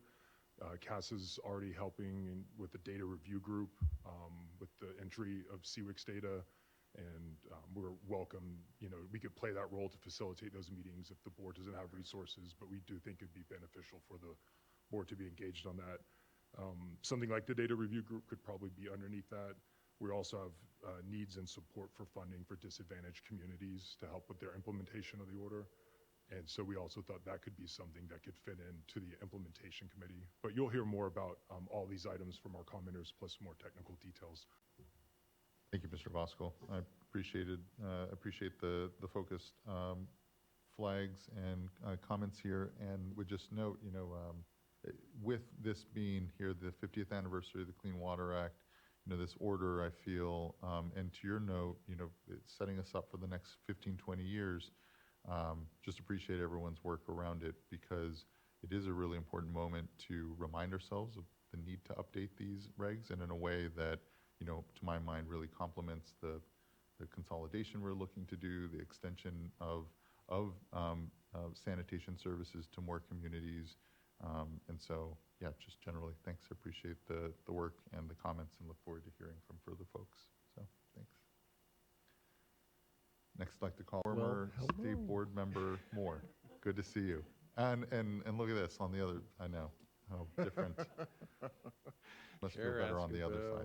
And honorable members of the State Water Board and Water Board staff. it's great to see you all again. You know, you are my extended family, and especially, you know, Chair Esquivel and Vice Chair Diadamo. We spent many years together, many memories, rewarding experiences, and so it's great to see everybody. And for the record, I'm Steve Moore. I'm the General Manager of Ross Valley Sanitary District, a collection system agency in Marin County, a mid-sized agency with respect to those that enroll into this order. And so on the general permits over the years, because I was on the state board, but also on the regional board for 4 years, and familiar with that process. And so, you know, first of all, of course, I want to acknowledge the hard work of staff, really listening to, diligently working with the collection system representatives throughout this process. And I hope through my comments to provide a little insight as to why working with us and making changes shouldn't be viewed as concessions, but actually just refinements, fine-tuning, recognizing, as some comments I made the last time, that this is a successful order. It's really had a great impact on the culture of collection systems, and that the change getting to that. And I appreciate, you know, the hard work with the change sheets number 1 and 2, a lot of details, but these will in the long run support the efforts of the collection system agencies. And like I said, I'm medium-sized, so about 23-25% of the agencies are larger than mine, and a lot of my concerns really revolve around the 75% of the smaller and disadvantaged communities that will have to comply with these requirements. And we just wanted to encourage keeping things, you know, to the point where we're not over-reporting and, you know, having the worst-case scenario drive all of the day-to-day. Thanks again for the collaborative teamwork. I think, you know, I'm focused on unintended consequences. I think I was as a board member, and now as I review these requirements, and actually have experience uploading data to CWIX myself. And so, as Jared Voskuhl mentioned, there's some value, and we thought we had an understanding with staff at the regional and state board levels that events that occur that are less than 50 gallons that do not reach surface water are really not affecting water quality and constitute, you know, there's a process of uploading 42 different data fields for these events. But rest assured, whenever we have, you know, the technical work, and it is in our system and fully available for auditing. So, and we can do summaries, but in the end, we thought we had this understanding that these what we were calling Category 4 really weren't discharges, but just performance issues that we could report on, but wouldn't necessarily be uploaded to the database under penalty of perjury, you know, and that sort of thing. So I would encourage a little more work on that, or some consideration in the back and forth. You know, I got a little more involved last month because when the new revised draft order was released, it did contain some new ideas relative to what we had seen before and consequences. But we're having that now. You have 2 change sheets that reflect that commitment. And, you know, it would be okay with us if we wanted to not adopt now and work through the final 5%, or really it's 0.5%. But that said, you know, we're here to answer questions, work with you on details to see if we can come to some meeting of the minds. I would say that what's proposed now in Category 4, in essence, just repeats what's already here for Category 3. I mean, let's ask ourselves, what's different? It's all the same fields, it's the same monthly routine. Why even bother with Category 4? I mean, really, you know, at this point, if we're doing all the same things, for that question to everybody here. You know, finally, you know, in terms of, I don't have a whole lot more time, but the perspective of this not being concessions, I would just say that the comments and the back and forth, my observation is a lot of principles were brought forward in draft permits that relate to more continuous discharges and concerns thereby. This really is a permit that focuses on one-time discharges. And so, for example, that issue of receiving water monitoring that was removed, and we're grateful for that, it really revolved around the idea that you want to get a detectable value in the environment based on the discharge. SSOs or spills, unless they're very large and sustained. That's the technical reality, is that these discharges are episodic and short-lived, and the pollutants are not conservative. They have a half-life, and the pathogenic threat dissipates with not that much time and that sort of thing. So there's a technical difference between these type of discharges and ongoing discharges from treatment plants and industrial discharges and that sort of thing. So we want the general permit to really reflect that, there's a risk, and a public health risk, but it's a level of risk. And that's really where, our comments come from, is having the right touch on the amount of reporting and accountability. Provides a great incentive for local governments to invest in these vital systems that protect public health. And we just want to key off that successful program and do a fine-tuning exercise. So I hope that provides a little insight as to where we're coming from, that you haven't given great concessions. It's just been getting this tuned to really empower the local governments to do the right thing and invest in these vital infrastructures that we all rely on for quality of life. And with that, it's great to see everybody here. Thanks for your commitment to working with us and protecting the environment. And I know we're all feeling great about all the snow and rain. I relate to you all dealing with, and thanks for your service. And thank you for yours. Really appreciate it, Mr. Moore. Next, I'd like to call up Cody Phillips, and who'll be followed by Robin Morishita, and then Melissa Tharm. Mr. Phillips, good to see you. Good afternoon. Good afternoon, Chair Esquivel, members of the board. I'm sorry I couldn't be there in person today. My name is Cody Phillips. I'm the policy analyst for California Coastkeeper Alliance, and I'd like to thank you for the opportunity to comment on this order, and I'd also like to thank staff for all the work they've put into this order and for taking the time to engage with us on our concerns. They've really done a fantastic job. As we come to the adoption, I do have two remaining concerns I'd like to comment on today. Transparency.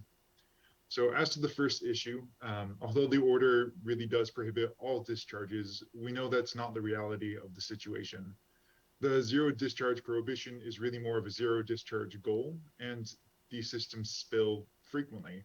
As of the end of November, just this year, over 1.5 million gallons of sewage reached surface waters.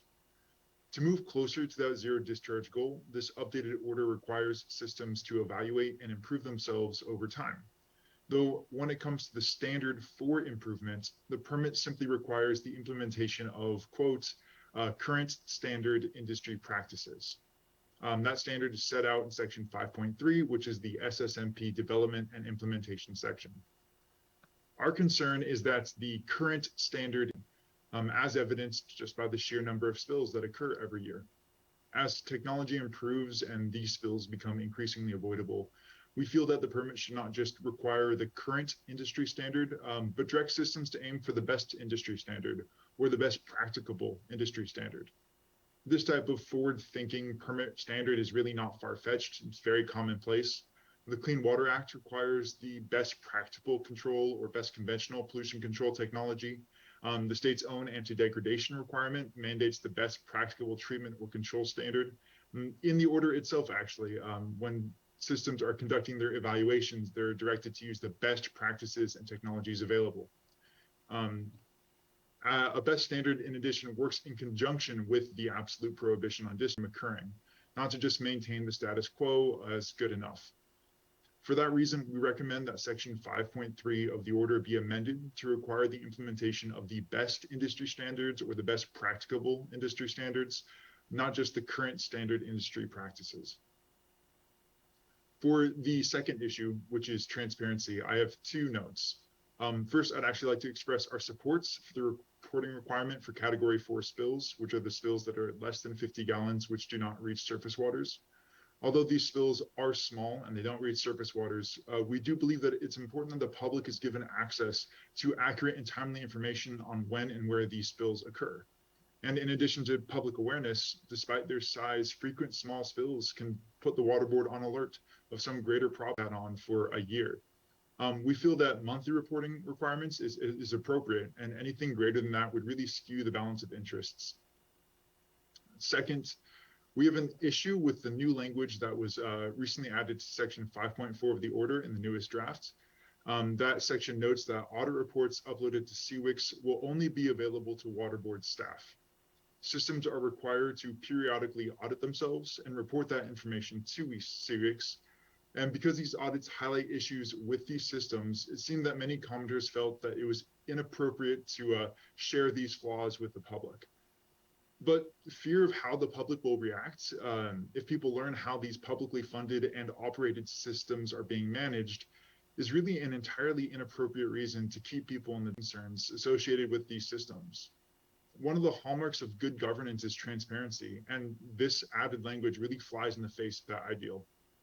To remedy this, we present a couple of options. First, that section of the order can be returned to the way it was originally drafted, removing that the guarantee that only state water board staff will have access to the audits.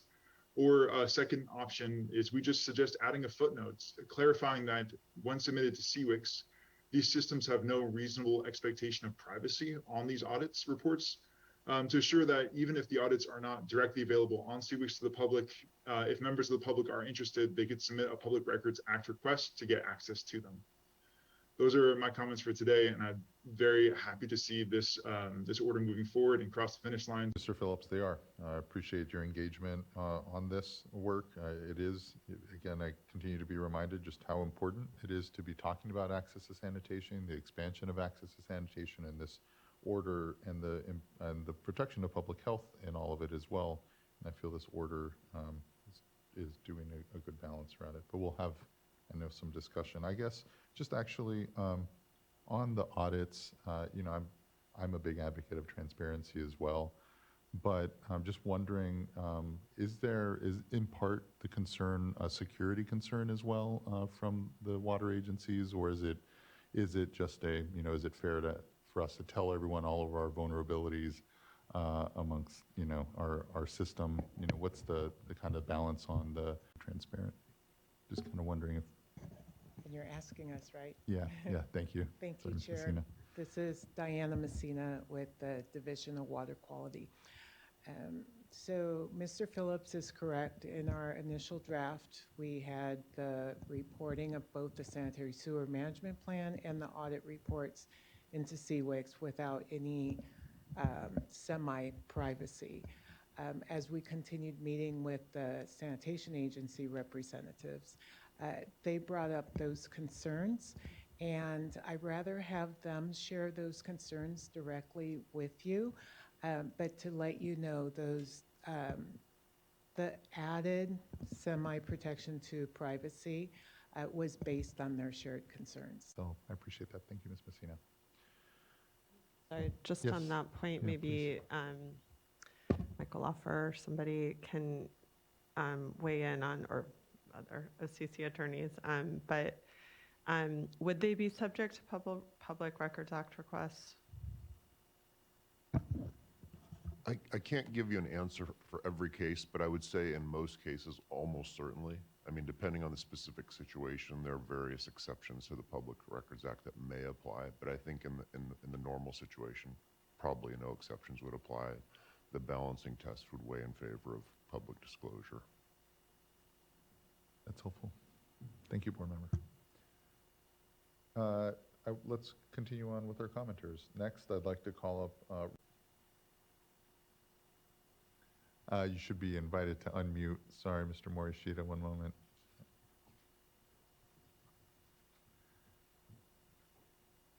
Oh, you may need to try to unmute again. Sorry.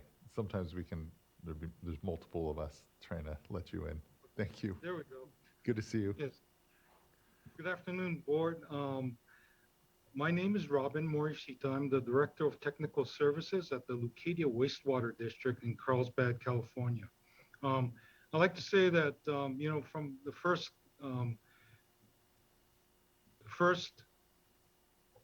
draft that was sent out, a lot of changes have been made that shows that the board and your as the shareholders and system operators have to say.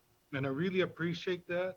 I appreciate the time that you as the board and your staff has taken to listen to us and to try and, make the requirements as good for us and easier to implement and understand our position.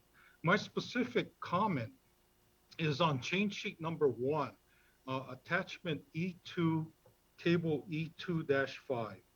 The title of that table is enrollee owned and or operated lateral spills that do not discharge to surface waters. Now, in the notification block, hours of the enrollee's knowledge of a spill of 1,000 gallons or greater from the enrollee owned and or operated lateral discharging or threatening to discharge to the waters of the state, and to notify the California Office of Emergency Services to obtain a notification control number. However, it says in the title for this table that the spill does not discharge to surface waters.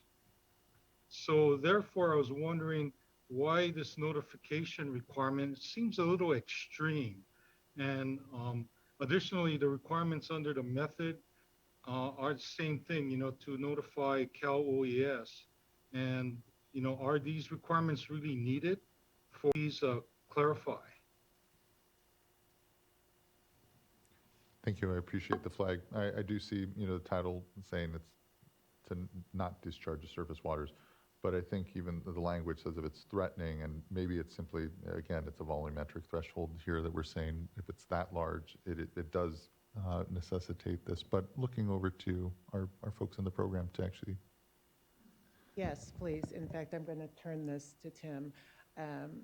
This requirement is based in the water code that a spill of 1,000 gallons or greater to a water of the state. Correct. So, which includes does not go to a water of the U.S. Tim, can you confirm that? Yeah, of the state, so it's fairly broad.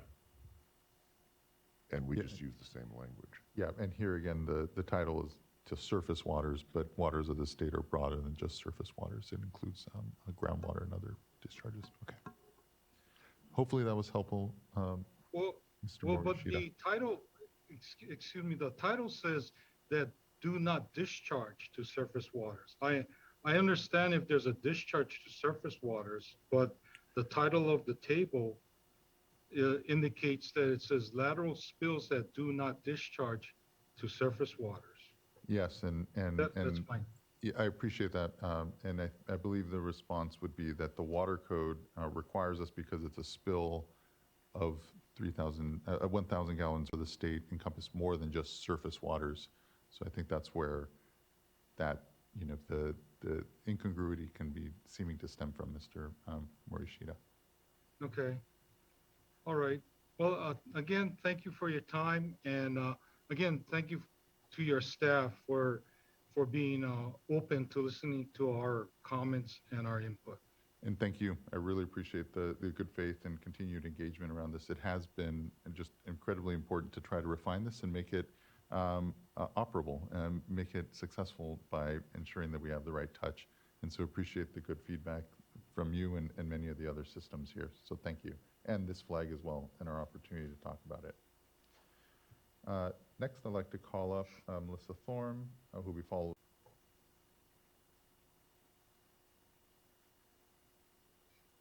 Good afternoon. Good afternoon. Thank you for letting me speak in a different context today than usual. I'm talking to you today as a board member of a small community services district, and these comments were submitted on behalf of this very small system, which is laid over a large area in lieu of septic systems throughout our neighborhood. We have just 51 hookups currently and only 102 expected at build out. We have 14 miles of pipes in about a 2-mile radius, leading to a very small treatment plant with a capacity of 120,000 gallons per day that's currently treating 12,000 gallons per day. So a very small risk of large spillage to wastewater because they also have primary responsibilities related to our potable water system. So increased requirements cost more and create increased strain on our staff, and we have 5-year budgets. So we have to do another vote to fund additional work above our annual adjusted amount. While we appreciate the changes made, we have some other requests for consideration. One is in attachment E, section 3.7, which has just been changed recently with the late change sheets. For small systems, it would be really helpful to not have to report monthly, but instead to change the no spill category 4 and non-category 1 lateral spills to quarterly reporting schedule.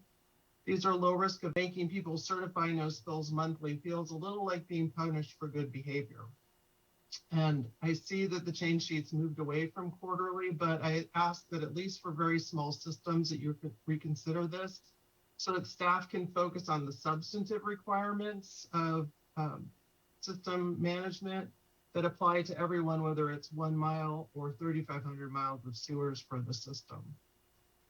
The second issue is section 2.2.3 in attachment E, the reference to fecal and total coliform sampling potentially could be removed because they were superseded by the bacteria provisions, which now require E. coli and enterococcus, unless the basin plan specifically requires additional sample cost, which is particularly important for small systems.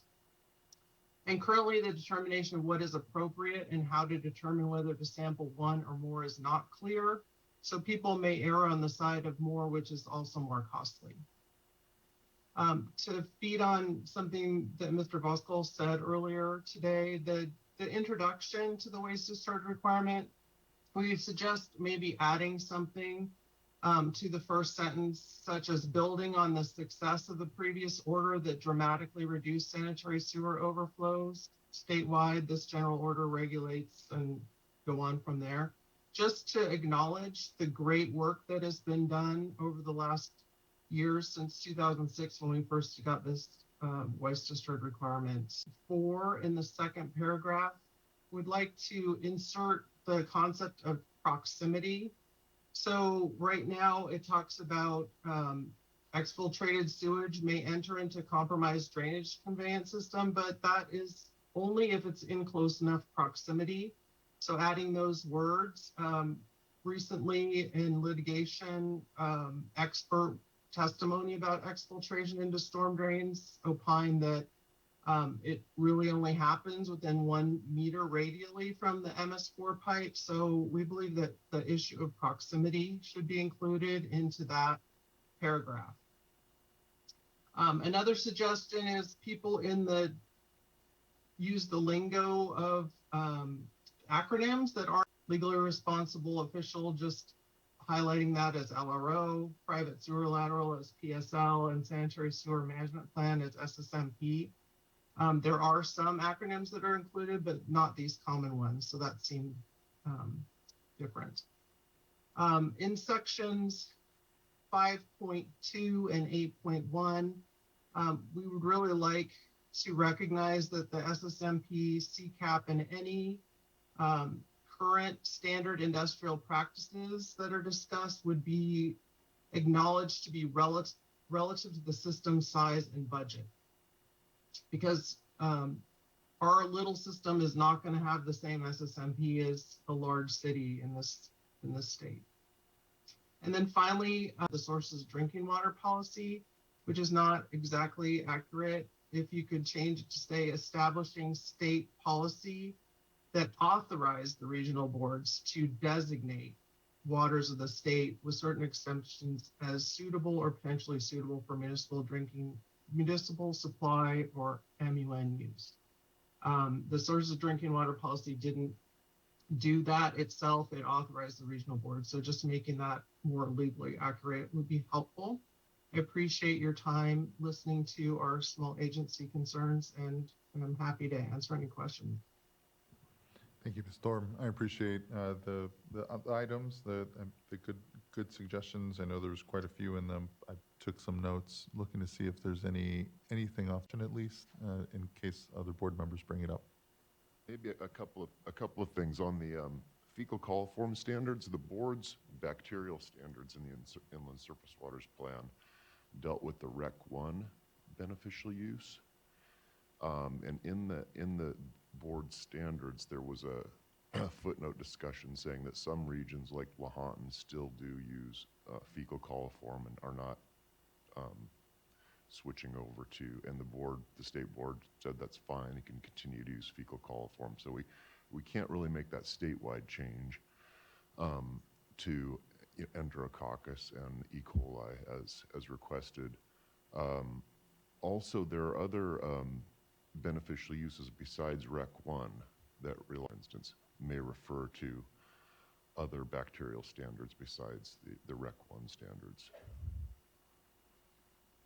It's helpful. Thank you. The other point was on the sources of drinking water policy. I think we could refine that language a little bit. I wouldn't recommend the exact language suggested because I think that the sources of drinking water policy resolution 8863 did more than authorize the regional boards to designate certain waters as suitable for municipal use. It directed the regional boards to designate them if certain standards were met. So I think we could tweak that a little bit, maybe say direct instead of authorize. Open and supportive of doing that, and appreciate the flag from Ms. Storm. Yes, thank you. And I want to address just a couple more things. The first is Ms. Storm's comment about having small systems that do not have big spills have their sewer system management plan be per their budget. And so we believe we were pretty clear in the order that the sewer system management plan should be at the scale and to serve the needs of each individual system. So our order is not really placing an expensive plan that does not address a simple system like she does. I think Tim covered the other one. Oh, I'd like to address the acronyms. We did purposely remove all the acronyms, as with a lot of our other orders. Our orders do need to be translated for different languages at certain times. You know, I've been dealing with wastewater for many years, and I still stumble on acronyms, and we just want this order to be readable by folks that have been in the industry for a long time, as well as brand new folks coming in. I already hear acronyms being made from the terms we have in this, and they're welcome. We will include acronyms if you translation purposes. Thank you. Appreciate those follow-ups and appreciate Ms. Storm. Board Member McGuire. Yes, thank you for some of those explanations. I appreciate that. And I'm still, of course, working through all the comments that we've heard so far, and I imagine we'll circle back to some of them that we've heard a number of times, especially the category for reporting element. So putting a pin in that for a second, one of Ms. Storm's comments was about exfiltration, and actually the proximity to, incorporating the notion of proximity to a storm drain system, for example, when looking at exfiltration. So do you have any thoughts on that comment? Cannot be dealt like a cookie cutter. It is different in all different scenarios throughout the state for all different systems. It depends on nearby infrastructure, nearby utilities, soil type, slope, and a whole slew. So when we deal with exfiltration, we purposely placed it in the portion of the order where the enrollee has to assess their system through condition assessment for that. In the findings, while we did develop this order, we did learn of certain circumstances in the Bay Area where there was sewage that ended up going into a storm drain system. The findings, and the purpose of the findings is to lay out the basis for why you as a board are placing these requirements on enrollees. If there is further refinement you'd like to see in the findings, we're happy to do so. Appreciate that. I'll take a closer look here as we continue to hear the comments, and I'll follow up at the end. Thanks. Thank you, board member. And thank you for the responses, and thank you again, Ms. Storm. Next, we'll go to Benjamin Harris, who will be followed by Annalisa Moe, and then Mary Cousins. Mr. Harris, good to see you again. Hi, thank you so much, board members. Good afternoon. My name is Benjamin Harris. I am the staff attorney at Los Angeles Waterkeeper, and I wanted to offer Coastkeeper Alliance. I think it's really important to consider moving these sanitary sewer systems toward the best industry practice rather than sticking with the current status quo, given the number of spills that we are still seeing. And I want to also add a little context about what we're experiencing here in Los Angeles. SSOs are continuing reality in urban areas here in Los Angeles. And we're also seeing now maybe a reduced frequency of the smaller SSOs. They're still prevalent, but also more common larger spills of very enormous magnitude. Over the last year and a half, we've seen 3 such spills, one in the Dominguez Channel, one in the Los Angeles River, and also one out of the Heights. And these are all products of deficiencies within the system. So it's very important that we're thinking about how to move forward with these regulations to ensure that these sewer systems are doing everything they can to improve and reduce the number of spills that we're seeing. Again, echoing the comment that Cody made about trying to push for the best industry practices rather than sticking with the current ones, I think that's hugely important to consider. Also wanted to just touch on the public transparency side of things. I appreciate the comments from Chair Esquivel about potential security concerns with publicizing some of these audits that will be happening for these systems every few years. And I understand there also, I think there's more that can be done though. And I think it's a little troubling to me to think that, members of the public would have to go out of their way to file a PRA and do all of this effort just to get something that is really of public concern. The public really needs to know what's going on with these systems, how they're operating, what deficiencies exist, and how to improve them so that the public can engage meaningfully in any opportunities to try to improve those systems through advocacy before agencies or through litigation. And my one suggestion, which I didn't hear Cody say and wanted to see what staff's response would be, is what about the possibility of, rather than publicizing the underlying audit and making that widely publicly available, instead doing a public facing the audit produced, all of the findings from the audit, but digested in a publicly accessible way that doesn't really get to the same security concerns where, members of the public would have access to every single line of the sanitary sewer system. So that would be my proposal, and I hope that would be something that would be feasible. We really always push for some kind of public transparency document for a lot of these complicated reporting processes. And it is really troubling to me that the current order as written does not allow for any public transparency and would keep it within the purview of only the water boards. So if there is that middle ground available for a public facing document that really summarizes all of the findings of the audit, I think that better serves public transparency, both because it is more digestible, a document like that, and it protects against any concerns that these systems might have for disclosure of a fulsome audit. So I'll wrap up my comments there. Thank you very much for your time, and I just wanted to see if that would be a good discussion point here. Thank you. Thank you for your time, and appreciate the engagement and the good suggestion. I can see where there's a workload that will be associated with that, and it's a matter of where that workload falls. And, I know it would be challenging here. Perhaps it's a summary that the agencies themselves can develop, and with the full understanding that it would be here more publicly available.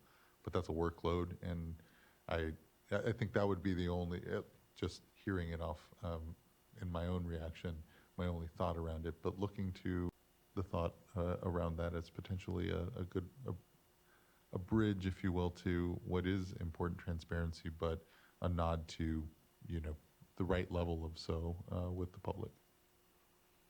So, thank you, Chair. I agree. We agree. We agree on transparency and on providing information that the public can digest and comprehend. When it comes to workload, as a manager, I don't know if I would want one of our water board staff to be interpreting an audit report that was prepared by an agency and making the decisions of what information should be public and what should not. I would recommend that if the author of the audit report itself and those decisions can be made. It is another workload or an added cost on the agencies. And I'm also flagging that I want to make sure we ask one of our stakeholders to please share what parts of the audit reports are safety or security concerns for them. I really appreciate that feedback. I was just going to echo that just as commenters come up, would love to hear reflections from stakeholders on what the concerns are and potential ways to address that. Thank you, Board Member. And Mr. Bishop, did you have anything further to add? Yes, I'm just a little bit, almost all of these are public agencies, and their information is publicly available also, that it somehow isn't appropriate for their audits to be publicly available. Yeah, I think that's also, thank you. I think we'll have some further discussion around it.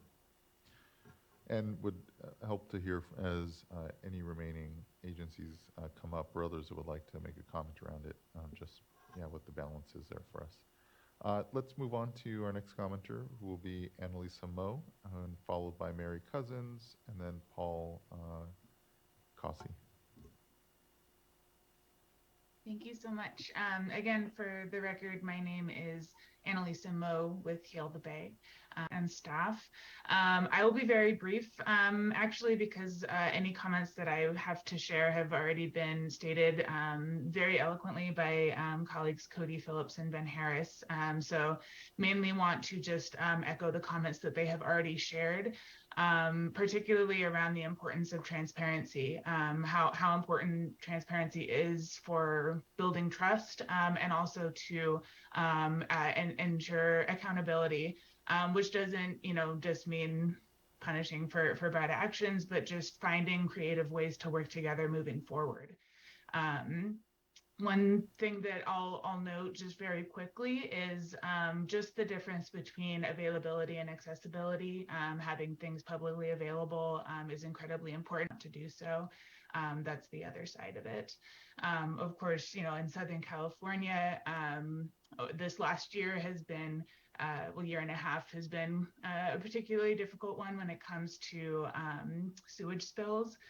So it's been at the top of mind for a lot of folks here in Southern California. And so again, transparency and accessibility of that information is very helpful for building that trust back up.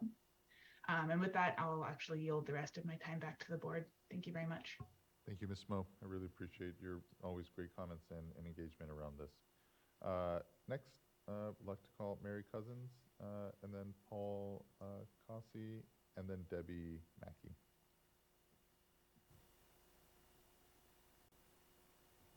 Good afternoon. Good afternoon, Chair Esquivel and members of the board and board staff. I believe I have a PowerPoint presentation that your staff can help bring up before I begin.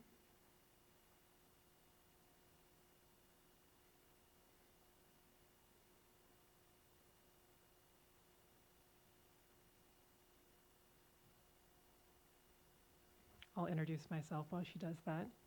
My name is Mary Cousins, and I'm here today representing the Bay Area Clean Water Agencies, or BACWA, which includes more than 40 collection system agencies in the San Francisco Bay Area.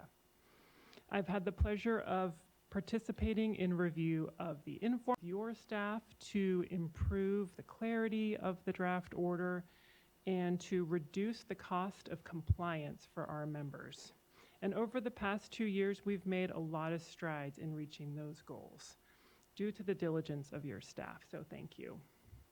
Next slide, please. BACWA's position is that the 2006 order has been very effective at reducing spills around the state. There has been dramatic reductions, which are now about half of the frequency that they were shortly after the 2006 order was adopted and reporting began. BACWA member agencies are really proud of the work that they have done to improve and to professionalize sewer system management. The volume of spills has not decreased as dramatically as the spill frequency has. Next slide, please. I'm here today to request a few additional changes to the order that would help collection system agencies to prioritize spill prevention and response instead of prioritizing some of the more administrative functions like reporting. And I had to turn in these slides before the change sheets came out, so this is going to be a little bit dynamic. The requests that I'm bringing you today are two specific ones. One is reduction in the Category 4 spill requirements, and then also some changes to the Category 1 monitoring.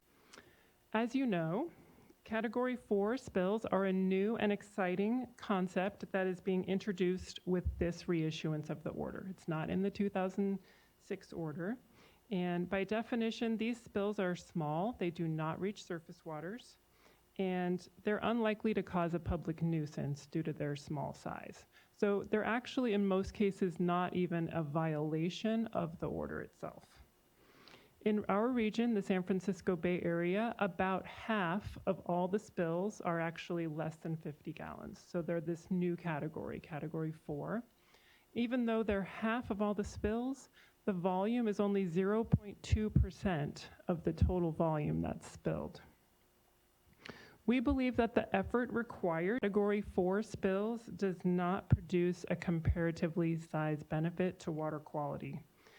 Monitoring and reporting doesn't reduce spills. It's operations and maintenance and capital planning, and that's where we want to put our focus. Next slide, please. So this slide, don't read it too carefully because this is where it's changed. The October 28th draft, it introduced a new concept of lateral spill reporting that was not in the previous public draft. So the concept here is that any kind of spill that's from a lateral that's owned or operated by an agency is going to be reported under this new method where it goes in an annual report. That's a PDF report. Those spills are no longer going to be going into seawall. Well, we are very happy to see this change because most lateral spills are also very small and are not a threat to water quality. But when we saw this concept, we're like, aha, this is great. We should use the same approach for Category 4 spill reports. It's not actually a dramatic change to the order. What this request is to basically just say, please make the reporting requirements for Category 4 spills the same as what's currently required in the draft for the lateral spills, which is to say, we'll turn them in at the end of the year in a PDF report. And of course, we will always keep all those records in-house. If there's a compliance issue, it needs to be enforcement, all those records will be available. The one difference would be that we're proposing on a monthly basis to turn in the number of spills that were reported in a month and the total volume. This information is actually needed for the annual report to do the sort of year-by-year spill frequency and spill volume graphs, which are also a new feature of this order. And we understand that those are important for trending with historical data as well. So this is in section 3.4. There's items 1 through 11, and we're proposing that those be removed and replaced with just 2 bullets requiring monthly reporting of spill volume and the Clarification on that point while it's fresh. So would there be electronic reporting for that number and volume, or where would that go?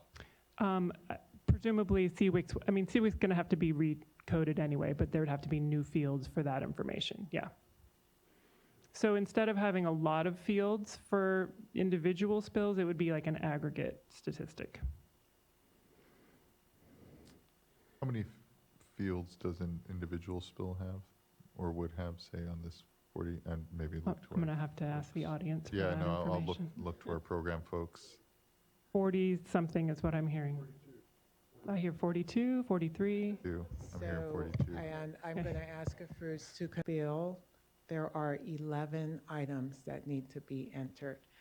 In the existing order, the less than 50 gallons was part of the Category 3 spills. For the Category 3 spills, there are 21 items that need to be entered. So for Category 4, 11 items that focus on the contact, the location of the spill, the cause, and so forth.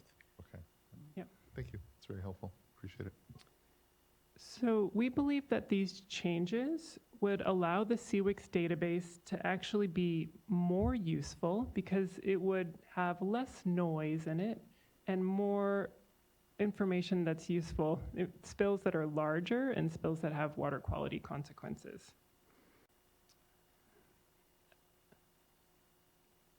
Oh, sorry. Can you go forward to, and then you can skip this one because this has been addressed. There we go. Thank you. My second request has to do with Category 1 spill reporting. For very large spills, those that are 50,000 gallons or more, there is receiving water sampling that's required. And we would like to request additional time to collect these samples so that there's a guarantee that these samples can always be collected during daylight hours.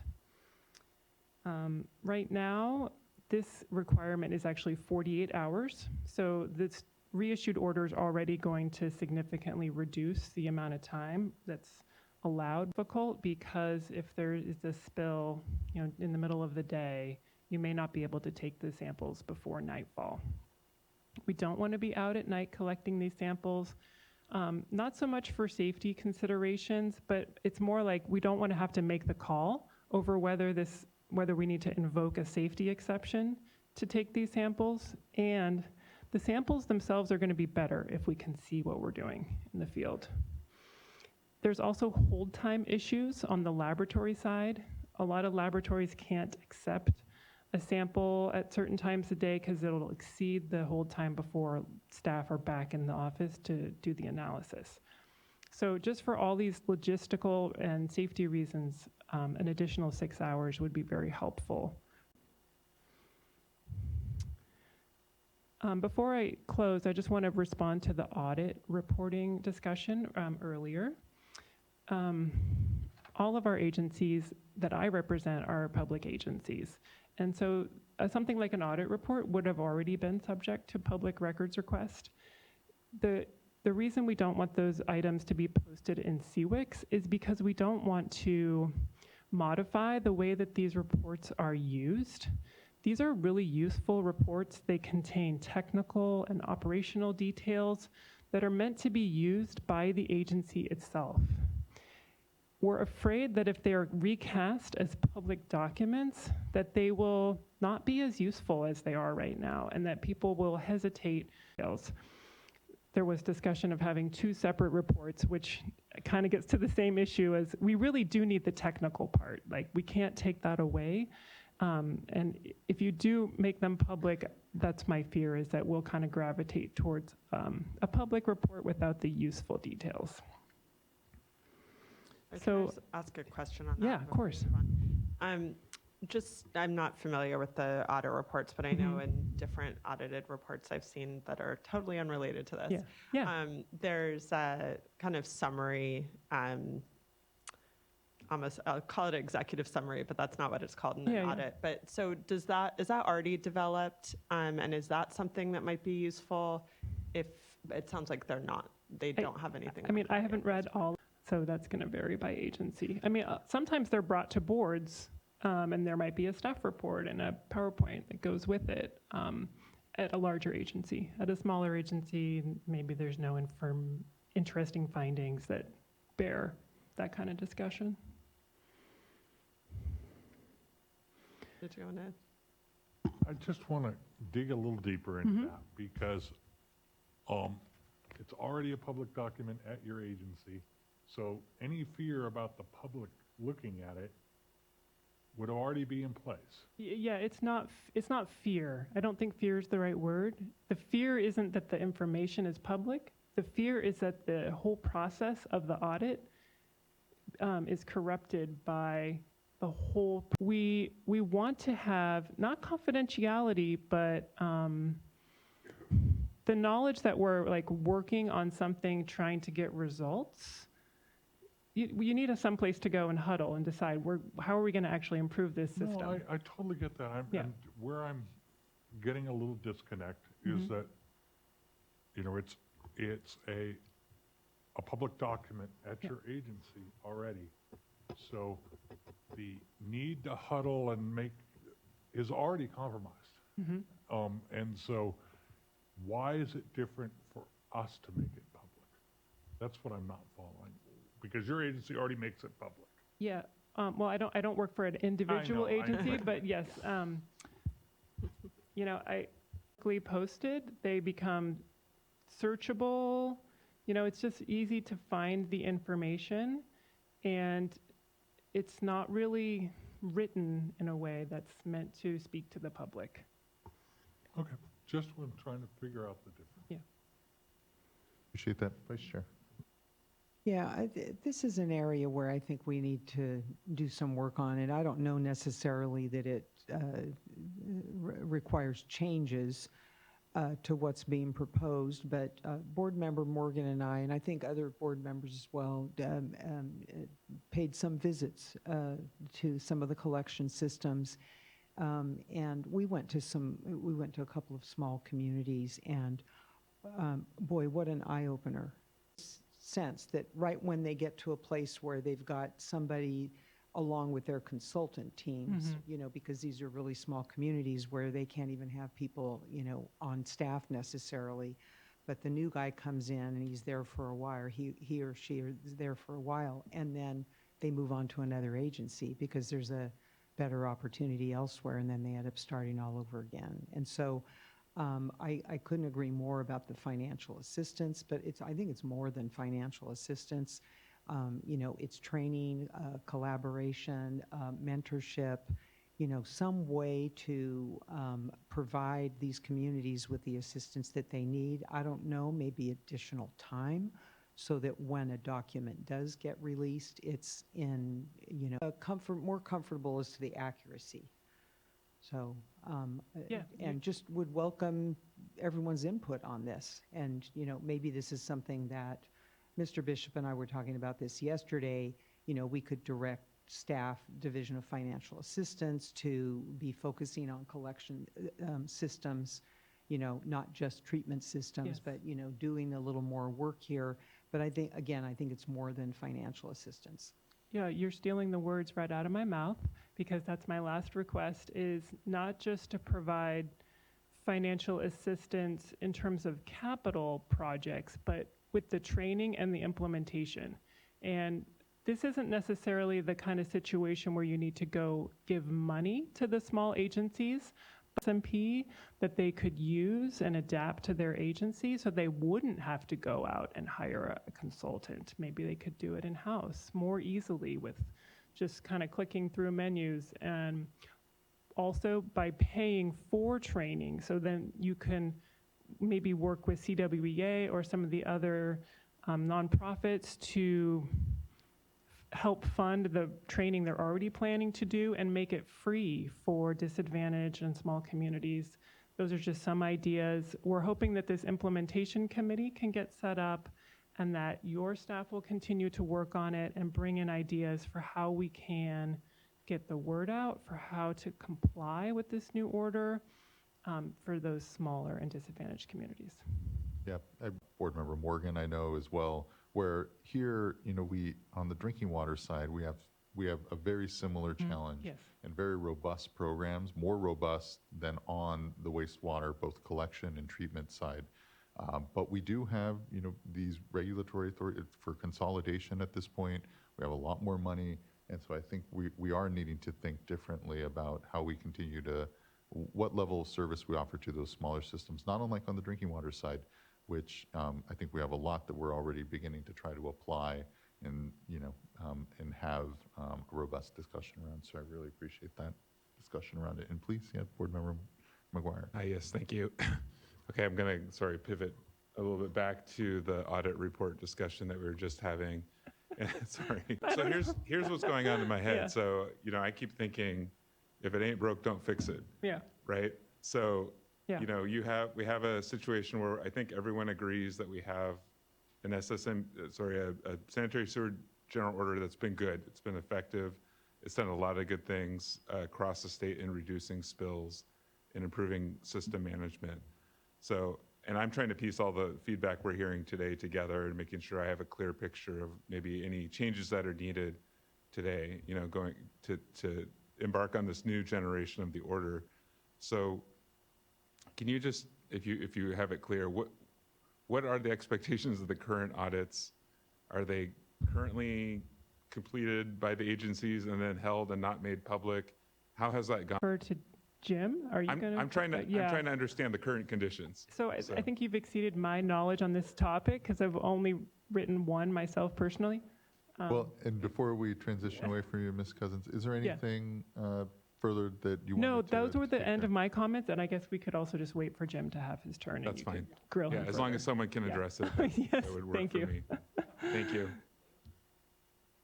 And Jim, if you want, you can come up now, or Yeah, and I'm happy to add some commentary after Jim presents as well, if he wants to say a few things.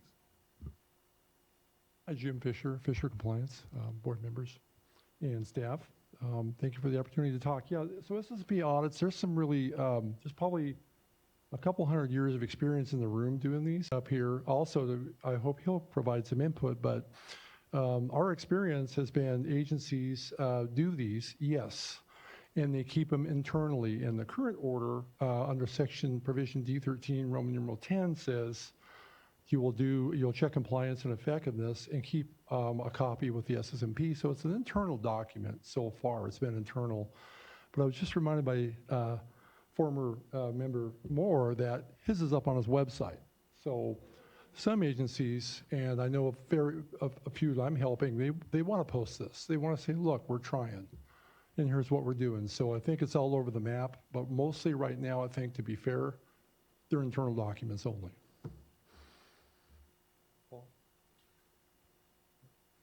On the list is Paul Cossey. So, Paul. Wow, what a lead-in. Mr. Chair, board members, staff members, I'm here really with two comments, and I'm wearing two hats. My first hat is as the chair of the collections work group, and that represented and has negotiated over the past 4 years with the state staff. It includes also the summit partners. So we represent the 1,200 villages of sewer agencies across the state of California. They're currently enrolled under the order. The last 4 years have been incredible. Your staff has been incredible. They have worked very diligently with us. They have considered everything that red lines, those kinds of things. They have very strategically worked through those to create what you have before you today. You have two change logs that have been provided to you as a result of conversations since the 28th of October and since the hearing on the 14th. This staff has really gone out of their way to accept public input, stakeholder input. We believe the order is in relatively fine shape at this point. However, there still are going to be issues with the interpretation of wording that's going to be necessary going forward. And so we're again wanting to push with you that when you adopt this order, we hope today, that you adopt it with the proviso that staff work with us as stakeholders, all the stakeholders, for the interpretation needs that come up as we move forward with implementing this particular program. And so you've already heard from several others about the need for an implementation committee. We think that's imperative because there are interpretations that we've heard along the way. This is how we think it will be interpreted. This is how we think it will work. But the reality is that those things, when they start to be boots on the ground, are things that are going to need to be interpreted. And we all should work together to make sure that the language and the outcome from this leads to enhanced water quality, leads to enhanced program and a more effective document, even though we've made great strides in the last 17 years. And so for that reason, we believe that the implementation requirement is all program. Cass and our group is already committed to working hard on the data review group to make sure that the data information going into SWRCB is worthwhile and evaluated and done in the most proper way. We're here to assist with the development of documents that will support things, but we do think there's going to be interpretations that are going to be necessary as we go forward. So that's really my comment. Again, a thanks to your staff, to your entire staff, for all the hard work. The village really appreciates everything that's taken place and the improvements that we've made in the last 4 years, because given where we were with the informal staff draft, significant changes have been made that are very positive and very beneficial. So now if I can take my, well, I guess I need to talk about, and that really applies to both of my hats. I retired 17 years ago. I've had the opportunity to work with the compliance for this particular order over the last 17 years, and I've had the luxury, the privilege to work with 150 enrolled agencies on compliance with the requirements in the WDR. Yes, I've done a lot of audits. We've accomplished a lot of things. Audits are a difficult task for most agencies because it's trying to identify the areas where they need to improve. They want to improve on their own. They don't want to improve through litigation, through the possibility that they're going to get a time schedule either from the enforcement office or from the other or quickly than maybe a public agency is ready for. Many agencies have water, sewer, storm, recycled water, and they're trying to put money into all of these things. And not to suggest that collection systems are not important, but the reality is that the audits, if you indeed make them public records and have to be completely available, it's our understanding that the enforcement office wanted them to understand the agencies they needed to look at, to evaluate, to determine how to move forward to improve their programs, not to use it as an enforcement tool necessarily. And so the reality here, I think, is that agencies are concerned that by making the complete audit report public, it will become a litigation item. And so from my perspective, that's the concern that I hear. Forward information about how our programs need to improve, but we don't want to be sued over it necessarily. And there are lots of requirements, as you've seen probably in various presentations. This document has gone from 20 pages, 25 pages to 85, from 40 mays to 150 shalls and musts, and those things create great risk for the agencies that are going to try to improve and their overall programs. So with that, I think that's my answer to your question on audit reports and why the request was made to put this into a shielded folder for the enforcement office or the regional boards to be able to see to determine how to structure their inspections that they need to make in the field. So that's my, as a collections work group. Now, my hat as a former general manager of 2 agencies for many years, I'm an old timer in this business, have been around a long time. And as I said earlier, I've worked with over 150 agencies trying to comply with this order. One of the changes that was made in change sheet number 1 provides concern for me and for the agencies that I represent, and that is in section 5.12, the change has been made to allow, as I understand it, small agencies more time to develop and implement their what will now be called Sewer Emergency Response Plans, the SERP. Thank you. The SERPs meant those programs 6 months from the effective date. The reality is, though, that the agencies start having to report the Cat 4s and do all the sampling as of the effective date, which is going to be June if you adopt it today. And so now we've got a situation where agencies have not updated their SERPs, but they have to comply with the regulations for reporting and for sampling and for testing, even though they haven't updated their documents. They haven't done the training on their staffs to know what the new regulations and requirements are necessarily. They may have, but they are not required to for 6 months after. So 2 recommendations. One is either you extend if you adopt it today, and say everybody has to have everything done within a year. That gives the small agencies time to go ahead and update their plans, do the training that's necessary, and those kinds of things. The other option, and I think the simpler option, is go back to the adoption date. Say 6 months after the adoption date, everybody has to have updated their SERP. Then they start and they use their proper training. They use the proper tools that are included in their SERP to report everything as appropriate in the new WDR. So I think what we've created by this change in change log 1 is to create a situation where agencies are going to be caught in a 6-month trap where they're updating their plan June 6th. They have to start reporting appropriately under the new regulations. Those seem inconsistent, and so I would highly ask you to consider making this consistent with when the regulations are there. Maybe 180 days, a year, if you're very concerned about the small agencies. Give everybody a year to update their overflow emergency plans. And I can tell you that most of the big agencies and medium-sized agencies will do that right away and probably get those things accomplished. I do understand that the 900 plus agencies that are small and medium or small sized may have trouble, and so they may need additional time. But the reality is, don't make confusing regulations by putting us in jeopardy by having the time effective for when you later and afterwards. With that, again, thank you all very much for all your time, for all your efforts, for everything you're doing to really take care of the village. And the village includes all the stakeholders. It's been a wonderful process, much better than 2006 and 2013, when there was very limited or no input except here at this podium.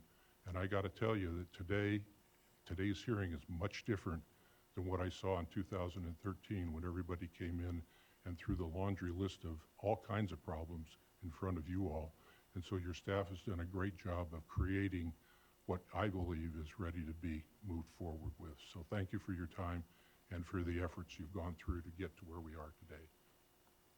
Thank you for just throughout this time and for the acknowledgement of the process that, for me, process is product, and appreciate everyone's good faith and commitment to making this work.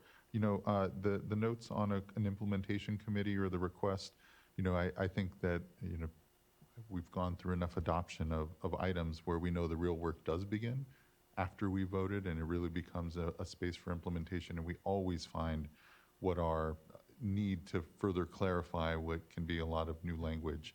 And so my concern sometimes with, say, a committee is that it could set expectation that, the committee should have a governance structure, it should vote, that it begins to complicate, which should be just we should create something. I don't know if I'd call it a committee, but I think it needs to be a place in which we continue to really take advantage of the momentum that I really feel has been developed by these discussions, because there's a lot to unpack that isn't even, there's part of implementation, but also part of larger issues, as the vice chair has flagged around and board member Morgan around a concern of how do we implement this for all systems. And I appreciate that you've given nod to that thought, as you've even given us what is I think a good suggestion as well. generally, and, thinking through how we appropriately time both the SERP and then the work that's, I guess, that is follow on from it. And, I don't know if there's, but perhaps, there is some alignment that could happen that gives people a little more time to make sure they do the work that they need before they start to move to monitoring and other compliance activities. But I thought it was an appropriate, a reasonable request, and just throw it out as something I'd be considering. And if you have any feedback right away, we can have it now, or we do have a few more commenters. So I will jump in quickly and say that I really appreciate the comment, and it's important for us to align things. I would be more inclined to move everything to 6 months than to move everything to a year. It will put pressure on folks to have to move quickly to get a portion of them already that need to be updated. I'm concerned that if you give people a year, that it'll take 9 months for them to get started on that because they have a year to do it. Of course, I appreciate it's a policy decision, but. No, thank you. I agree with you on that, I think. Yes, may I add, please? Yes, please. Thank you, Ms. Messina. Thank you. We had a lot of good discussion with our sanitation agency stakeholders on this.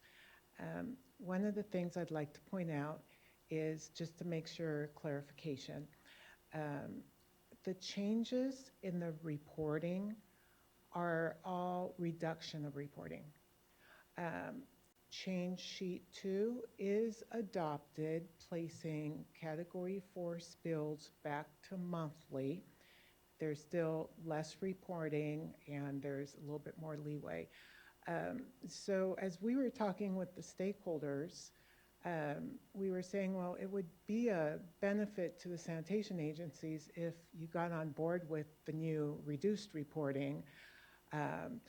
One of the most important thing to us is we believe when a spill happens, the rubber hits the road with that emergency spill response plan. And one of the changes for the spill emergency response plan is the coordination with storm drain agencies and with drinking water agencies. Yet, I think we ditto with what John said. We would recommend that it all aligns with that emergency response plan being due 6 months instead of 1 year. Thank you. I appreciate that. I'm wondering if I can respond to a few of the comments Of course, please, previously made. Mr. Elder. Yeah. So again, this is Brian Elder with the Office of Enforcement, and not to hit on the audits too much, but I think there was a few questions in terms of what sort of the current expectations are and maybe what we see out there from our perspective in the field. Jim is a little bit modest in not admitting that he was a former inspector within the Office of Enforcement, so he's seen quite a few of these as well as myself. But just to give you an idea, and it does not necessarily depend on the size of the agency or the resources that they have, but we've seen a really wide diversity in what these audits actually look like. And I think some of that is the ambiguity in the current order that is hopefully being, it's being changed here in the proposed order today. These can vary anywhere from a checklist, which is essentially, does this plan conform with the current order or comply with the current order, yes or no, to a much more advanced evaluation of the system's compliance and an evaluation of spills and how those are being addressed. As far as transparency, again, it's across the board. Some agencies, some they're buried in board meeting minutes because they're using that audit to present to their board members when they adopt essentially a new sewer system management plan. I think from the Office of Enforcement's perspective, we're open to the idea of transparency. Typically during our audit process, I don't want to hit too many times on the same word, but in terms of our inspection or audit process, we look very closely at their internal audits. We evaluate those. They're typically reflected in our inspection reports that then do become public. And in many cases, their audit report may even be an attachment to our own report. So I wanted to leave that out there. The second comment I wanted to address, and that came from Ms. Cutting. The Office of Enforcement is very concerned with the both change order or change sheet number 1 and change sheet number 2 as it relates to lateral spill reporting. And maybe this is a clarification issue, but essentially what that change is proposing is allowing category 2, 3, and 4 spills to be reported annually if they occur within an enrollee-owned lateral. That's a change, that's a big change from current reporting. And just to give you an example of what that could look like, there's a local, relatively large agency here in the Sacramento area. In the last 12 months, this is just a quick data review balance of raw sewage that spilled. This is comprised of our current categories, of categories 1, 2, and 3. Isolating those for categories 2 and 3, it's approximately 40,000 gallons of raw sewage. Looking in particular at this system in terms of lateral ownership, laterals do make up a significant portion of their ownership. It's about a third. And drilling into just sort of spot checking some of these spills, some of these ranging from 100 gallons up to over 3,000 gallons, these would be spills occurring and discharging from a lateral. So under the current reporting, under the proposed change, there's a potential for under the Cat 2, Cat 3, Cat 4 spills. So just something to keep in mind, and again, something that from the Office of Enforcement's perspective, we are recommending that those changes are not implemented at this time. Appreciate that, Mr. Elder. Board member. So just, I was waiting. But I think I'll just at least speak to this one here now. So one, just want to thank staff for all of their work on this. I know that you guys have spent a lot of time and effort and really have listened to stakeholders and really have worked hard to bring this order to where it is today for our consideration. And in particular, what Mr. Elder just brought up as far as, just a concern regarding one agency and the reduced reporting. My understanding is that the regional board or even Office of Enforcement could require that one agency to do more, to continue to report at the frequency that they are currently reporting at, or to even a higher frequency, so that because you're expressing concern, and so you can ask them to report more based on the way the order is written. That's been my understanding, and I believe that's the answer that staff provided to me. So one of the issues we have is prioritizing agencies for whether it's a closer look or a full-blown inspection audit. And we utilize this data. We utilize this data regularly to prioritize systems for those closer looks, whether it is, I've had cases where spills have been miscategorized because of where they ultimately discharge to, that the agency may not necessarily realize that a dry wash in particular is potentially a category 1 discharge. And so I think our concern is that if the data isn't available at the typical speed that the current expectation is, and we're looking at data annually, is it... So this is kind of me going back to kind of my permitting and compliance enforcement experience. And so just kind of, this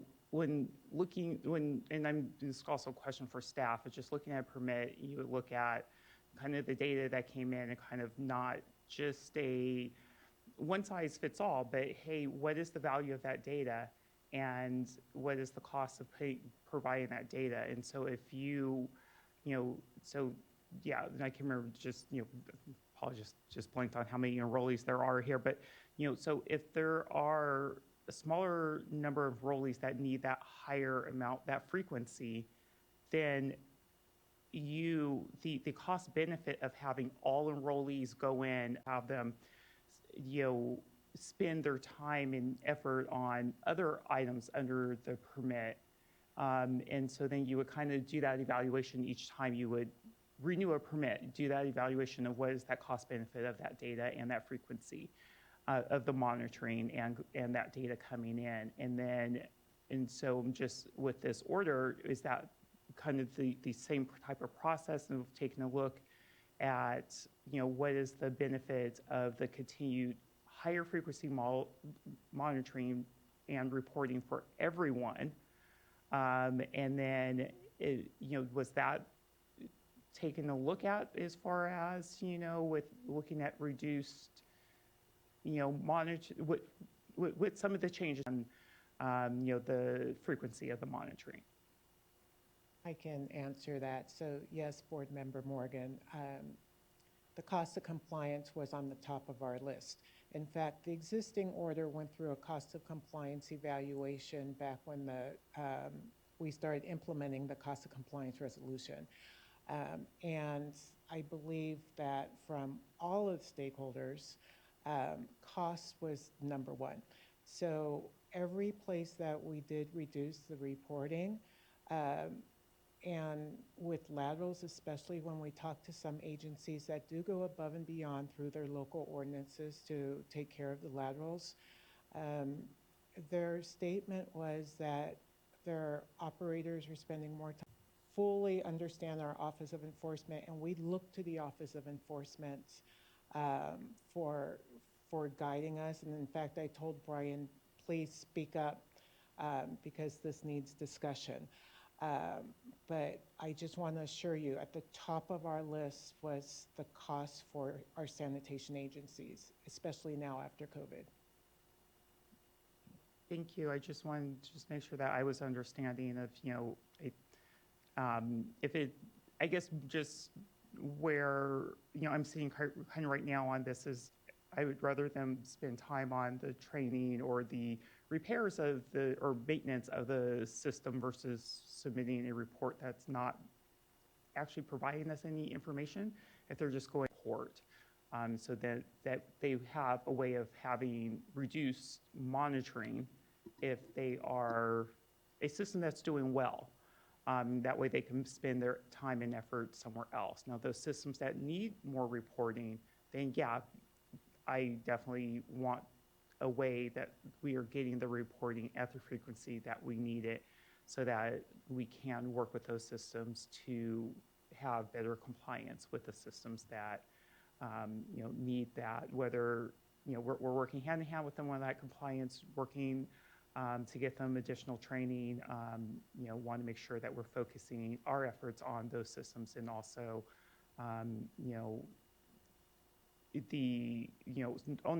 not only our staff needs, it should be focused also.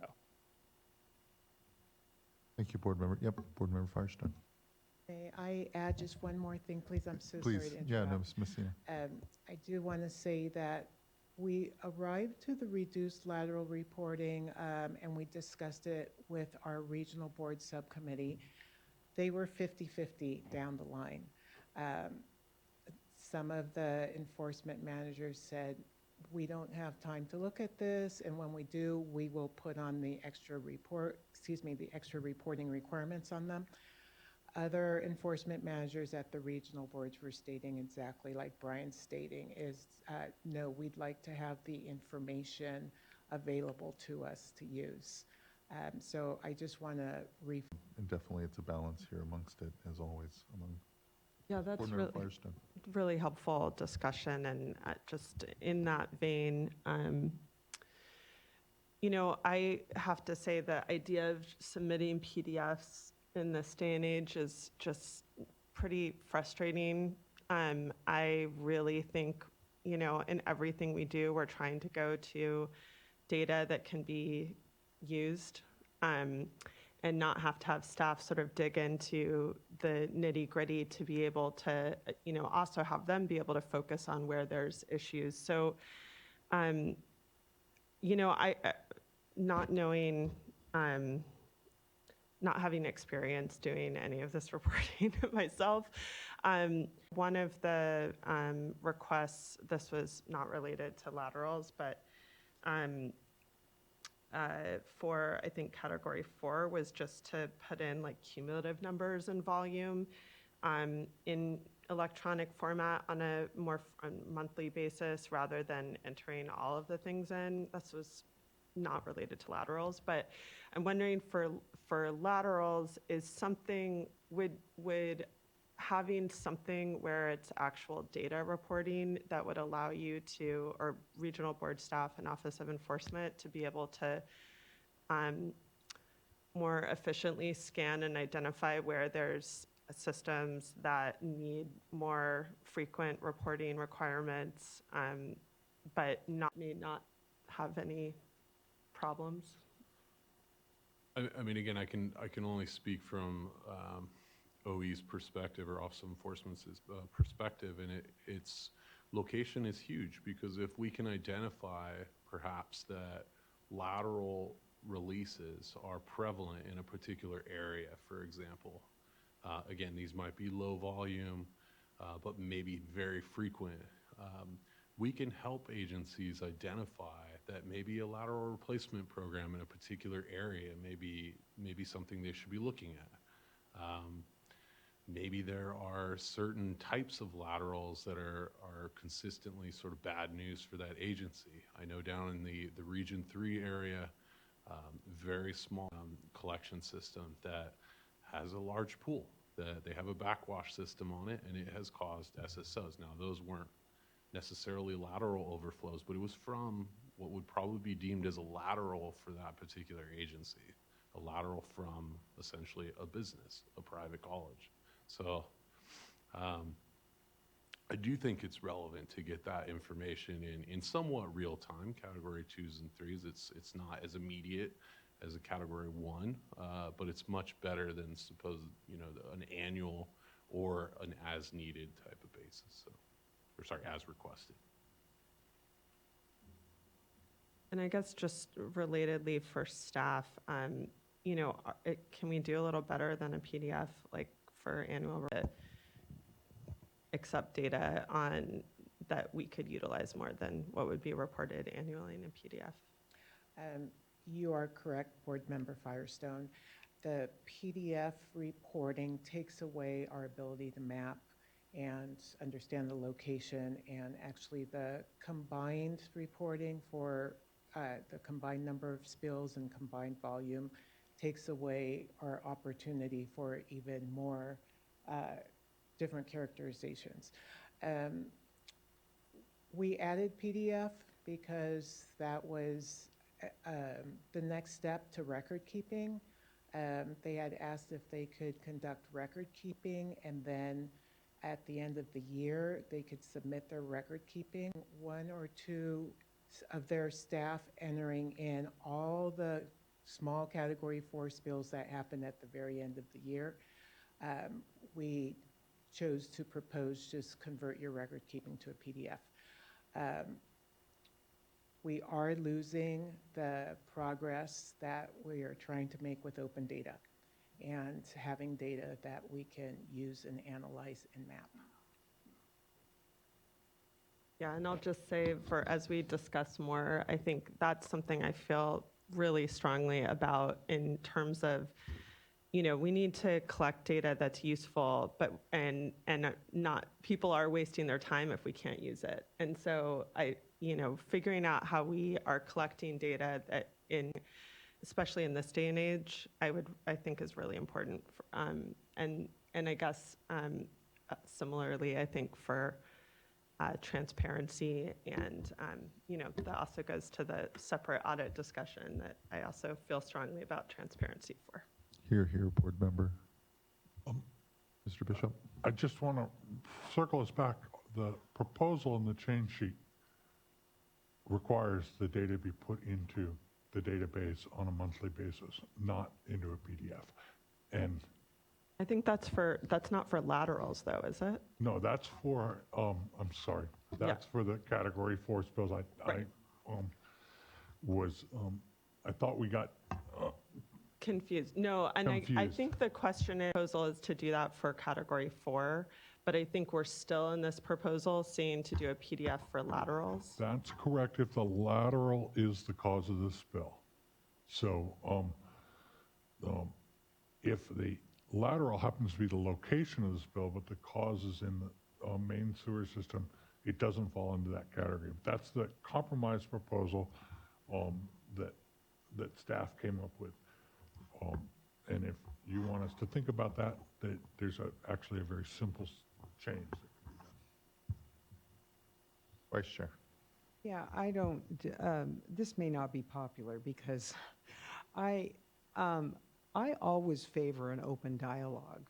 This feels more like a workshop, you know, to agreement, not just disagreement, but differing views from Office of Enforcement, Division of Water Quality, half the regional boards. And, you know, I'm trying to, not being, you know, an expert in this area, trying to sort through bigger policy considerations of cost of compliance, updating the order, you know, more reporting where needed, less reporting where not needed. And then these are really useful discussions. But I wish that we had talked about this in briefings or at a workshop, because I feel like right now, if we were to make, as you say, it could be a simple change, but I don't know where that puts us on the broader policy considerations of, you know, just not necessarily at all, but today, you know, wanting, because people are relying on the change sheets that went out. So, and I don't know if we could maybe put the pause, give it a little more time so that we could have more of a vetting, because we have associations here and a handful of agencies. So I will caution a little on that, because our staff spends a lot of time trying to be responsive, and they're essentially, what you're saying is, if they're responsive late in the game, maybe we'll delay. So then that tends to lead to the idea of, well, let's not be responsive, because it's going to bring up issues at the board that have been vetted and discussed for 4 years with the regional boards and with the sanitary agencies. We're not going to have a consensus on these issues. They are always going to be a difference between the cost of entering data, the cost of making compared to transparency. At some point, we have to decide which way we want to go. Staff, I think, did a wonderful job of trying to thread the needle and look at what they thought is the most important pieces and make them reportable directly, and the pieces that were they thought as less important, to have those be PDF. I will, Office of Enforcement, it's not going to satisfy our NGO category folks, just like having the quarterly reporting of just the number of spills and things of that nature, and moving it to a limited but essential pieces of information on a monthly basis is not making our sanitary agencies very happy either. I worry that that we don't want to be continually negotiating on these. At some point, we need to make a decision, and I think we're really close. There are a couple of, essentially really one issue related to how much data we're going to enter. Yeah, I'd say we're at like 95%.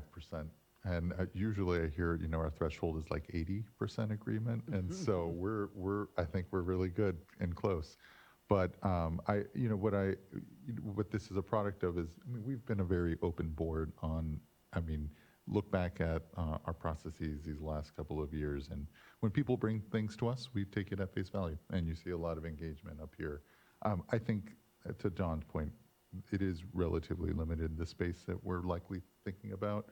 Let's finish through the rest of our commenters, and then that way we can see what is our appetite for changing further from what is here. And again, knowing that there's a lot that we could further try to unpack in some of this, and it'll be good to hear what folks' priorities are. Thank you, Vice Chair. Let's go to Debbie Mackey, who will be followed by Chris Ewers, Richard Cunningham, and then Carolyn Ballas. Good afternoon, board members. I am Debbie Mackey. I'm with the Central Valley Clean Water Association. And I would first like to thank staff for just the many changes, for meeting with us, and for the many changes that they have made to address many of our issues.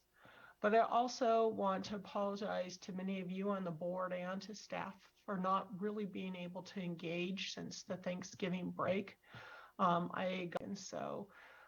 Hopefully I will make it through this. But I do have a very important issue that I want to cover, especially related to small systems, and then just some other issues that have come up during today. So just as a background, in the Central Valley, there are approximately 400 enrollees. Many of these are small, are very small. In fact, out of those 400, about a third of them have 5 employees or less. These enrollees include cities, counties, special districts, hospitals, prisons, universities, campgrounds, etc., etc. Is what makes some of doing an order like this difficult. So I want to focus on basically one major issue that we really haven't talked about in depth yet, but then hit on several other issues as we go along that we have had some discussions about. So just as a background, SWRCB, along with, I know, the rest of our summit partners and the regulators, community and the regulators, really have spent years discussing how we can encourage certification and training.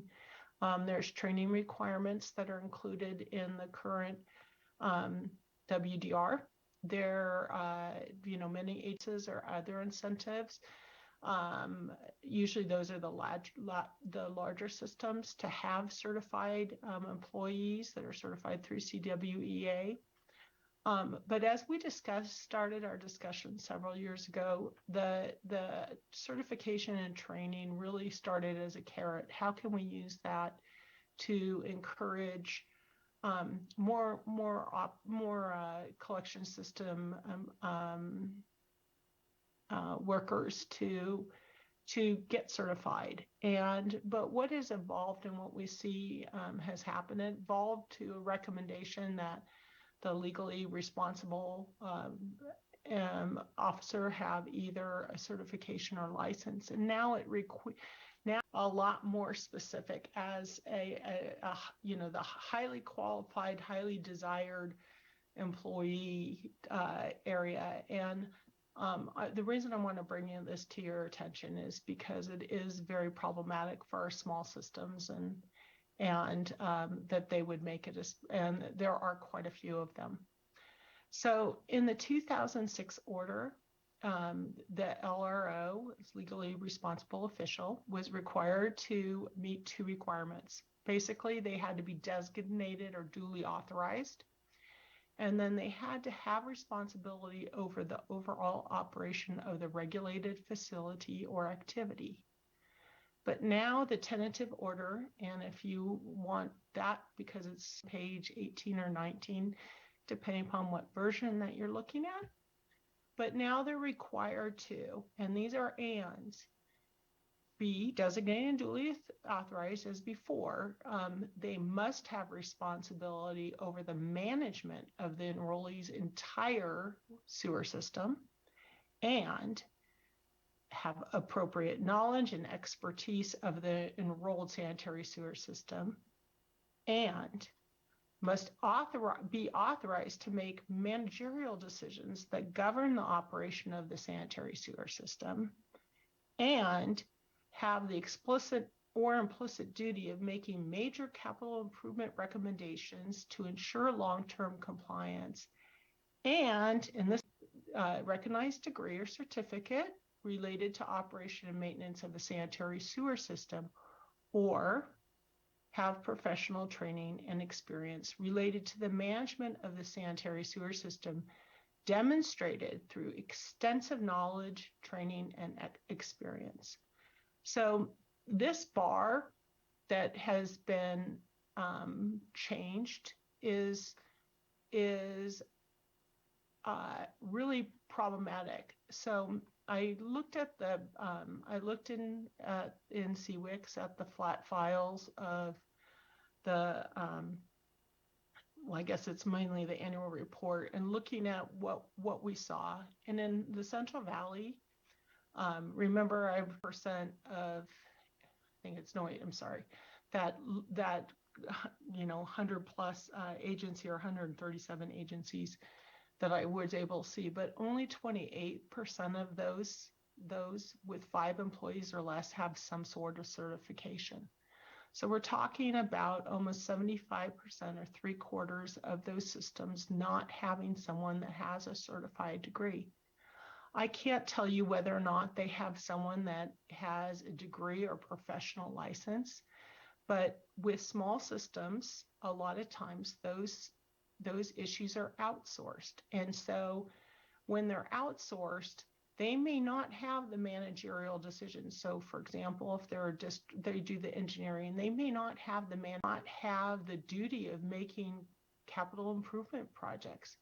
It becomes a part where this becomes a compliance issues for the small systems. And so I'm just concerned is this is a huge lift and a huge change. And I don't know if most of our small agencies would be able to make this requirement. For the ones that I've looked at, and I've done just a spot check on some of them, it's been very questionable if they will or will not be. And if that becomes a requirement, the idea that they would have to go, do other things that require a lot of things. And this is something that we're talking about doing within the effective date of the order. So my request is, and I'm going to give you specific language just based upon that out loud, but is to change the beginning of 5.1, that first paragraph, including the bullets, and then everything below that would stay the same. It would be the enrollee shall designate at least one legally responsible official that has appropriate knowledge and management of the enrolled sanitary sewer systems and is authorized to serve as a duly authorized representative. I then recommend that everything after that be striked.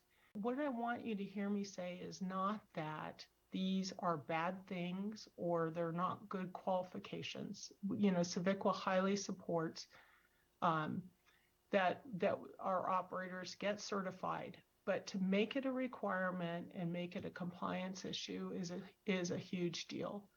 And so that is our first request. Some of the other issues that I want to just talk about is on the change sheet on the category 4. We really support that laterals are accounted for separately. We think that this is the right thing to do, and there's been some discussions with the board members. We'd highly encourage you to continue to have that be the case. Monthly reporting regarding category 4. Now, the change sheet 2 actually now makes it what I would consider worse than it was before. I support Mary Cousins and both Mary Cousins and Melissa Thorne's testimony. Really, what we as Summit Partners and what SWRCB has put forth is that reporting the number and the volume as part of the monthly spill reports is reasonable and responsive, but to include the full reporting annually. But if that is not going to be the case, it was better the way that it was, where smartly. On the next issue, and again, this is something that Mary Cousins talked about. She requested that the change, this has to do with the sampling that's required in a Category 1 spill. And this used to be a 48-hour requirement to go out there and do water quality sampling. And we understand, Civico understands, you know, the desire to go out there sooner and capture what you can capture. The concern that I want to add on to what Mary talked about was that these constituents require ELAP laboratory personnel to collect, to have collection systems, have wastewater treatment plants, and not all those wastewater treatment plants have ELAP certified labs. And so this also requires coordination with this can require coordination with a contract laboratory or contract sampling personnel. And so we're requesting the 18 hours because that's 18 hours from spill notification. It's not even all that long. We think that that's a reasonable time. Certainly it is much shorter than the 48 that was there, but it is a reasonable time to allow this to be done in daylight to have the needed coordination. That staff clarify on the public record. I think they feel like they've got this taken care of, and it's a discussion that we've had around owned and operated laterals. From what I'm understanding, and I just would appreciate just them pointing to it so that it's very clear, is that these are owned, and where there's some legal responsibility, either through contract or otherwise, to operate those laterals. The intention is not to include systems that are provide goodwill cleaning and go out and help out a neighbor or, you know, help out a neighbor on one of their systems. Many of our collection systems do that. And then the next item has to do with the spill response plan. I think it was told to you, this was the issue that Paul Causey brought up, and about just this tension about knowing, you know, about having different dates. And we understand that. I will just tell you, with the small agencies, the concern is that there's going to be a need to get some technical assistance and get that done quickly. But the bigger issue is really that additional coordination that it's going to take with stormwater and drinking water agencies as part of this plan. So I do believe that a lot of small agencies are going to need to develop a plan within the plan. And they will not, I doubt that they will have that organization way up front. And then finally, I just want to kind of re-echo some of those comments earlier about the small system assistance. This order is a big lift for small agencies. Not only are they adding this climate and resiliency effort, the SSMP has changed in a lot of ways. You heard the shoulds to the shalls. And in that way, before, where it was a plan, this is almost a regulatory plan, procedures for many of the elements. There's a lot of work that we look at that is need to be done to see how applicable the current SSMP is, and what will need to be revised besides these additional elements. And I just want to say, Board Member D'Adamo, I really appreciate your comments regarding this. I agree it doesn't have to be a committee. Civico worked really hard with BACWA and with some of our other partners in the 2006 implementation of that permit. We expect to do the same with this one. And Jared Voskuhl announced our January 11th date. And then we think that continue to look forward to working with staff and and with you on this. And I am happy to answer any questions to the extent that I can. Thank you. Thank you, Ms. Mackey. I appreciate your comments. Next, we'll go to Chris Ewers, who will be followed by Richard Cunningham. And I think our last commenter will be Carolyn Ballas. Although, Mr. Jim Fisher, if there were additional comments you wanted to, okay, thank you. I cede my time to Jim. No. Board, thank you for allowing some comments. Pleasure to see you again. And staff, thanks for doing the hard lift. As everybody is, it's hard not to get excited about it. You know, it's got that raw excitement of World Cup. Yeah. Yeah, if you think about it. I completely agree, actually. It's got something that's very familiar to me when, say, England crosses over close to the goal, and there's a striker coming into the front of the goal, and inevitably the commenter says, "Ah, look, he's of two minds." And that's probably what I wanted to talk about with regard to these proposed changes. The two minds usually means that they don't get a goal. And in this case, the goal is increasing the preventive aspects of this measure, of this regulation, increasing the effectiveness of the preventive aspects of it. We've talked a lot about sort of the responsive or reactive aspects. In talking about resiliency, what we're really talking about is asset management. And I realize there should be some boos from the background at this point. And asset management is a tough lift. That's part of what small systems particularly are having grief over. That's one aspect of the two minds that I want to discuss.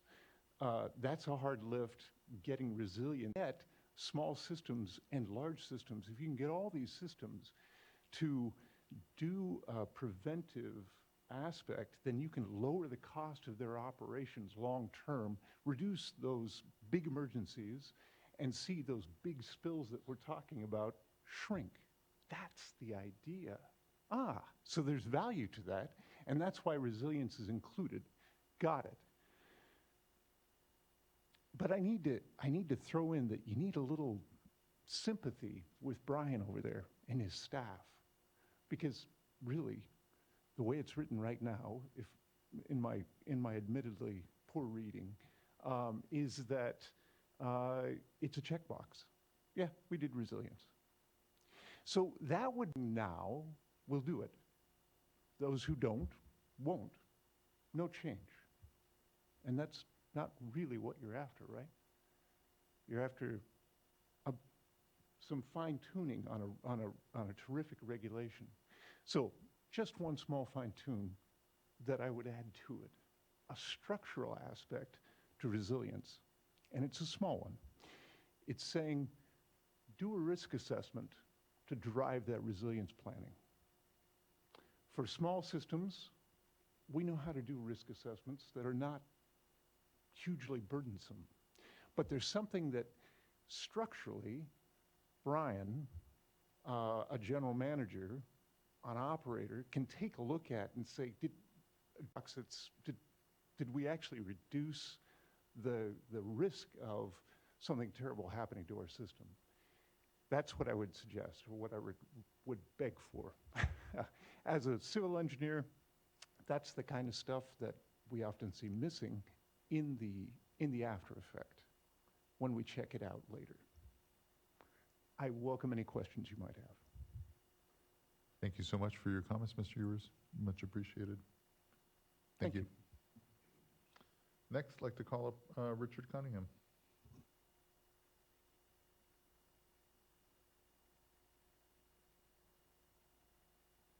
Good afternoon, everyone. Chair Esquivel, members of the board, members of the staff. This afternoon, first as the technical input and assistant to BACWA, working with Mary Cousins. And then the other is as a 40-year collection system manager, which started with 24 years running San Francisco system and then moving to several smaller systems along the way. So there's a broad base of experience. The first element that I think is that the order here feels very immature. And I think Vice Chair Diadamo correctly characterized this as essentially have been kind of devolving into a workshop. Whether or not there's going to be an effective meeting of the minds amongst the staff puts everyone in a position where an adoption of the order may lead to more questions than direction based upon what your view of that adoption schedule should be. Because we certainly want a clear picture. You know, even change sheet number 2, the ink was barely dry on it today. It just came out yesterday, and change sheet 1 was last week. This has really been a pressurized environment to work in. And so with everything that's been put on the table, it looks like it clearly needs, you know, more breathing room. Collection system manager. I now put pro bono time into working with small agencies, and particularly in the Salinas Valley. And I will tell you that, once again, echoing the Vice Chair's concern here, I believe that the order represents a demand upon agencies which are not only solved by the financial questions that have been raised here, but simply the structures of the organizations. Because in truth, the development of the order, in terms of the input from the agency side, has largely been from agencies that are well capable of bringing issues and items to a table because they have staff, they've got competitive salaries and everything else. And Debbie has been the I won't say the lone voice, but has been the principal voice for the small community situation. And I'm telling you, the interesting thing is that this order, which was developed by the people who did it, have in fact the least need for it. The people who have the most need for it in terms of trying to be good environmental stewards and also paying attention to how their systems are running were not very weak for them, as Debbie has, about what they can simply sustain in an order that the last time we were here it was 20 pages and now it's 80. And to absorb that, if you're the general manager of a sewer district and you're also the fire chief, you know, what kind of an outcome can you expect from that? That's an extremely difficult situation to deal with because they're obviously dealing with far more than just the world of SSOs.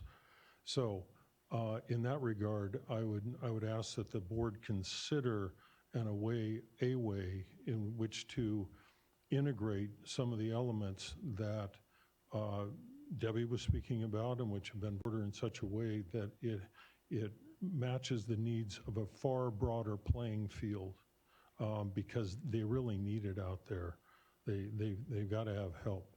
And with 3/4 of the systems in the California being small, there's your constituency on that.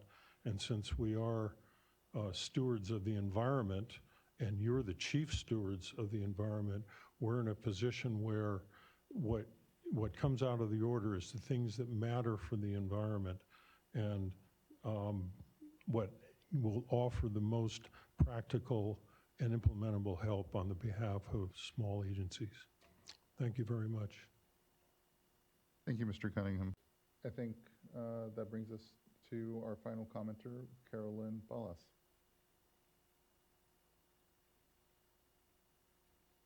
unless, and it is speak as necessary, so it may not be necessary. Mr. Voskuhl. Hi, Jared Voskuhl on behalf of CAS. I wanted to see if I could follow up on a couple of prior points, not to fully make this a workshop, but maybe go ahead, Mr. Voskuhl. Appreciate it. And just quickly, hopefully for the dialogue, with regards to the lateral PDF spill reporting and the Category 4 reporting, I did want to return to that. I think the issue is not so much the information that's being made available to the board. I think our request, it's workload to get it into your hands. So if they're having to do a SWRCB report with 42 fields, I think it's more than that, because when you print out that database, it's something like column goes to BB or BZ or something like, so maybe it's closer to 50. But every single one of those has to be filled in, then uploaded and certified. What we're asking is, let's provide that in a PDF, because it's information that had already been determined to be of an importance for that to be sufficient. Provide it there. So if you are trending, if you're seeing upticks, if there's any kind of enforcement that needs to happen, that information could be is available. It's in the annual SSMP annual report that's updated. It's there, but it's not putting that onus at the operator level to insert it. The number of spills that are happening at the lateral level, the number of spills that are happening at the Category 4 level, the volume, all that information is available to be tracked, but it takes away that local resource burden. So I just kind of wanted to tease that out a little bit to make sure that's the concern. And then I think there's also an element of the prioritization of what is that information, how would it be used, and in terms of other information that's being submitted for spill incidences, specifically for Category 1s, Category 2s. I don't know if that value of that information has the same efficacy in terms of what it portends. If you have chronic issues, it would show up. You'd see it in the uptick of just the quantitative measures. We're saying, let's submit that monthly. But in terms of that monthly reporting, that would be because of what was discussed. It's a 80-page order now. There's a lot more requirements, and I think those requirements, specifically with resiliency, which all came in the new change sheet, or the October 28th draft, those types of things are in there, and agencies are going to be doing that. With regards to the audit, I think there was a bit of a distraction with the comment about it being public or not. Our agencies do public work. They know their audits are public. The issue wasn't it being public. The issue was the intended audience for an audit, which is internally to that agency, see how are we doing internally with our SSMP. And I think the request was that the way the audits are currently managed right now in the database, in the way they're currently submitted, they are used at that local. This is a change. It almost puts it on equal playing field as if a spill report. And the way that we kind of perceive the spill reports being used, it is oftentimes what's referenced for when litigation happens. And we're concerned with our exposure and liability. The idea of the audit now having to be factored into, that's also in the SWRCB portal, also downloadable. I think that's where the concern becomes. The information's public, it's available, it's submitted in an annual report. That audit, the concern isn't the public nature of it, the concern is how it's made available to others or how it might be used at that point. And so I thought it might be important to qualify that in terms of if we are able to still keep it there, it's available, it's in enforcement's hands, and hopefully we can get all these issues tied up and through this today. But I know there are a lot of outstanding concerns. So thanks for the time here. Thank you, Mr. Voskuhl. Appreciate it. I'll quickly run through what I think are issues that I would like to see addressed in some way. And the first is, it's obvious that implementation will be critically important. There's a lot to make sure that we get right. There's a lot of discussion here amongst us still. The discussion I've heard is, some policy discussion that we'll be having around it, but a lot of it is concern around implementation and cost. And I think that what we can do is make sure that we have a tighter, again, with caution calling it a committee, but certainly express some intention here to make sure we're having a forum by which we continue to have an eye toward implementation, resolve issues that come up in it, and understand what the impact and need is for, I know, a number of the systems that folks here have expressed concern for. I'll note when it comes to those small systems and the requirements of the existing order versus now, there has been a thorough cost of compliance unpacking, and there are less requirements, although more words, because we're dealing with a lot more than we were back then, and so far as the challenges that are being faced by our systems, but to actually reduce requirements here amongst the small systems here that I've heard a lot of concern for. Additionally, when it comes to the SWRCB, the emergency response plans, I think that they should be better aligned. A year is a lot. 6 months is what I'd be more comfortable with, but would be open to how others are feeling on that. Additionally, when it comes to sampling, the request to go from 12 to 18 hours, I think, is here appropriate, and hopefully doesn't further erode. I know what is the intention of having quick understanding and your testing around these spills, but I hear the concern around some other needs. So I think those are to my ear, and I know there's a lot more discussion that we've had around several items, but I think where folks have landed on those now is that appropriate balance. Looking to my colleagues on their feelings, thoughts, follow-up. I think if those three are, here a bit addressed, I would be comfortable moving forward, but and I would go to my vice chair. I'd be curious about your thoughts or our thoughts about the issue that Ms. Webster raised about the long list of qualifications, and would like to hear from staff if you've had an opportunity to maybe rethink that, because it exists at Mayberry RFD, in these small communities. And so I think that there's probably, in some cases, a need to outsource, but maybe not in all. And maybe there's a way to have a couple of people wearing these various hats. So I support some flexibility there as well, if appropriate. Would you like some clarification? Okay, very good. Okay, so over these 4 years, we have brainstormed on how to pull in operator certification into this order, as we have certification and licensing standards in other orders.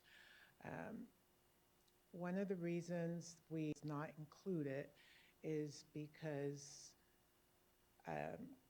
the SSMP, the Sewer System Management Plan, has a lot of procedures and decisions involved, and the current legally responsible official that is certifying those SSMPs many times don't have any expertise with the sewer system. They can be the financial officer, they can be a city council board member, and so forth. So in order to get more expertise down to the level of the updating and implementing the sewer system management plan, we include, I fully understand the concern. The one requirement for the legally responsible official to have management over the system, we feel aligns with the sewer system management plan, and it's all about the local management of the system. The second part about having the ability to make recommendations on capital improvement projects, that ties in with the resiliency, with the capacity issues, aged infrastructure, and so forth. So we just, again, believe that that expertise is needed. And that is where the technical assistance really comes in. So we dropped the requirement, we added in just the technical and managerial qualifications that we would want from the individual that is certifying all these spill reports, the management plans, the audits, and everything else under penalty of perjury. It's just that it seemed a little excessive for any one person. So I'm just visualizing, smaller systems that might have a combination of a consultant and then maybe somebody that reports to them that may have some level of expertise in filling out reports, but not necessarily managerial with respect, higher level person that might be reporting. Like the chair said, maybe just looking for some flexibility, and I don't have any suggestions in particular, but May I offer a suggestion? Because we did have an in-depth conversation with Robin Morishito and Andy Morrison, who's in the audience. One suggestion is we can fit in that it's one or more persons that acts as that, and Afruz is saying we already have that. But that is an area that we can, 5.1, which Debbie Mackey was referring to, designation of a legally responsible official. It states, the enrollee shall designate at least one legally responsible official that has the appropriate knowledge and expertise, ... What we could do is insert a phrase that at least one or more that with combined qualifications that meets these requirements. Or if we want to go through these requirements and scratch the one or more that is more programmatic, we can do that. Problematic. I think that what we're trying to get at is that there is, of these clarifications, or as what you're suggesting is that they're contracting with someone that has that. So I think there is a way to say that the legally responsible official will have authority over someone that can make budget requests and can is either the person or has authority over. So I'm not sure I got the words exactly right, but essentially it's saying that you can have a general manager that hires consultants to do this, and the general manager is taking responsibility for that the person they hire is appropriate for that. that would work if, with the language that you all come up with. I mean, no, you go on, board member. Well, I just, in reading the language, I mean, it's pretty flexible. I know at first the requirement was to have an operator. We moved away from that because you don't always have an operator at these systems. But, the person doesn't even have to have an actual degree or certificate. They can simply have the experience related to the management of the system. So,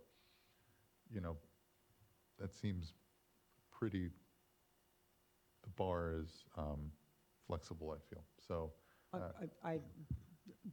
I don't have it before me, Yeah, so I sorry, apologize. Janet. Yeah. I thought it was one person, so you're saying yeah, it's the bar is Mhm. one of, subjective understanding of one's experience of the system, Well, I think, in a way. I think the way it's written, it's got to be one person who meets those requirements. At least one person. And Ms. Messina was suggesting some language that might make it more flexible to allow more than one, a couple of Across people that. combined to meet the requirements.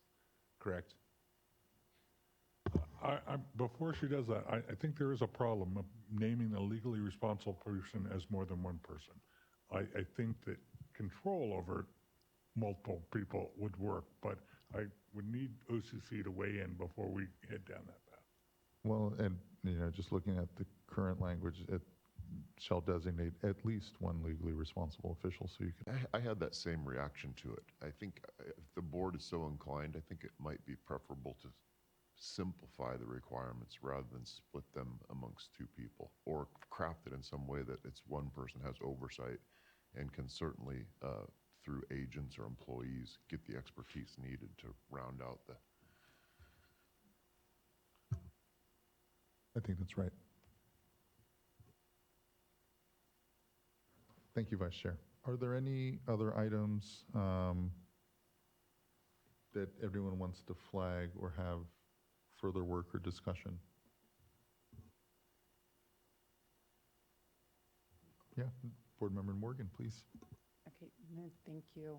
So first, just want to say the language clarified so that it is one person, one LRO. I think problematic to having multiple.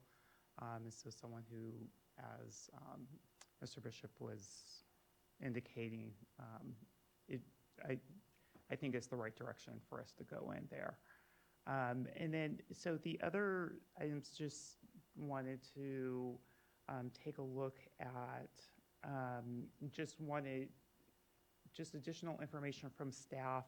We started the conversation on section, Ms. Thorne brought up a section 3.2.4, the proximity to the, let's see here. And I'm trying to remember which change sheet that was in. You're talking about the exfiltration? Yes, and piece. so the exfiltration piece and adding proximity. So we started that conversation and just want to know if staff have additional thoughts on that. That sounded like something, that was reasonable, but I just wanted to circle back on that. I just want to add on the exfiltration piece. I know there's been a lot of back and forth over, what it means, how it's caused, the significance of exfiltration, and there's an acknowledgement that there's a lot of work to be done still to better understand that. So, I think in this place, I agree with you, Board Member Morgan. I think it's a reasonable clarification to have sewage exit from a sanitary sewer main and enter a storm drain, but there's got to be a nexus there of distance, and so I think that language would be helpful. Just if nothing else, it's in the findings, I think, so just to note that it's an area that we should be cognizant of going forward. Yes, and as staff, we would need the wording. If I didn't quite catch the wording when Ms. Thorne was speaking, but we're open to modifying the finding. I think I remember hearing the wording and feeling that it was reasonable, and if Ms. Thorne has it at hand, that would be helpful. Otherwise, we could try to craft. Ms. Thorne is still on the platform with us. If you can hear us, Ms. Thorne, and would like to come off camera and unmute, you can do so. Ms. Thorne, thank you. Yes, thank you. I don't have it right in front of me, but I sent it to Ms. Messina yesterday, so she may have it handy. I'm going to try it. Sorry about that. No, thank you. Appreciate it. I think Ms. Messina will look for that. I do see Robin Morishita has his hand up as we're maybe looking for that language. Mr. Morishita, did you want to make a comment?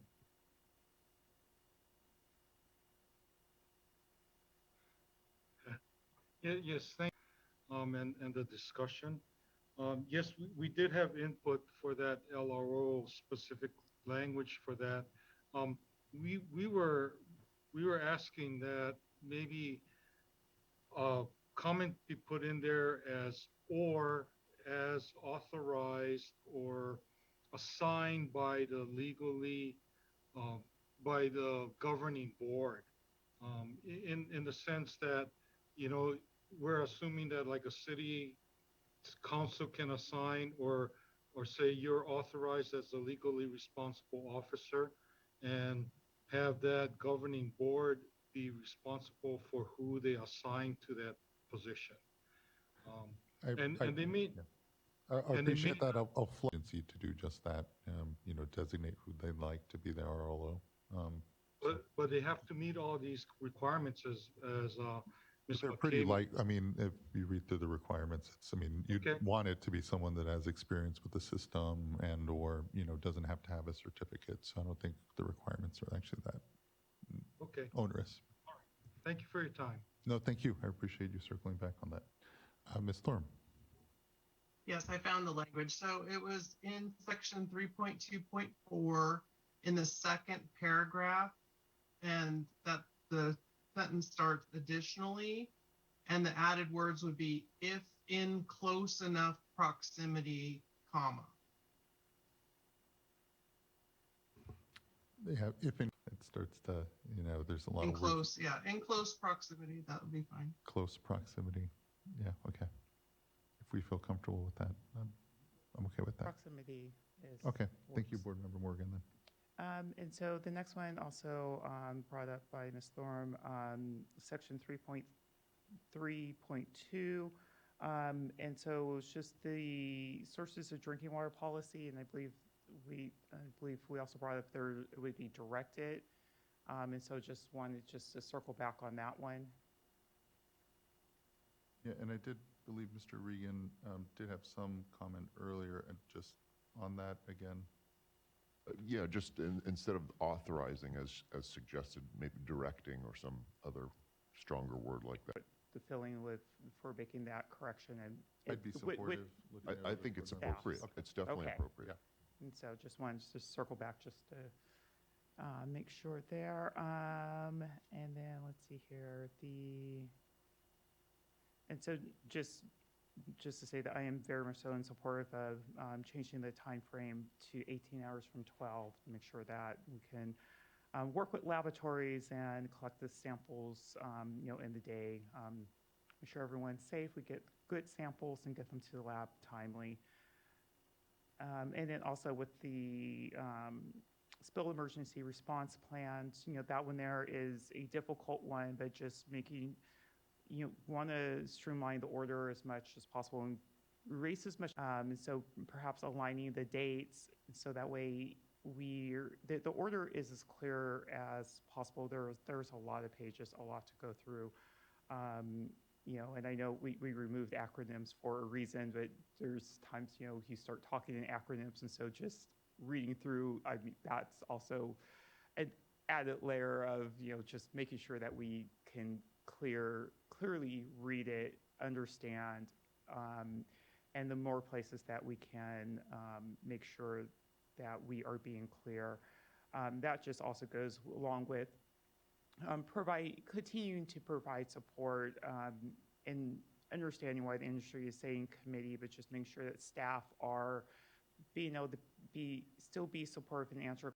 Surface water, the confusion, I mean, my brain went the same place, and then I did read it to say water estate, even there, understanding, oh, you mean groundwater, but it doesn't say groundwater, it says water estate. You still, brain first goes to the surface water, and so just the questions like that, making sure that staff can continue to do what you guys have been doing at getting out there, being present at different trainings and workshops and conferences to provide that clarity around the order. I think is going to be critical just as it starts to be implemented so that we do get the work products and the results that we're looking for from it. So, again, thank you guys for you have put into this. Is greatly appreciated. Thank you, Board Member. Other items that haven't been listed or to plus up on? Yeah, I think all supportive of the ones that were discussed. So I want to understand the electronic reporting issue, and just can you clarify the lateral reporting, if is what's reported in the PDF as opposed to what's going into the location, if it's just, in other words, are we missing spills in the electronic database because they're only in the PDF because they're only happening in a lateral caused by the lateral, or a problem with the lateral. I'm not using the right terminology. But so if we don't have electronic reporting of any kind, and that's just in a PDF, are we going to be missing data on spills of any? I mean, some of these are large thresholds. The answer is yes, because right now with the existing order, all those spills are entered electronically into CWICS. So with laterals that are caused with a problem in the lateral. Yeah, I mean, I just have real concerns on not having electronic data and moving to a PDF. In this day and age, we're talking about a next generation permit.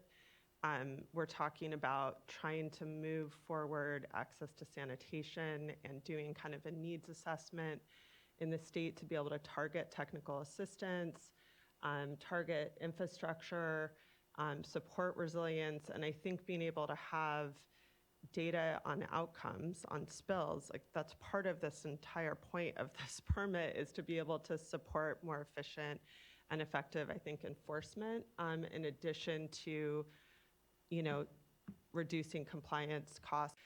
I'd really like to see a better balance there of not losing significant spill data in electronic format.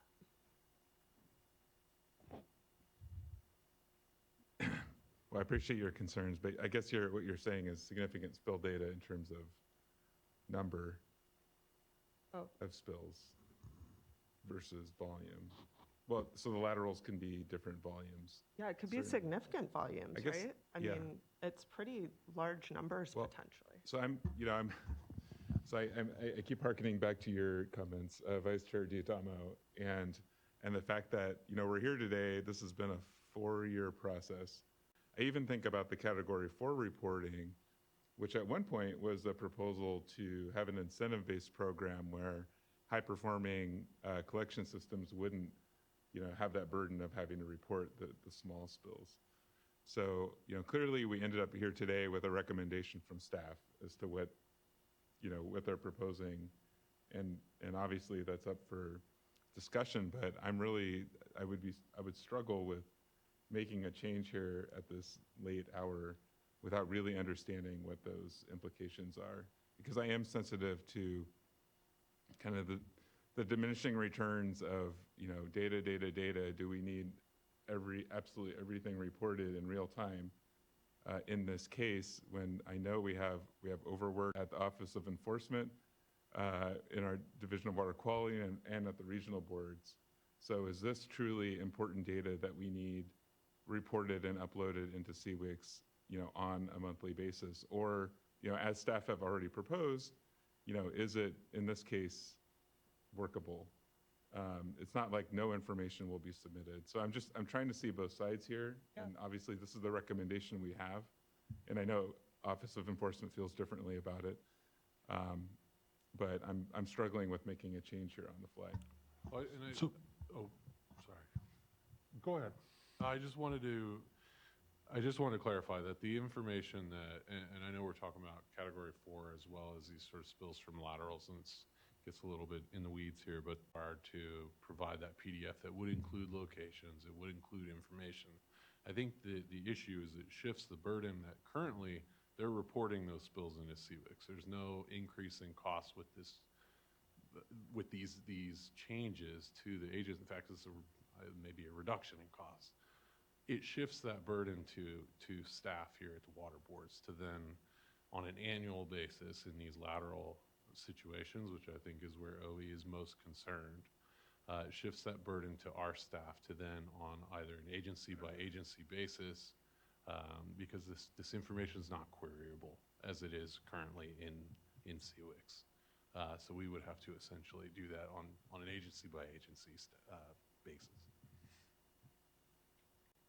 Just if there are large spills from a lateral going to surface water, there still is notification that occurs. Is that correct? That any spill, regardless of the origin, that goes to a surface water is a Category 1 spill and fits So- Category 1 urgency. Right. The So- lateral is no exception. So if there is, so if there's still, so I guess just kind of where I was thinking is just if there are large, so it's more the lateral spills that are not reaching surface waters or don't have potential in the annual report. And so those that are reaching surface waters, they're still, basically, the regional board is getting a call, a phone call saying, hey, this is happening. It's even before it's hitting CWIX. And so they would have that information. And then I think that's where I was kind of going of the regional board at that time say, you know what, this is regularly happening. No, I want you putting them in CWIX. And where that information is getting regularly, one is a Category 1, but they could turn around, they could say, we want you putting all of them in CWIX.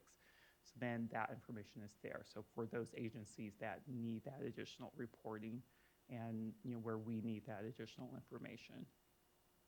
With the caveat that if that spill is to a drainage conveyance system to a surface as a lateral release, it would not be reported essentially in CWIX if it was fully captured.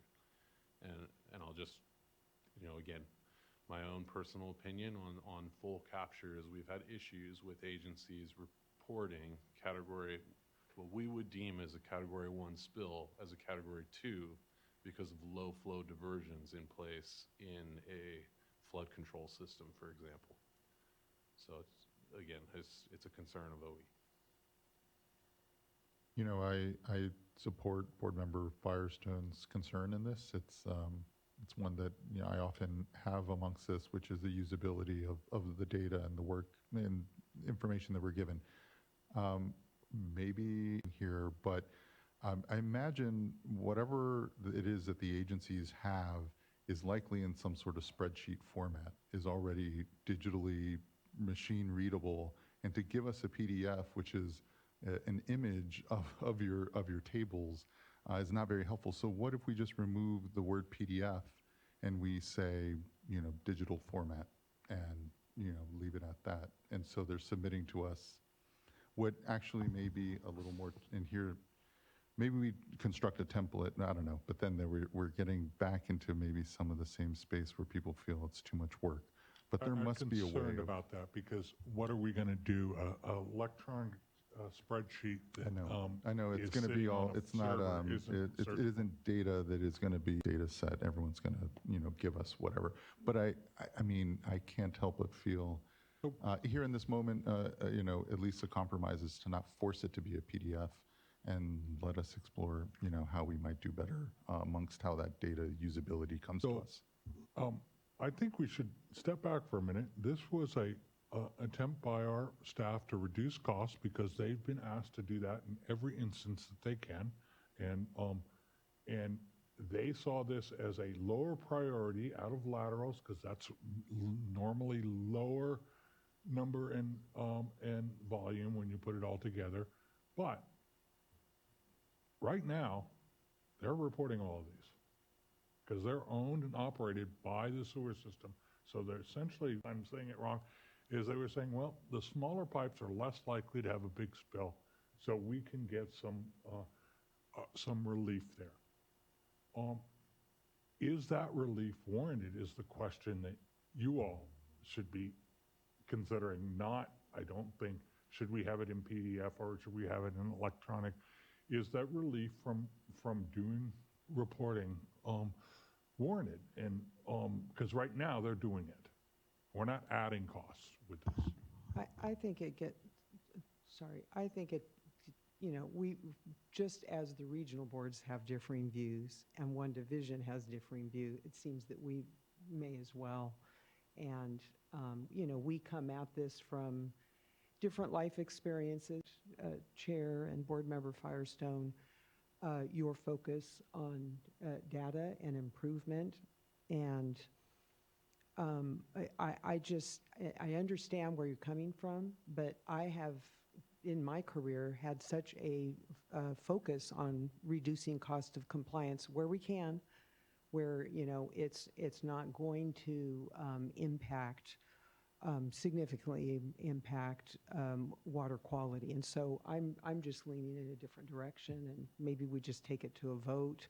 But I do think that we're used to being a consensus board all the time, and Yeah, I don't we think don't that have this to. is necessarily a bad Well, conversation to have. And on this, I think I'll say I'm supportive of the flexibility. You know, it's here at the end of the, and I know, Mr. Bishop, you cautioned that not necessarily be worth much, but I think it actually is. And I think, I mean, that's all I would add at this point, as opposed to trying to shift what is otherwise the lessening of the burden of the time frame and time step of the lateral reporting. I just want to say that thought had crossed my mind previously, and I feel like it would get to an end result that I'd be comfortable with, if we could find a way to describe that. I know Mr. Bishop's concern was, look, you're going to get a bunch of, you know, spreadsheets that are maybe just as bad as having a bunch of PDFs, but actually a PDF is very different than a spreadsheet, and I think that'd be worth it. So. That's fine. It doesn't solve the issue that Brian was bringing up, which is that it puts the burden on us to take individual pieces of information from systems and analyze them one by one.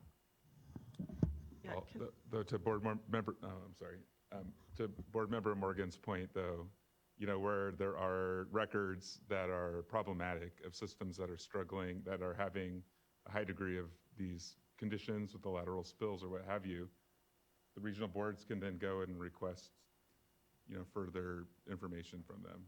But they don't know that if they're, I mean, they Okay. know that if they're surface water, right? That's what, they know, they're getting notified that by surface water. Otherwise, the only way so I think what I would like to just figure out, and I appreciate we may have differing opinions, that's fine. I just want to explore a little bit if there is some middle ground here, because it seems to me we want to have some way of being able to flag when there are flag through efficient electronic data means, when there are you know, significant spills that are happening, especially cumulatively. I mean, some of the numbers that you mentioned, I don't, you know, I don't think that means, I think there could be reduced reporting requirements, but I think finding a number rather than just in a PDF, like putting it into, you know, CWIX or whatever it is. I kind of liked the idea of even just the number and volume, as long as you're putting it into an electronic database. But something, I honestly, I don't feel comfortable approving something that is continuing this. We're just going to pump out PDF reports and put it on overworked, under-resourced staff that aren't going to be able to read them to actually enforce. Sorry, I know this is enforce programs. I think we need to be in this 21st century permitting, which is what this is trying to make efficient use basics on what is the number and volume of spills, regardless of where they're at, seems really important. And so the frequency or the details I have less concern over, but if there is a, you know, a pathway for a simplified but still electronic data point, I would really hope we could try to find that. Mr. Moore. Yes, I'd like to speak to that question because Board Member Firestone made a statement that I think might be a misunderstanding of what is proposed. Currently, there are monthly no-spill certification reports lodged by all dischargers. And so the proposal is to also include a Category 4 only certification, which would include number and volume of spills. So there'd be a monthly tracking that is proposed electronically that could be rolled up using the CWIX database. What you don't get is the geospatial information and the 11 or 21 or whatever 5 or whatever that are uploaded into CWIX. And there's a process, you know, it depends on the agency. Some are more informal. Some, like the city of Riverside was telling us the other day, they have to get, you know, there's an approval process for submitting CWIX data that's fairly, you know, involved. And what we were trying to emphasize is that these are largely 99.9% process control issues. Performance issues, but not discharge, not water quality issues. You know, and I thought that's what I meant by our common understanding, that it's okay to relegate this data to a different level, and you can still track the trends. You still have all of the transparency, just a little bit less of the specificity and quote unquote legality of the reporting. So you can still get the performance, and each of us have CMMS systems, computer systems, where you can come in and see all of the data that we've used to come up with the calculations of the volumes, because and that's all up to us individually to document as part of our compliance. Another nuance here, I wanted to acknowledge that not all collection systems own the lower laterals, right? And so those that own the lower laterals, they're subject to the actions of others. It's not the collection system that's managing that, it's the owner of the private lateral. And so what they've voiced in this discussion and negotiation is, gee, our data look worse than everybody else's because we happen to own the lower laterals. So I think staff was trying to come up with a compromise so they didn't have a perceived performance issue vis-a-vis those who don't own lower laterals. Because I think this is the core of what I may be misunderstanding, is there electronic reporting of the number and volume, even just, it sounded like you were saying monthly, but for the laterals? No, that's Yeah. currently. So the proposal in front of you is not what Steve Right, was right. discussing. He's discussing his proposal, which is different. What's before you is all spills. We're not talking about laterals now, because that's what we're talking. So all spills get reported, and there's 11 items, not 50, that need to be filled in. For the category 4. On laterals, what if it is not caused by the sewer system, the proposal before you is there's nothing in CWIX. It comes in the annual report. And so, all right, so I'm just trying to clarify that there are two different things that we're talking about. The current permit, everything's reported. And that's true, and I just I wanted you to know that our proposal that Mary Cousins put up, you know, that we would like you to consider, even though, you know, we respect very much your concern about data management. If you were to do what we proposed, you would still get the month number of category 4s, that you just wouldn't get the CWIX upload.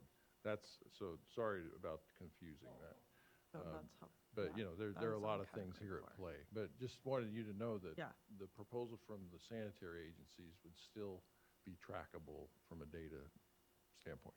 And is there an annual report into CWIX that where there would be an opportunity to put in cumulative and volumetric data that water systems are going to be doing anyway that could include the laterals in that? I think that's really probably what it comes down to for me is, like, are these water systems already doing annual reports into CWIX where they as well, rather than not including it into CWIX, rather than only doing it as a PDF? Is there not anything like that? Not currently, but we can program CWIX to reflect what's required in the order. May I just provide a clarification, because I'm hearing so many different numbers, and the FRUS is like, where did they get that number? For lateral reporting, on the individual spill information that right now is proposed to be record kept, there's 5 items. The date and time that the enrollee was notified, the location of the spill, the estimated spill volume, the spill cause, and the description of how the so that's for the lateral spills. For the category 4 spills, there are 11 items, which are those similar 5 items, plus did the spill go into a storm drain, did it get cleaned up, and things like that. So I just want that provide you the clarification. And this is in the proposed order, which is greatly reduced from the existing order. Yeah, I think everyone's thinking of the existing order and the requirements in there and just mapping them over. And could we take that further on the proposal that's before us? On category 4 would be reporting on 3 points, right? No, Okay. 11. Yes. Mary Cousins. Oh. Yeah. Yeah. Staff is proposing 11, but, on 2 points. Okay. Volume and number. Okay. And then on lateral, Board Member Firestone, you were headed to, seeking compromise here, seeing if you were headed to annual electronic on reduced number of reporting points, but I wasn't quite following what you were suggesting. Yeah, I think, rather than requiring, the more cumulative numbers and volume on an annual basis, but actually into CWIX rather than in a PDF.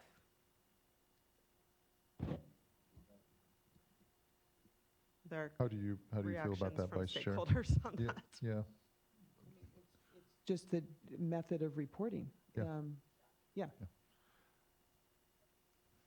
For what it's worth, I'm fine with collecting rolled up information and making that publicly available. I think that's Just won't be absolutely PDF. fine. Yeah. And the CWIX, yeah. That part, yeah, that's fine. Yes. That, I think that's what I'm concerned about is having that go into is having it be not a PDF, but going into CWIX. Annual reporting, would that be the total volume and total number of spills that year? Or would it be 12 entries for total volume and total number each month? I would think the latter is a little more useful because, for enforcement and other folks, but I don't know. Sure. Yeah, agreed. And that's just fine. I'm not trying to argue, but the request, the reason this was even considered of moving laterals is that publicly owned laterals will have more spills than companies that they're privately owned, because we don't require privately owned laterals to be entered into anything. Right. And there's a reason for that.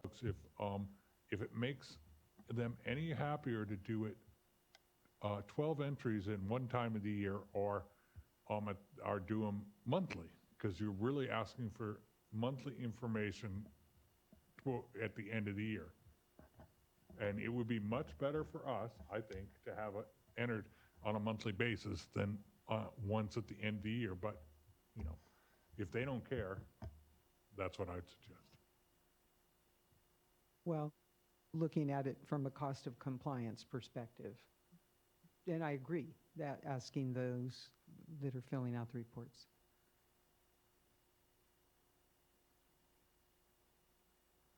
Does anyone want to step up and provide any further thought? To CWIX for enrollees, just to add the number of their laterals and the volume for that month.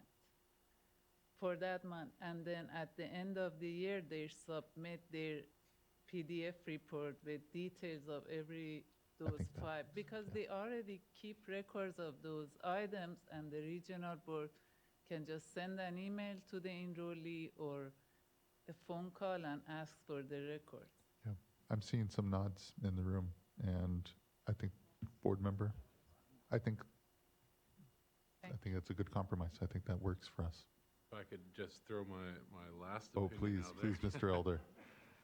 It's to say Gotta get my how voice great a in. compromise it is, right? Now, go, please. Spills that are from enrollee-owned assets. So again, these are spills from assets they own. They're required to maintain and operate.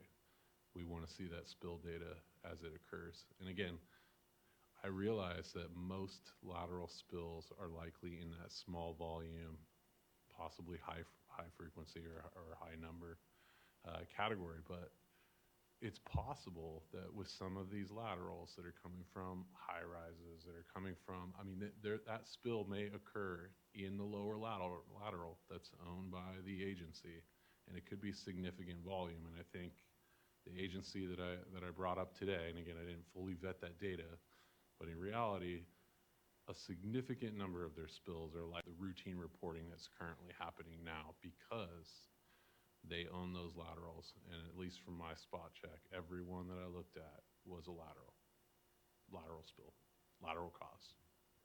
Thank you, Mr. Elder. Hi, if I may. I'm Please. Laura Drabant. I'm an attorney with the Office of Enforcement. And as you can see, we ran out of chairs and nameplates today, so I've been hanging out in the back. But I want to emphasize again that the point of this isn't just cost compliance or the cost of regulating. It's public safety. So in the example that Brian gave us, we could have a Category 2 significant spill to a surface to land. Significant amount. That is, and it could be sitting out there. And in a lot of situations where these spills happen, it's because the infrastructure has not been updated recently because there isn't any funding.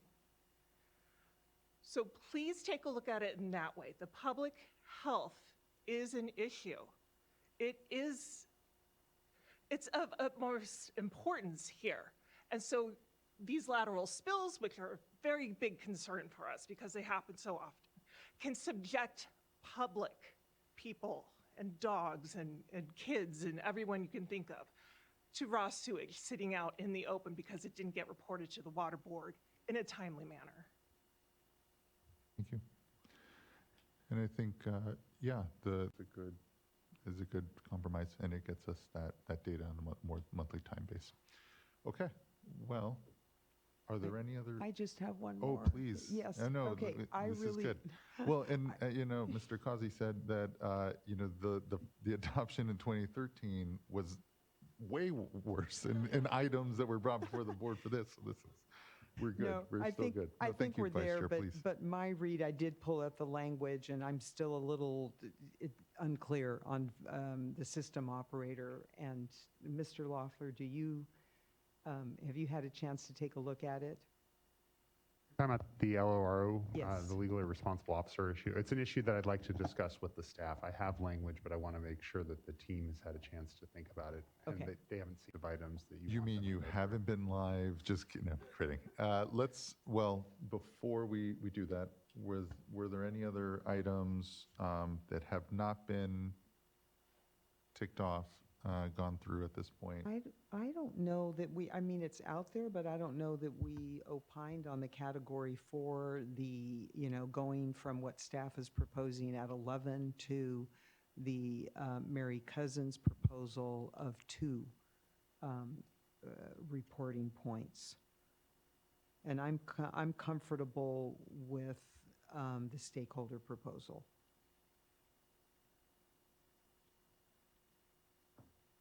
Yeah, I am as well. I mean, I think, again, we're talking about the lowest risk spill, to be clear. So, and that would be a significant savings in terms of the amount of reporting that's required.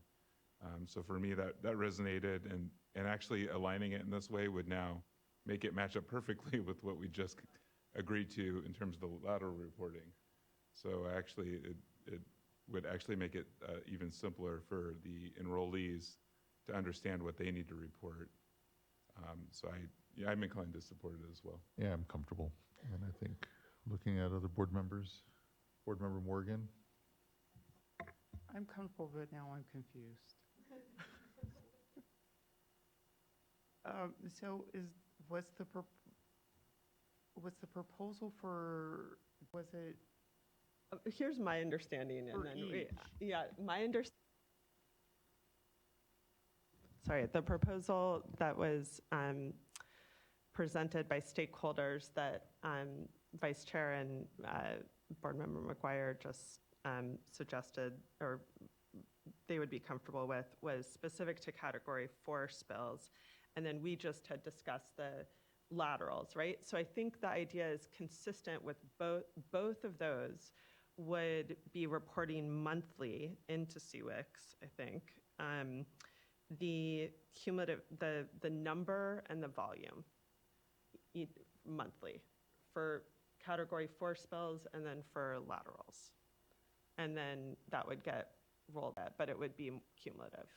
So the one question I have, to clarify when we go off to work on this is, all right, at the end of the year, under the laterals, they're supposed to produce a report that describes all the other pieces. Is that going in CWICS? Is that going as a PDF? Is that going at a Excel spreadsheet? Well, that's one. And then the other is for the less than 50, are they adding that information that that's in the laterals? We would want it to be the same, I Right. think. And how do we want that reported?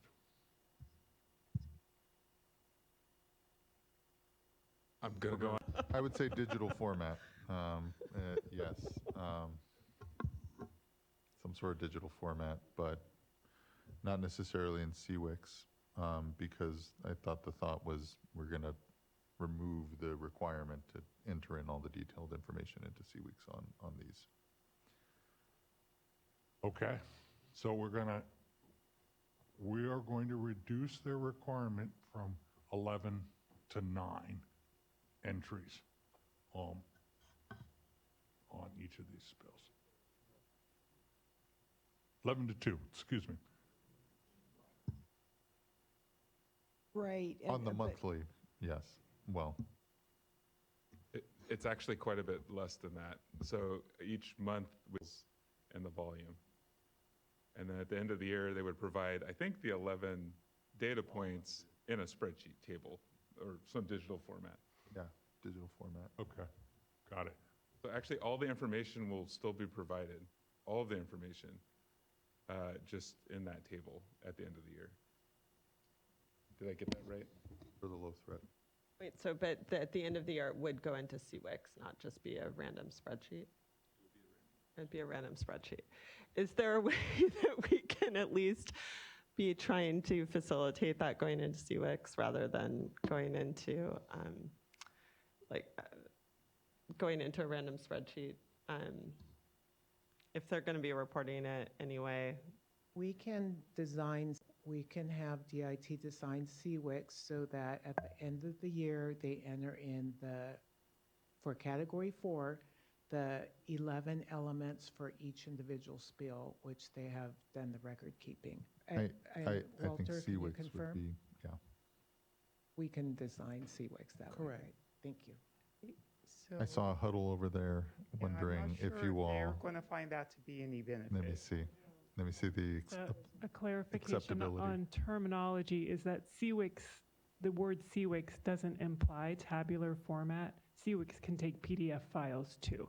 So our proposal was to turn items into CWICS, but in a PDF format. So they would still be retrievable on the public side, but when the public retrieves the proposal. Yeah, and from just a red flag perspective, doesn't the information that would go in a data format raise a flag such that if NGOs and others wanted to look into it further, that would assist them to narrow down which PDFs they may want to open up, as opposed to the frustration that Mr. Elder was talking about, going through every single one in order to make that Because determination. then you would at least know where to look, right? So that would be using a PDF, but I heard that we're not asking for a PDF, but we're, I just don't want to, I think the order as is says PDF. We can just remove the word PDF, and what I would like to see, I mean, I know CWIX can accept a Excel file as well, is, something more of a usable format. Mr. Kazi. I agree with your words. Just use acceptable digital format or acceptable whatever format, and then that can be worked out later on, just like your mapping is going to be worked out later on with the data review group. Right. And so Yeah, and it would be a great topic for the data review team, so as to like create, maybe a template that everyone just uses, and then, you facilitate and I appreciate Mr. Elder. I know that this is a balance here on what are otherwise resources that we have to spend internally, so, okay. Just because This is good. This We has need been to. just a really interesting discussion, and I do appreciate that where we have compromised here, that there is an interest in moving towards more comprehensive data collection. And so I think a report back on the implementation efforts and just overall implementation and how things are going, focusing also on those smaller agencies and capacity building would help us as we or a future board moves to the next generation. Thank you. so I Any would like to clarifications? Yeah. make sure I know that I've got all the pieces. Yes, please. So I have to direct staff to continue working through implementation on as the order moves forward after adoption. Yeah, and some sort of group or reference to, a convening. of I folks. would just say, working with the stakeholders in the data management group and others. And the divisions, specifically DFA. And the divisions, yes. Okay. I also have changed the spill management report to align with the implementation of the order to 6 months, so that they're both aligned at the same time. I have provide language that for the legal responsible owners, so that we can deal with the contracting and support issues, so that it's clear, but we don't have to have someone in a small town that has all these things.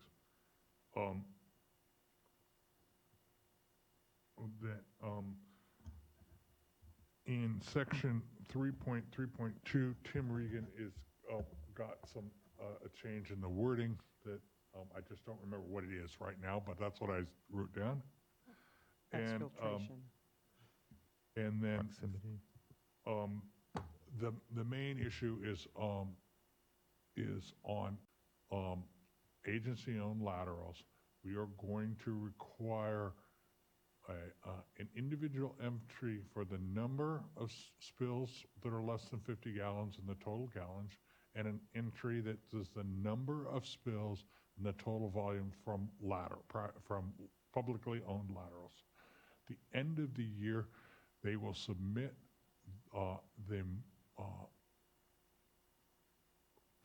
slightly more detailed information, the 11 points, in a suitably electronic format to the board. Yeah, and I think it sounds like the implementation team will be working on how to make that as easy and The emergency response plans and aligning the timing I of did those. that. Oh, you did? Oh, I'm sorry, I didn't hear that. And 12 to 18 hours? I did that. I was blanking out. I was What like I staring off didn't into do space. I was staring off into space. Was Apologize. proximity. Okay. That's the one I forgot. proximity. And, Okay. And we Thank will you. add that proximity language. How much time would you all like at this We'll point? be back in 12 to 18 hours. Another week for the change sheet. 30, 20? We How- will not get it done in 20 minutes. There's Let's just too do many 30. things. Let's give us 45 minutes. so that we 45? can actually, I'll give you all 45 then, and we'll return here at 5:45. Apologies to folks. There is perhaps a holiday party we tried to have this evening too, but it's fine. I'd rather, no, it's fine. Okay, 45 minutes, and we will be back at 5:45. Holiday music.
Hi, everyone. I know it's past 5:45. We're going to give folks another 5 or so minutes to wrap up things. So just wanted to check in for those of you waiting. Thanks for everyone.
Just another check-in, everyone.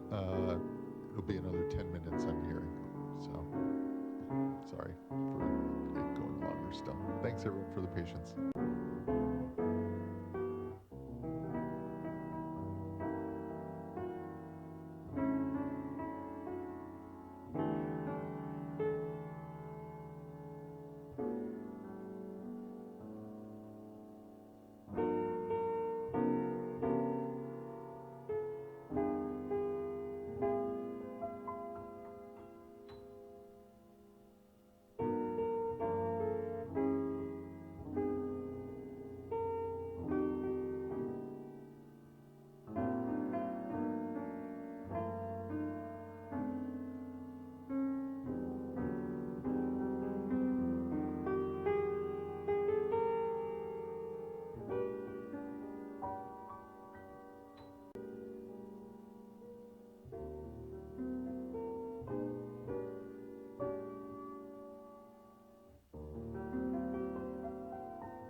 Thanks, everyone. I think we need just a moment or two more, and I appreciate everyone's good patience.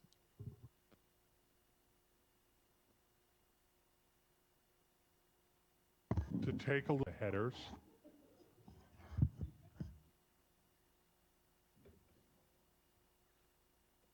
An area, comma, out of place.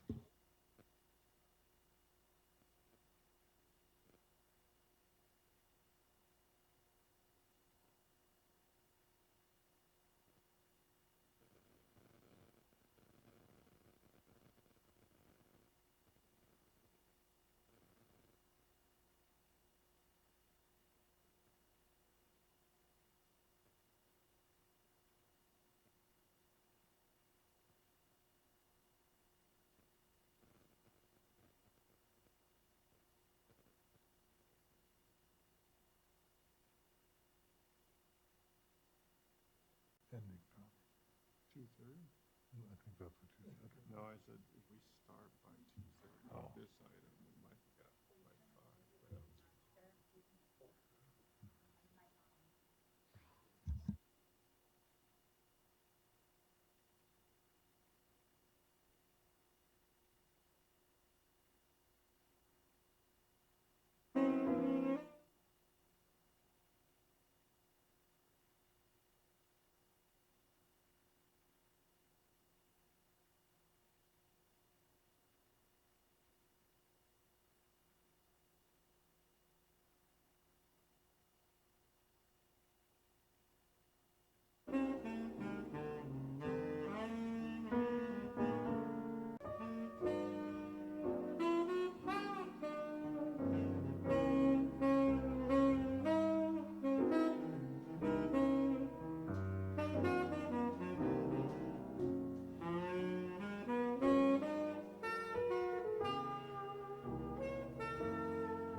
Okay, everyone.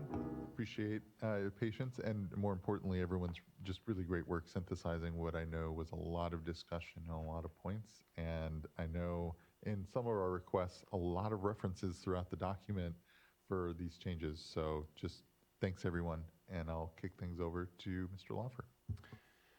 Through now, and it's going to be a team effort, and it really was an incredible effort in the break room. You have a good program staff who've been working on this item, and I'm going to do my best to kind of narrate as we go along, but so people could follow. These are not broken down by subject matters, and we are not, as we bring up this, display this change sheet, we are not going through the entire order. We are only showing changes that are being made to specific sections of the order based on direction from the board. To the extent that any of these sections were touched by change sheets 1 and 2, what will be displayed up here is a consolidated set of changes that would reflect all the changes cumulatively through change sheets 1, 2, and now change sheet 3 that's being displayed. Sheets 1 and 2 that will not be affected. So a motion at the end will need to adopt all 3 change sheets. So the first change is actually in the findings, and this is designed, the first set of changes you see here, portions of, and not all yet many, were incorporated from a prior change sheet. The sole change being made here as a new change is in the second paragraph, and it's the addition in line 4 of the second paragraph after additionally of the phrase if in close proximity. This is the exfiltration issue that had been raised by Ms. Thorne. And that is the sole change needed in the order to effect that change. You'll note the dots at the end that indicates that there are additional sections between 3.2 that are not displayed here.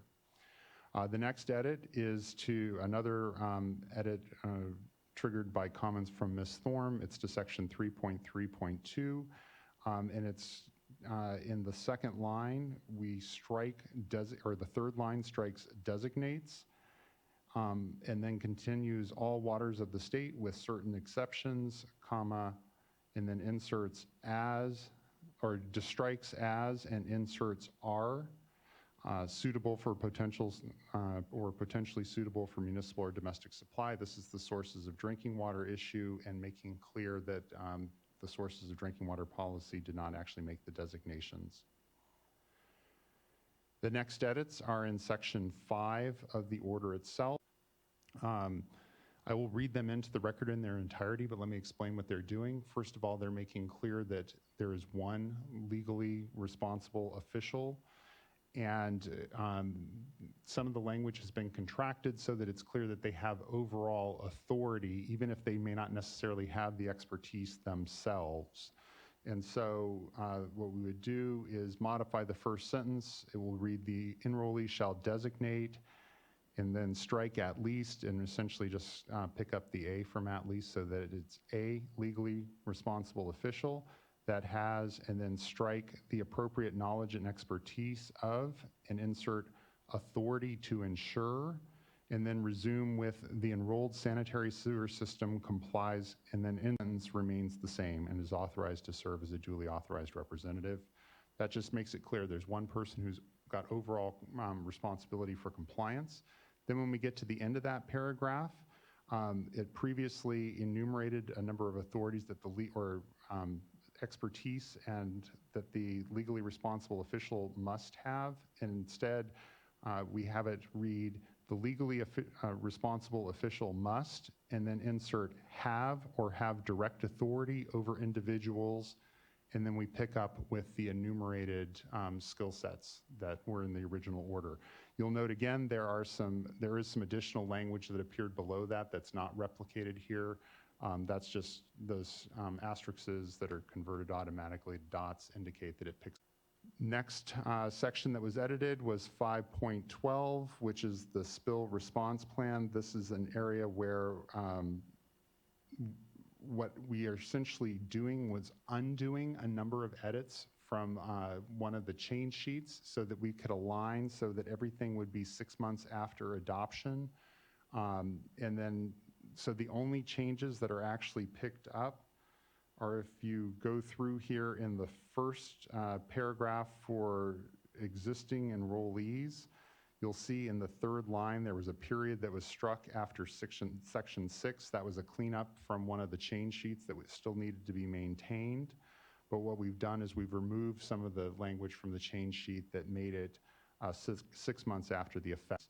And then in the next paragraph for new enrollees, there was an error in referencing the spill response plan that was in, I believe, change sheet 1 that is picked up again here in the language. And then finally, at the tail end of this section, we have one of the cleaning and disinfecting changes that was reflected in a prior change sheet, just getting picked up here. Moving along, the next suite of changes are in attachment E1. And the first is in 2.3.2, where in the third line of 2.3.2, the sampling is changed from 12 to 18 hours in the receiving water.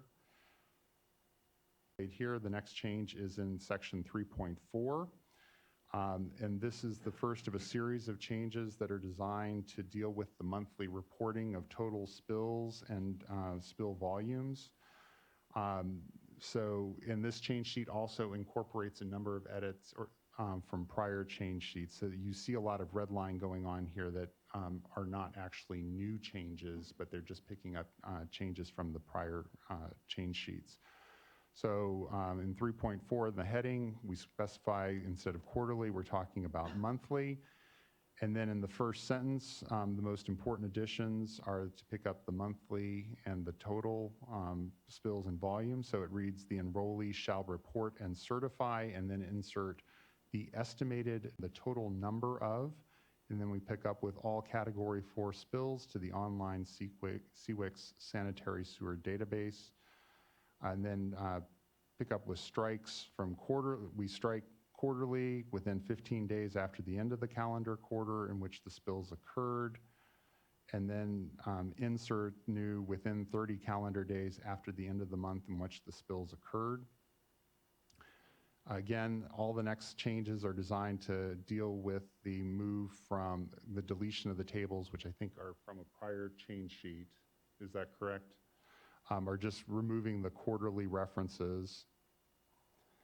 And then I want to just take a moment to see, you'll see a number, the 11 different reporting elements here that are being reporting. Those will get picked up later in the annual report later. So just pay attention to that. It's a lot of red line here, but it's getting picked up in an annual and added later in the annual. Next amendment is in section 3.5, and this is solely a conforming change to remove and category 4 spills from the amended certified spill reports because that's picked up elsewhere, as we'll see below. In section 3.6, second bullet point, well, actually, I should say in 3.6, we see category 4 and/or laterals and category 4 spills and spills being inserted, and this is so that we can conform the category 4 and lateral for the annual that come later. So this is all about the annual, and we now have a unified requirement for them for both category 4 and lateral spills. In the second bullet point, we strike PDF and then insert a clause after report that reads, in an appropriate digital format, and then comma, and then pick back up with of all, and then insert record keeping of, and then resume with the rest of the bullet points, spills to the online SWRCB sanitary database. Again, this is just conforming that the annual report is going to be in a digital format, and what the data elements in it are specified below. And if staff, if I'm over or understating anything, please step in. Sections that were affected by the rolling up of what's being reported monthly and then what will ultimately be in the annual reports. So section 3.7 is the monthly certification of no spills or category 4, and then we add and/or non-category 1 lateral spills only, picking up with the spills only. And then the first full paragraph of it is designed to enumerate the different categories that will be required to report monthly. And so to effect that change, we have it read, if either insert an enumerated 1, and then pick up no spills occurring during a calendar month, or insert enumerated parenthetical 2, only category owned and/or operated lateral, and then resume spills, and then insert that parenthetical that do not discharge to a surface water, close parenthetical, and then resume occur during a calendar month. And again, this is just conforming the changes so that we get all of that information in the particular month. Continuing on down into the rest of the paragraph, after category 4, we add in the additional conforming change of and/or non-category 1 lateral, and then pick up with spills only certification statement. Continuing 2 lines down, that same change occurs again, the and/or non-category 1 lateral spills after category 4. Making quarterly to annually, and again, this is the direction from the board before the break. And then picking up with per section, and then it's actually 3.6 instead of 3.4 of this attachment. And then the rest of 3.7 remains the same. Then jumping down, the next edits are within the record keeping section. And again, these are some of the same issues, trying to consolidate and coordinate the category 4 spills and lateral spills reporting. So the record keeping now is both for category 4 spills and lateral spills, the insertion of the category 4 spills. In the first paragraph, an enrollee must maintain the following records for each individual, and again, inserting category for each individual, and then resume enrollee owned or operated lateral spill, and report in accordance to section 3.6, again, conforming the reporting requirement of this attachment. And then pick up with the insertion, and these are the 11 data elements. I'm not going to read those because it will be painful, but those were all the requirements that were previously in the order, I believe, associated with the prior reporting requirements that were going to occur every month. And then picking up for the record keeping for the individual lateral spills, we've added the heading to provide clarity, and then you see the 5 deals previously. Then the next changes are to attachment E2, and all of these changes are conforming changes that are basically summarizing the reporting requirements and changes that have been made above. I'm going to have some language for the motion later so that if there are any cleanup issues that we missed, the clerk has the authority to make those corrections if it's clear that it was the board's intent. But you see the first change in the third row of table E21 on the monitoring, where we go from 12 to 18 hours. And again, that's just picking up the change from earlier. And then the next suite of changes are in table E24. And all of these changes are designed simple requirements from above. So in the third row, the existing bullet points are stricken in their entirety, the first two that begin submit. And then we pick up with, if during any calendar month, we strike only and do category 4 spills occur, strike no other category spills occur, and then pick up with the existing language certify, and then insert monthly, comma, the estimated total spill volume exiting the sanitary sewer system and the total number of all category 4 spills into, and then strike the category 4 spills only in, and they're going to be reporting it into we pick up with the existing language, the online CWIX sanitary bullet point designed to conform, which is to upload and certify a report, comma, in an acceptable digital format, comma, of all category 4 spills to the online CWIX sanitary sewer database system by February 1st after the end of the calendar year in which the spills occur. That is all of the red line changes. I do want to make a couple of points. First of all, there were a lot of interlocking pieces. The intent was clear and the operative language has been clear. We think we've caught most of the cross-references, but if the board makes a motion, the motion should adopt change sheets 1, 2, and 3. And I request that it authorize and to affect the intent of the changes made by change sheet 3 to the order. In addition, there was one housekeeping issue that came up that we did not show in red line, which was that in section 6, the word sanitize should be switched to clean to conform to the changes that were made with disinfection throughout. And then the last piece of the recommendations that have been or the changes that have been requested by the board are the continuing effort to improve implementation and to ensure that there is ongoing coordination with the data review group, stakeholders, and the Division of Financial Assistance. My recommendation is that a final motion, if the board's so inclined, to move data review group, comma, and the Division of Financial Assistance, comma, to address issues that arise during implementation of the order and to ensure efficient implementation of the order. That was a lot to digest, but it actually hits all the issues the board requested to be changed: the proximity issue, sources of drinking water issues, monthly roll-up for both laterals and for the category 4 spills of spills less than 50 gallons, to ensure that at least monthly we're having reported a total number of spills and volumes, and then it relaxes those requirements that previously fell on the category 4s, and it ensures that at the end of the year, though, in the order as proposed to you earlier today. Did I leave anything out?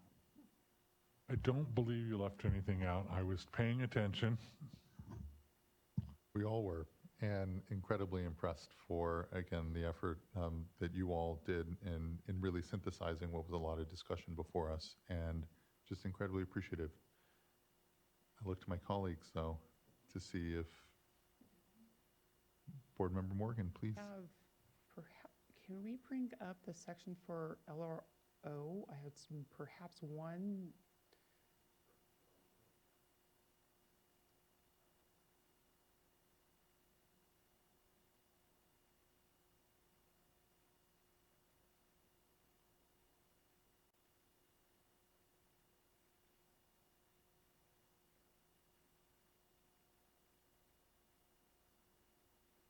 me scroll down because I think, because we now say the legal responsible official must have or direct authority over individuals. And so the first words of the bullets don't quite go.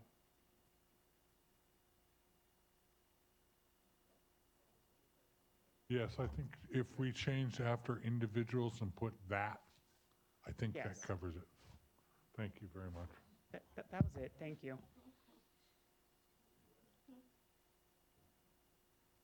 Thank you, Board Member Morgan. Very good catch. And to staff, I thought we had talked about at the appropriate time to have an information item, report back on implementation.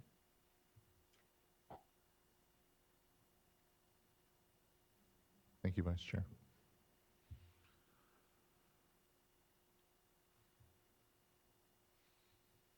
We may be prepared unless anyone has anything. Well, I just, it's late. I'm sure everyone's hungry. But this has really been a remarkable effort. And I was reflecting back on this as, I've been on the board for 4 years now, which is a little bit hard to believe. This order has been part of my experience being a board member and watching it grow and evolve over the past few years, but really just impressed, truly, with your engagement and the way you approach this, working with the stakeholder groups, really listening to their thoughts and concerns, setting aside that, we had 5% of the work to do today, but, we can celebrate, I think, that we got that done. We got over the hill here. So I just really want to commend you for the effort, for putting in the time and taking the time and not rushing this, but still, seeing it through, because it is important. It is going to be in place for a very long time. It does mean a lot to the 1,200 enrollees that are out there that actually have to do so. It's important to the Office of Enforcement too. As we're trying to work with systems in a way that keeps moving the needle forward, that keeps, advancing what I know California has been as a leader in sanitary sewer management. I mean, I remember the days of CMOM and US EPA thinking about taking some steps in this direction, but California really did step up and become that leader. And this, I think, represents that next logical step. So we couldn't have done it without you, and I just want to thank you all for that. Much appreciated. And I would make a motion, but I'm actually deathly afraid of doing it wrong. Because I couldn't scribble down the additional language fast enough. But okay, I'll move to adopt the order with change sheets 1, 2, and 3, and authorize the clerk to make any conforming changes or cross-reference corrections as required. And then the rest of it is the direction of staff to work with stakeholders. And that's when I lost track. I think you can simply say that as framed by Chief Counsel Lawfer, but as amended by Vice Chair Diadamo with respect to reporting back to the board at an appropriate time. That sounds good. Let's go with that. I'll second that. Ms. Tyler, can you please call the roll call vote? Board Member McWhitestone? Aye. Vice Chair Diadamo? Aye. Chair Escobar? Aye. Thank you. Thank you as well. The vote is unanimous, and just echo the thanks from Board Member McGuire. And glad we got to like 105% on this project. I look forward to implementation, and truly, and thank you everyone for the incredible expertise in this room and everyone that's been part of the discussion. It's meant a lot. Thank you.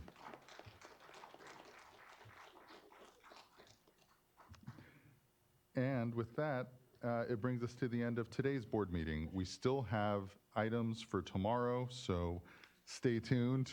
There's always more at the board. Thank you everyone again for your patience, your time, your discussions today. We'll be in recess until tomorrow morning at 9:30.